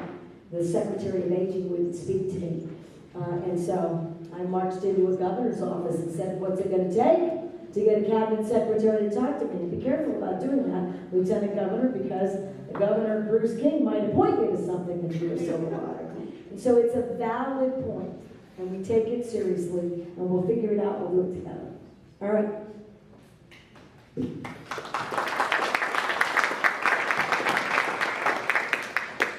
Good evening, Governor, Lieutenant Governor, and members of the Cabinet. Thank you so much for taking the time to visit our community and listening to what we have to say. I'm Emma Eileen McKinley. I'm the coordinator for the Grant County Community Health Council, which is a program of the Center for Health Innovation, New Mexico's Public Health Institute. Our CEO, Dr. Stacy Cox, sends her regards for being unable to make it today and apologizes for her absence. Our Health Council would like to thank you for including $4 million in one-time funding for health councils across New Mexico in House Bill 2, ensuring that county and tribal health councils throughout the state can continue our important work throughout fiscal year 2026. Thank you for supporting health councils. And while this piece of legislation is crucial, it does not negate the need for ongoing advocacy for health councils. Allocating recurring funding to our essential and consequential programs can help ensure that health councils can continue to build a healthier New Mexico for years to come. In addition to House Bill 2, we would also like to thank you for the approval of Senate Bill 1 and Senate Bill 3. Establishing this trust fund for behavioral health will ensure that these crucial and life-saving programs receive long-term and sustainable funding. And establishing the Behavioral Health Executive Committee will help streamline and strengthen these services that have been so broken in the past. However, in the face of these triumphs, the work is still not over. The rural and frontier communities of New Mexico cannot be overlooked, homogenized, or neglected in this process. Rural New Mexico is incredibly fortunate to have Dr. Stacy Cox on the Behavioral Health Executive Committee, advocating for rural and frontier New Mexico's unique needs and addressing our unique challenges.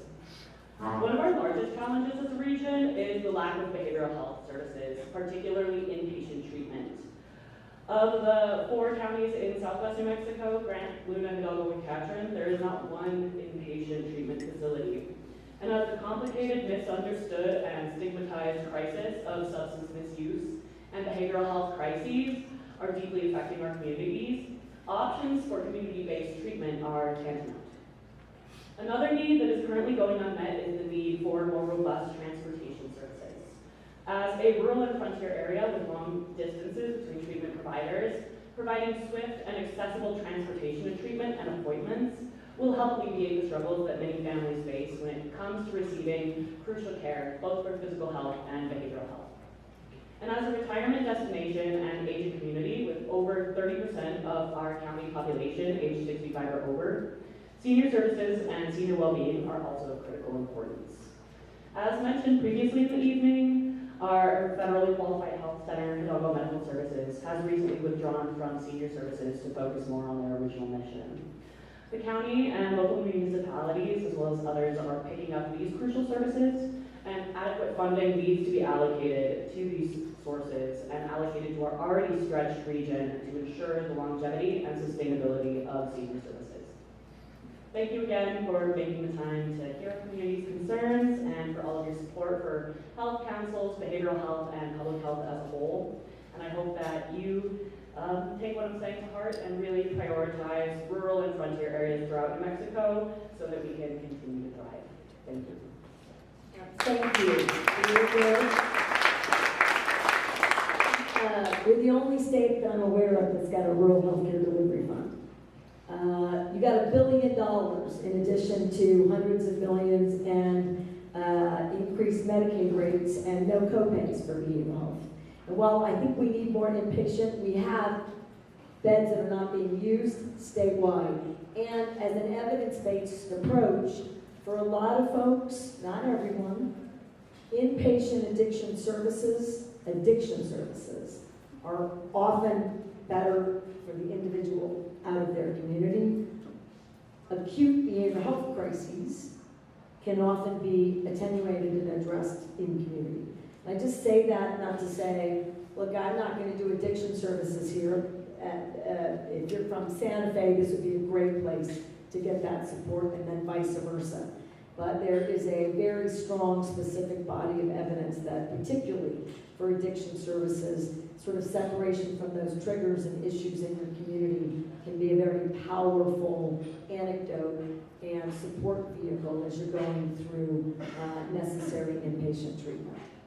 The bigger problem is most people don't want that, don't go, and we have a 24-hour, 3-day, 7-day situation. So when you only have that, it's tough for providers to be able to stay open because those beds don't get used and then they just get converted. So beds that were here converted, even some at Fort Baird shifted.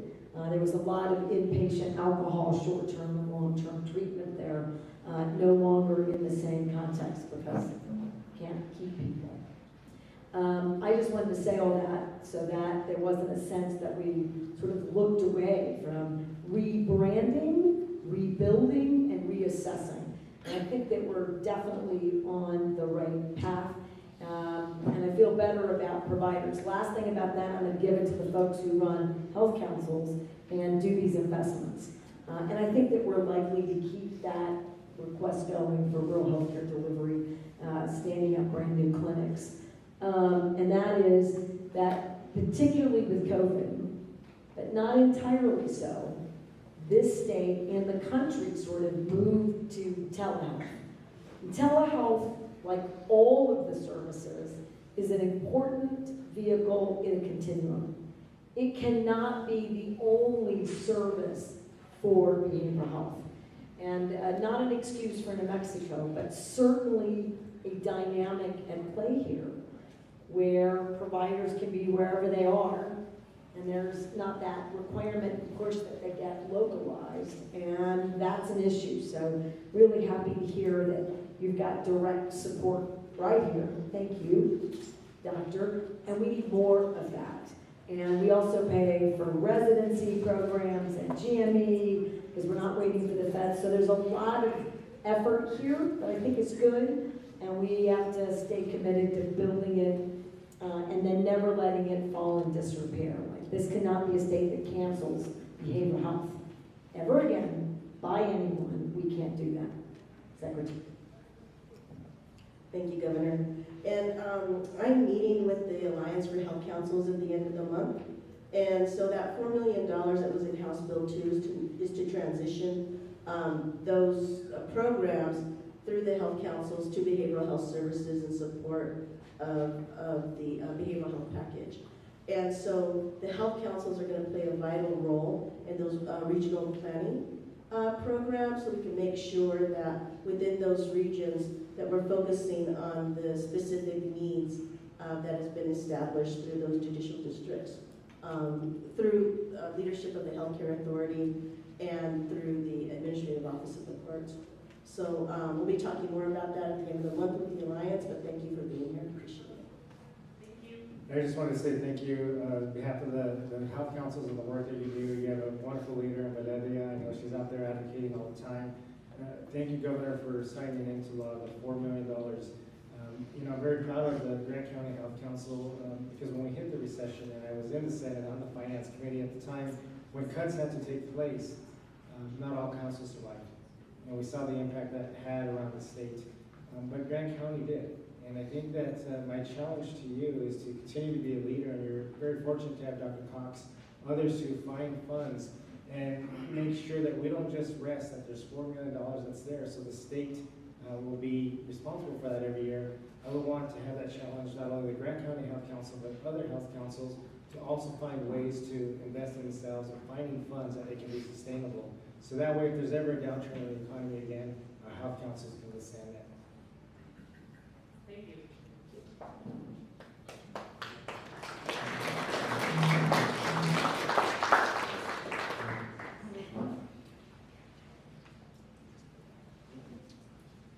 Good evening. My name is Dr. Anita Parada, and I am the clinical neuropsychologist here in town, working still in Alabama Medical Services. I was born far away, and I came here 4 years ago.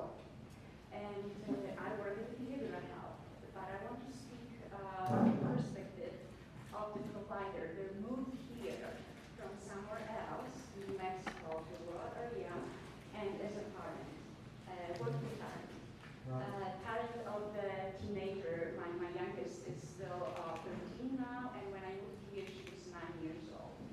So it's wonderful that we have affordable or free childcare for the young children. But from the perspective of the prevention of behavioral health and really addressing problem more comprehensively, what we need in the places like here, I know that we need after-school programs. Available, affordable, just like by default. Because, I am a doctor, right? I have resources, but there's no, I have resources like I can pay, but there's no place. Or there are places that I will have to leave my office and move my daughter from school to somewhere else. Or if I have a babysitter that I can feel safe enough to leave my child with her, they develop and they want to do something else, and then I'm out of babysitter for after 2 months. That's a problem. And this is how the children, teenagers, when the school ends 3:34, the latest, if the child is not interested in playing sports, they just go somewhere where if the substances are available like this, and there is no supervision at home because the parent is working, which is great, or parent is not working, but it means that has on their own problems,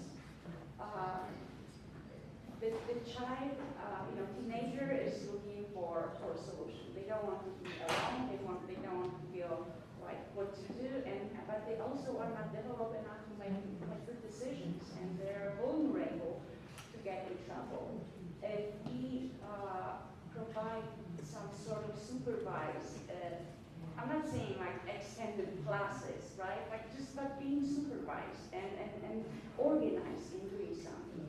I moved here actually from El Paso, and I thought that it's something that this is how the things go on here in this country, because in El Paso it was not the problem at all. Like every school has after-school program, and I don't know how many children we can prevent, but we can be some number we can prevent to get into troubles when we provide them some sort of supervised, time after school, so that the parent can, without thinking what's going on with my child, work, do their job, and then come back, pick up the children and spend, meaningful time making dinner, eating dinner, and stuff like this. In this after-school program, children can do homework with somebody else, right? If they don't have this at home, they also maybe they are talented, but they don't have support, and they are afraid to do their homework, or they don't want to do homework. So I know it's not the problem probably to solve just like this, and it's a complex between education and health, and collaboration between the local and state authorities, but I think that is something that we shouldn't forget, and we should start doing something about it. And from the perspective of the provider that moved here, it's a huge problem because I don't have family, I don't have tia, I don't have abuelita, I don't have cousin here, and so I just that's one of many challenges that make it more difficult to stay here. But at the same time, if we come here, there's the reason why we come here, and we want to stay here. So this is what I wanted to say. Just to raise the problem, or start the topic, and because I'm looking for some solution, systematic solution that help many parents use. In the rural area, probably not only Silver City, but many places in New Mexico that may struggle with this. Every place in New Mexico.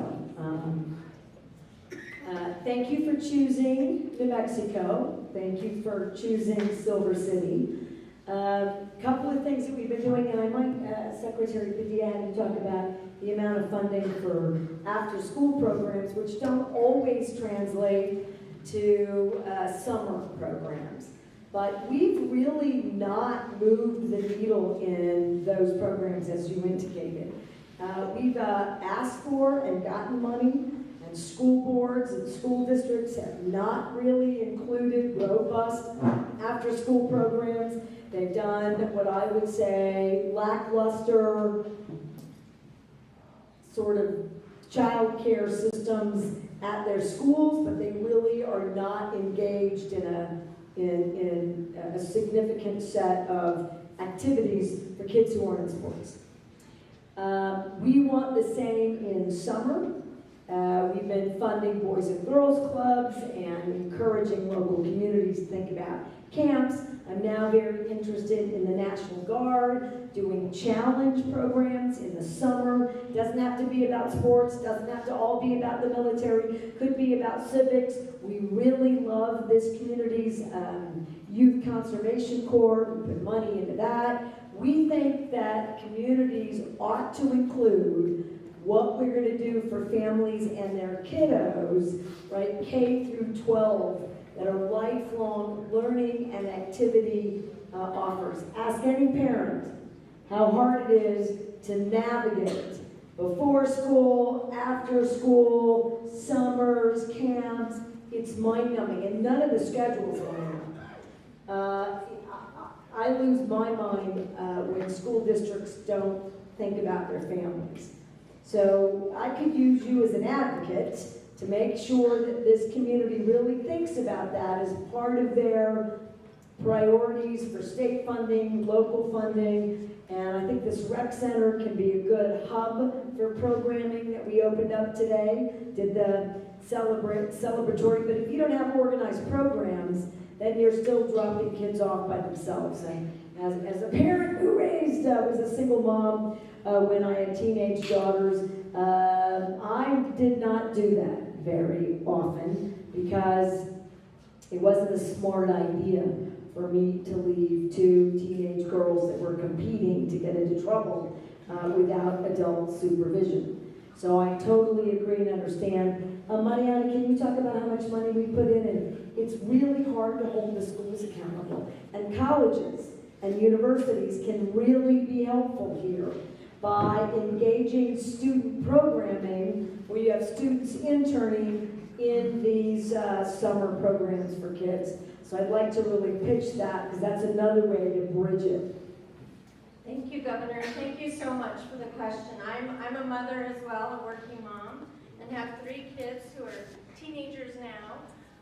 And we really need after-school programming and just out-of-school time programming in general.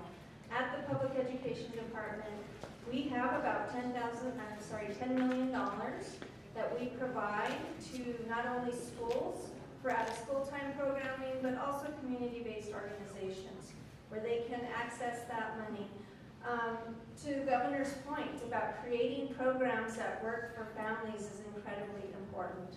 Our schools do provide before school and after school programming at times, but those programs are not in place when schools are not in session. So it's really important that we partner with community organizations to create programming that really works for families when they need that programming. We also have funding that we utilize for academic programs. So the summer reading program that the Governor mentioned, there were 7 programs in Grant County this summer. I visited one today at Aldo Leopold Charter School.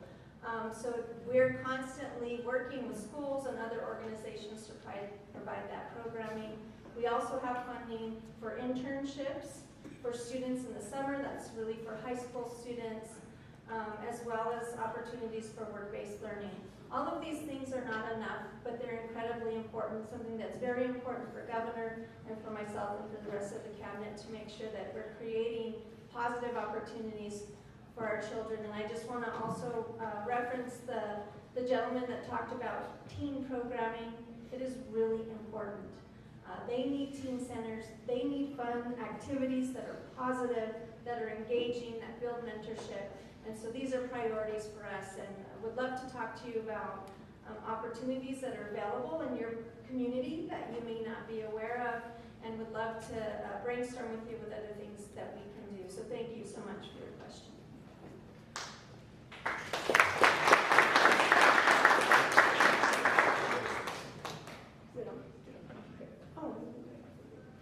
Hi, I'm Frances Gonzalez, and I'm from here in Grant County. I wanted to bring up some things first, well, some big thank yous. First, after I was elected with the Bayard City Council, one of my big areas that I've always been concerned about is over our water, our, what do you call it, our water, help me here, Mayor? Treatment, our wastewater treatment plant. I'm always worried about it because we are, responsible for all the other municipalities as well. And one of the things that you helped us with when we first got in is an emergency because, and how we flew out and they assessed everything and got us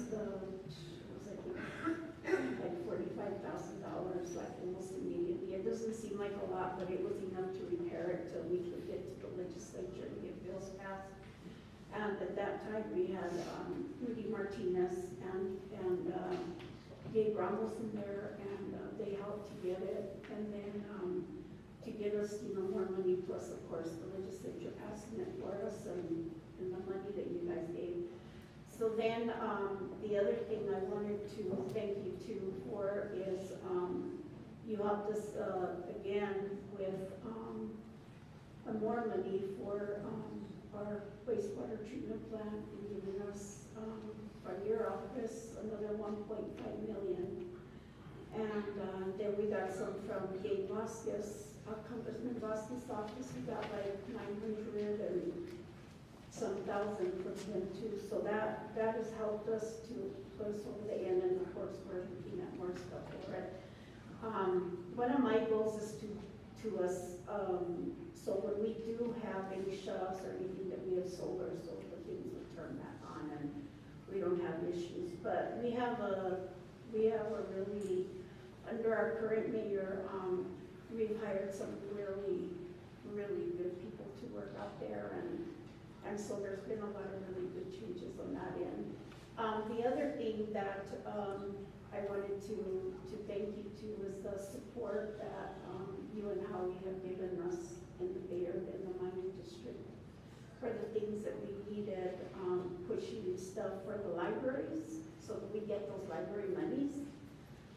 So when we were in between librarians, I worked with them to keep our grant and to keep that money that we also get from the library fund, because we didn't have anything for it, and we had to do it because it increased to 25,000.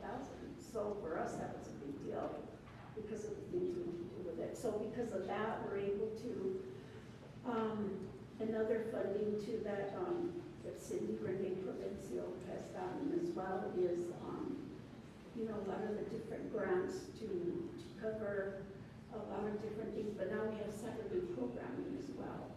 And so that, it started slow, but I told her that I think when school starts, it will really pick up.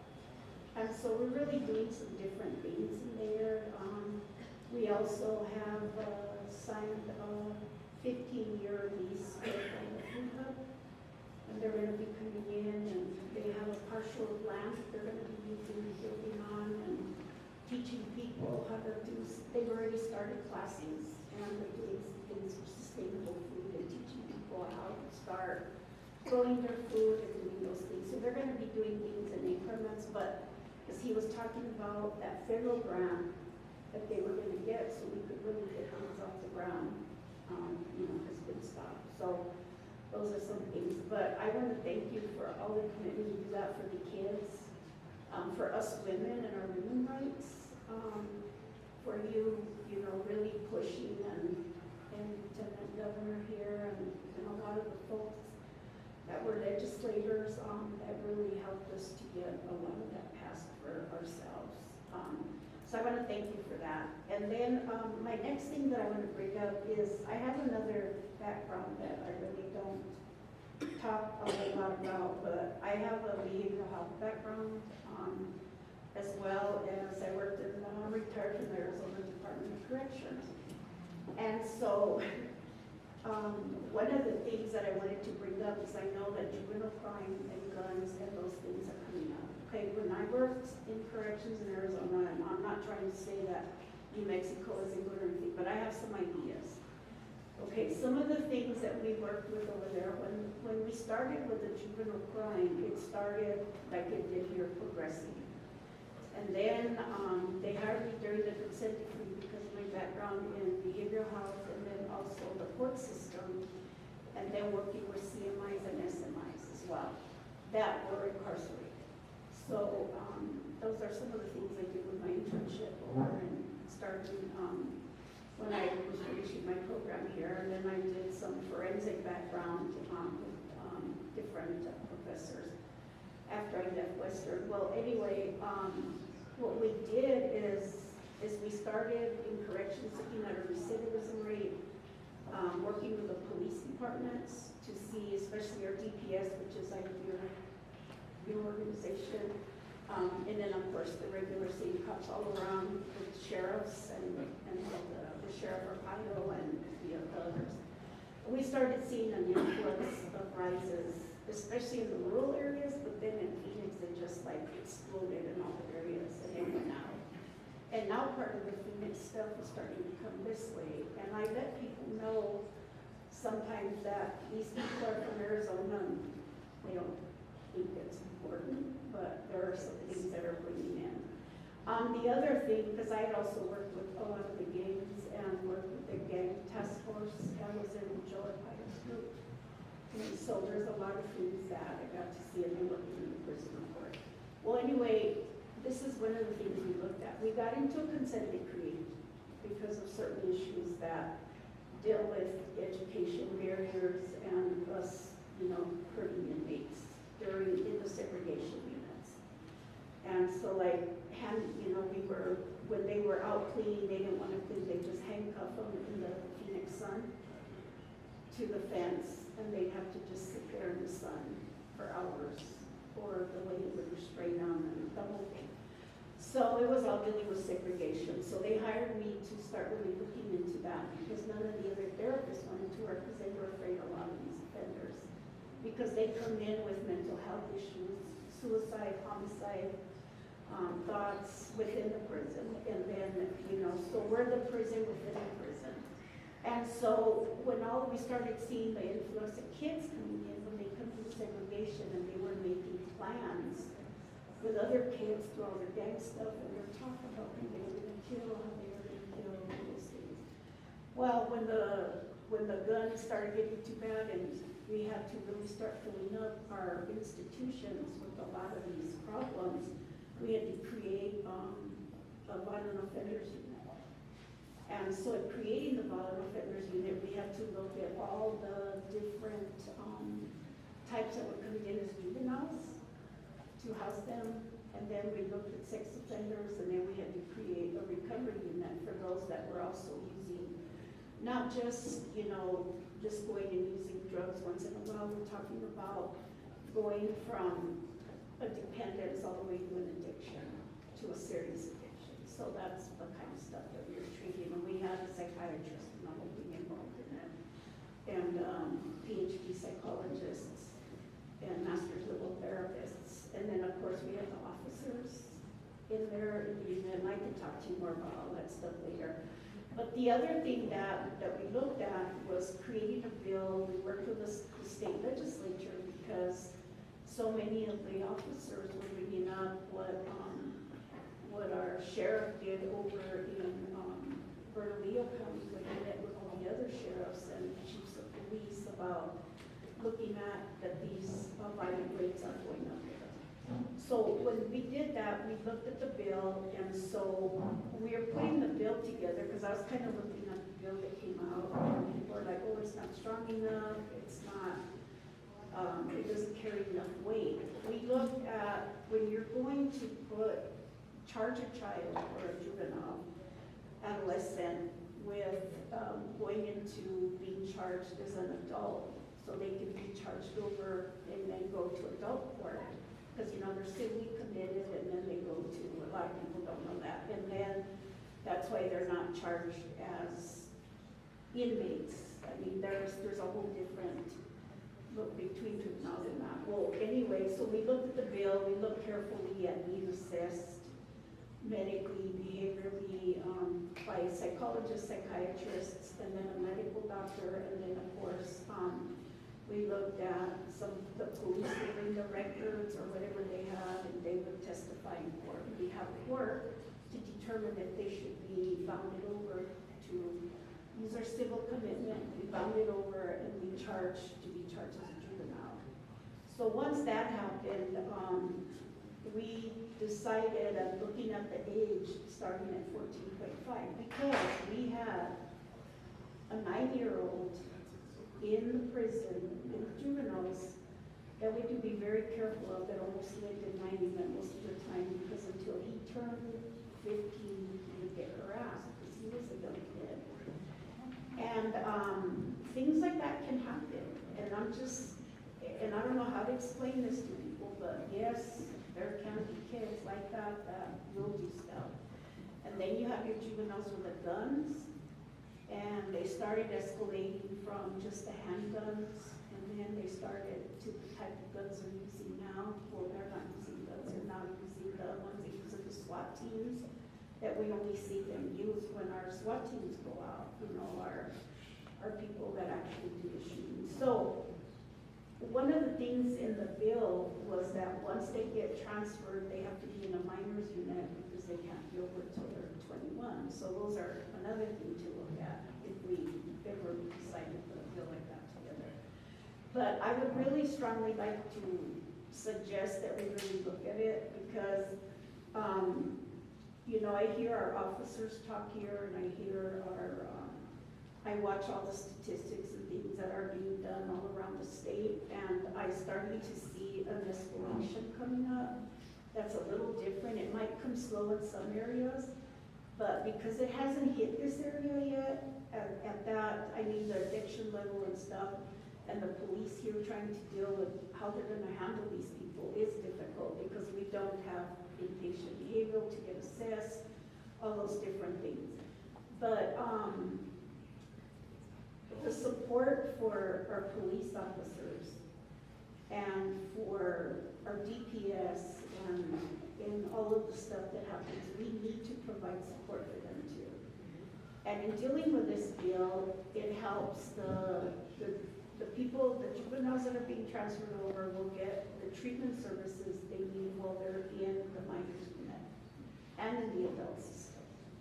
And sometimes you do have to really look at some of these crimes and what you really have to do in those units. So I really would you know, like to just recommend looking at some of those things. I wouldn't mind helping out with that. With the Department of Corrections, I'd love to talk to the director. I've seen a lot of her experience. She and I have a lot of the same experience. And so those are some ideas that I have. You know, how you would train the courts deputy and then work with, you know, juvenile service, the whole continuum. So I have stuff that I still have written out from what we've used and programs that I helped develop and things of that sort. And then I was a tribal liaison also with Governor Public Health Unit and appointed by her. And we also did a lot of work on how to also bring our Native American and our services in, because a lot of times they also are unlooked from the tribes that when they commit crimes over out of the reservations, or if they're urban Indians like myself and Joe Sines and others are, because we live here, are overlooked. They're like, well, they can't, and girl crimes as well, some other things that escalate. So those are some ideas that I can have to build. I don't need to be long-winded, but I don't know how else to explain it. So that's what I have. Thank you for your kind words at the beginning. Thank you for tackling a complicated subject. Are you talking about our juvenile bill in this last legislative session? Yeah. Like, I wasn't sure. And that bill was really aimed at for people who are, thank you for staying so long with us. I'll try not to be too long-winded, and because these dialogues are important for me, and I appreciate your patience. We aren't really detaining juveniles in the state, and we went to a place where we weren't doing it, frankly, at all, including for serious crimes like murder. So, as an example, an 11-year-old, 3 murders. We went from having sufficient detention and it's the responsibility of the counties, in many of our counties, not all, some are too rural, to having 3 really statewide. So again, it just swung too far. I think the bigger debate is detention, if it's not done properly, can be as damaging to a child as it is a juvenile, as it is to adults if you don't do it right, and there are required and effective constitutional protections. We don't put juveniles with adults unless a court determines that 15, 16, 17, that the nature of the crime in that individual would warrant a large shift. And those are rare and should be. We know that adults and kids should not be together, and we believe, I believe, that was our bill, that if we have a violent offender, particularly repeat offenders, and we do, and it is escalating, and it is escalating everywhere, and it's guns and drugs. That if kids aren't accountable, there is no reason, and maybe even parents who were helping them access guns and drugs, We got to do it differently. So they can't be released to home. They can't just keep committing crimes. And given that New Mexico largely probably didn't do the detention correctly, we're committed to evidence-based strategies. So no one is suggesting that we create detention from 50 years ago where there was capital punishment irrespective of age. You couldn't see anyone. There was no behavioral health interventions. None of that. We want to do evidence-based, fair, appropriate interventions. But these are young people who are committing violent crime and cannot be out in the communities. So happy to work with you and anybody else who can help us get some attention on juvenile crime and juvenile justice both. We didn't have much luck in the legislature, although, the House passed that and then the Senate didn't. So it's a kind of a topsy-turvy world in the legislature when it comes to getting our public safety issues right. So thank you for your commitment. I just thought it might be helpful to put that juvenile detention bill in some kind of context.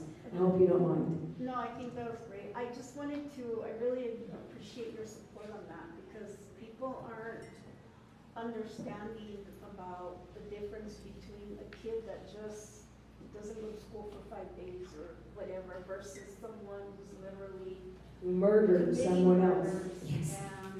And then they're just like, yeah. We're not trying to sort of communicate. Thank you. Last thing about that. I am not interested in, so I will not sign legislation that incarcerates someone for being poor or being unhoused. I am not interested in incarcerating individuals because they have a behavioral health or an addiction problem.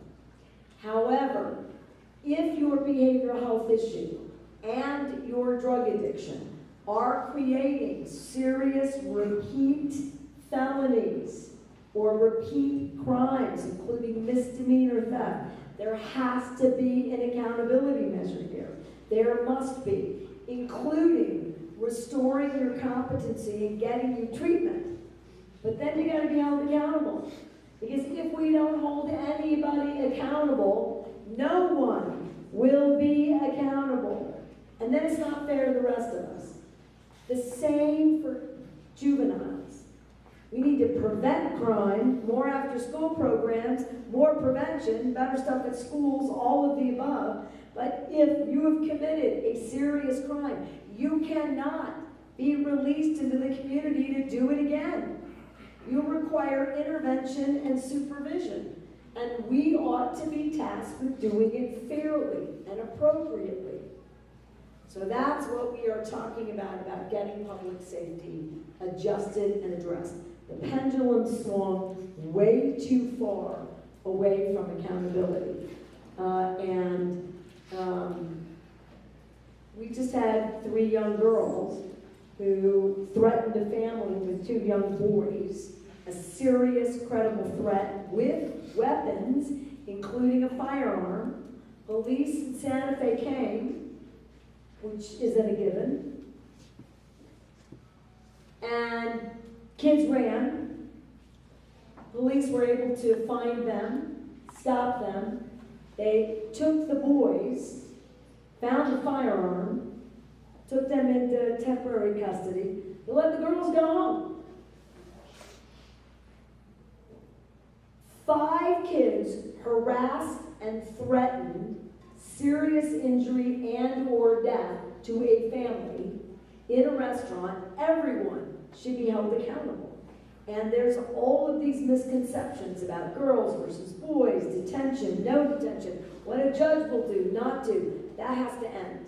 There has to be clarity, responsibility, and there has to be accountability here. So just to put in perspective, that just happened. And I guarantee you, those 3 girls will have a brush with the law again.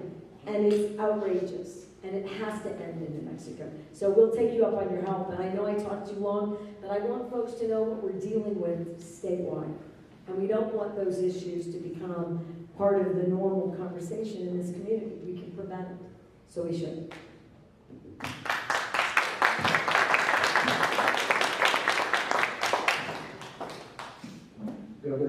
Lieutenant Governor, Cabinet Secretaries, thank you for being here this evening. My name is Mike Miller, and I work for a small medical clinic here in Silver City called Southwest Bone and Joint Institute. First, I'd like to thank you for the foresight that you had and the legislature had to put away some extra funding for the looming Medicaid cuts. And with that, hopefully it'll bridge us for the time being. But my hope is over the last 3 years, our providers have seen Medicaid reimbursement increases. My hope is that this funding will help bridge us and we won't see those increases to reimbursement scaled back. So that's my first request. Secondly, medical malpractice was brought up. It is a significant issue. My providers have seen double-digit increases for the last 4 years, year after year. Thank you for pushing for reform. But also, if we don't get reform, the premium subsidies that your office has helped fund to the superintendent of insurance have been they were very helpful last year. As you look forward to that additional funding this coming year, please don't carve out specific specialties. Please provide that subsidies to all. It's been physicians this last year, but also look at possibly including mid-levels, because in New Mexico, mid-levels provide a lot of services to our citizens. And so please consider that across the board. A premium subsidy was very helpful if we can have a reform. And so that's, thank you again for that this last year. I'm looking forward to a little bit of relief this year as well. And then lastly, I want to bring up a situation that I think is detrimental to our rural providers and our rural hospitals. And it's a program that the New Mexico Public Schools Insurance Authority, NIPSIA, had contracted with called Surgery Plus. And that program financially incentivizes its members to receive their orthopedic care from specific providers and hospitals. And this program started about 1.5 years ago, and the only 2 providers in the entire state of New Mexico are in Albuquerque, or Arizona, or Colorado, or Texas. Now understand, I've had several conversations with the NIPSIA board members and their executive director, and they're under extreme pressures to control costs as well. But I think this program, controlling those costs is detrimental to our rural hospitals and our rural providers, because to become a network provider, you have to take a significant cut in reimbursement. And hospitals have to do that as well. So that's a program that I've been very concerned about for the last 1.5 years or so. And I just think it's detrimental. The state needs to be doing all we can, and we've been doing a lot to help our rural healthcare providers and hospitals, and to have a state organization try and save some costs by really driving folks, financial incentivizing folks to go to Albuquerque or out of state, or have your local providers and hospitals take significant cuts is detrimental. So thank you. All right, so you got my support on all the things that you mentioned on the front end. My intentions are to bridge us and to keep the things that we know are making a difference for our practitioners, particularly independent practice. And so thank you. And I might need you in the legislature, because I'm not quite there with medical malpractice, but I intend to win it. But I'm not quite there, so we might need you, and I know just exactly where to focus you in the Senate. And then I was unaware of the NIPSIA requirements. They should not, in my view, be doing that, so I'm very glad to hear about that as an issue. I'll take a look at that right away. We can do that with the Healthcare Authority and the Department of Health, who don't control NIPSIA directly, but indirectly we can have a lot to say about that. So I'll look into that right away. Thank you, sir.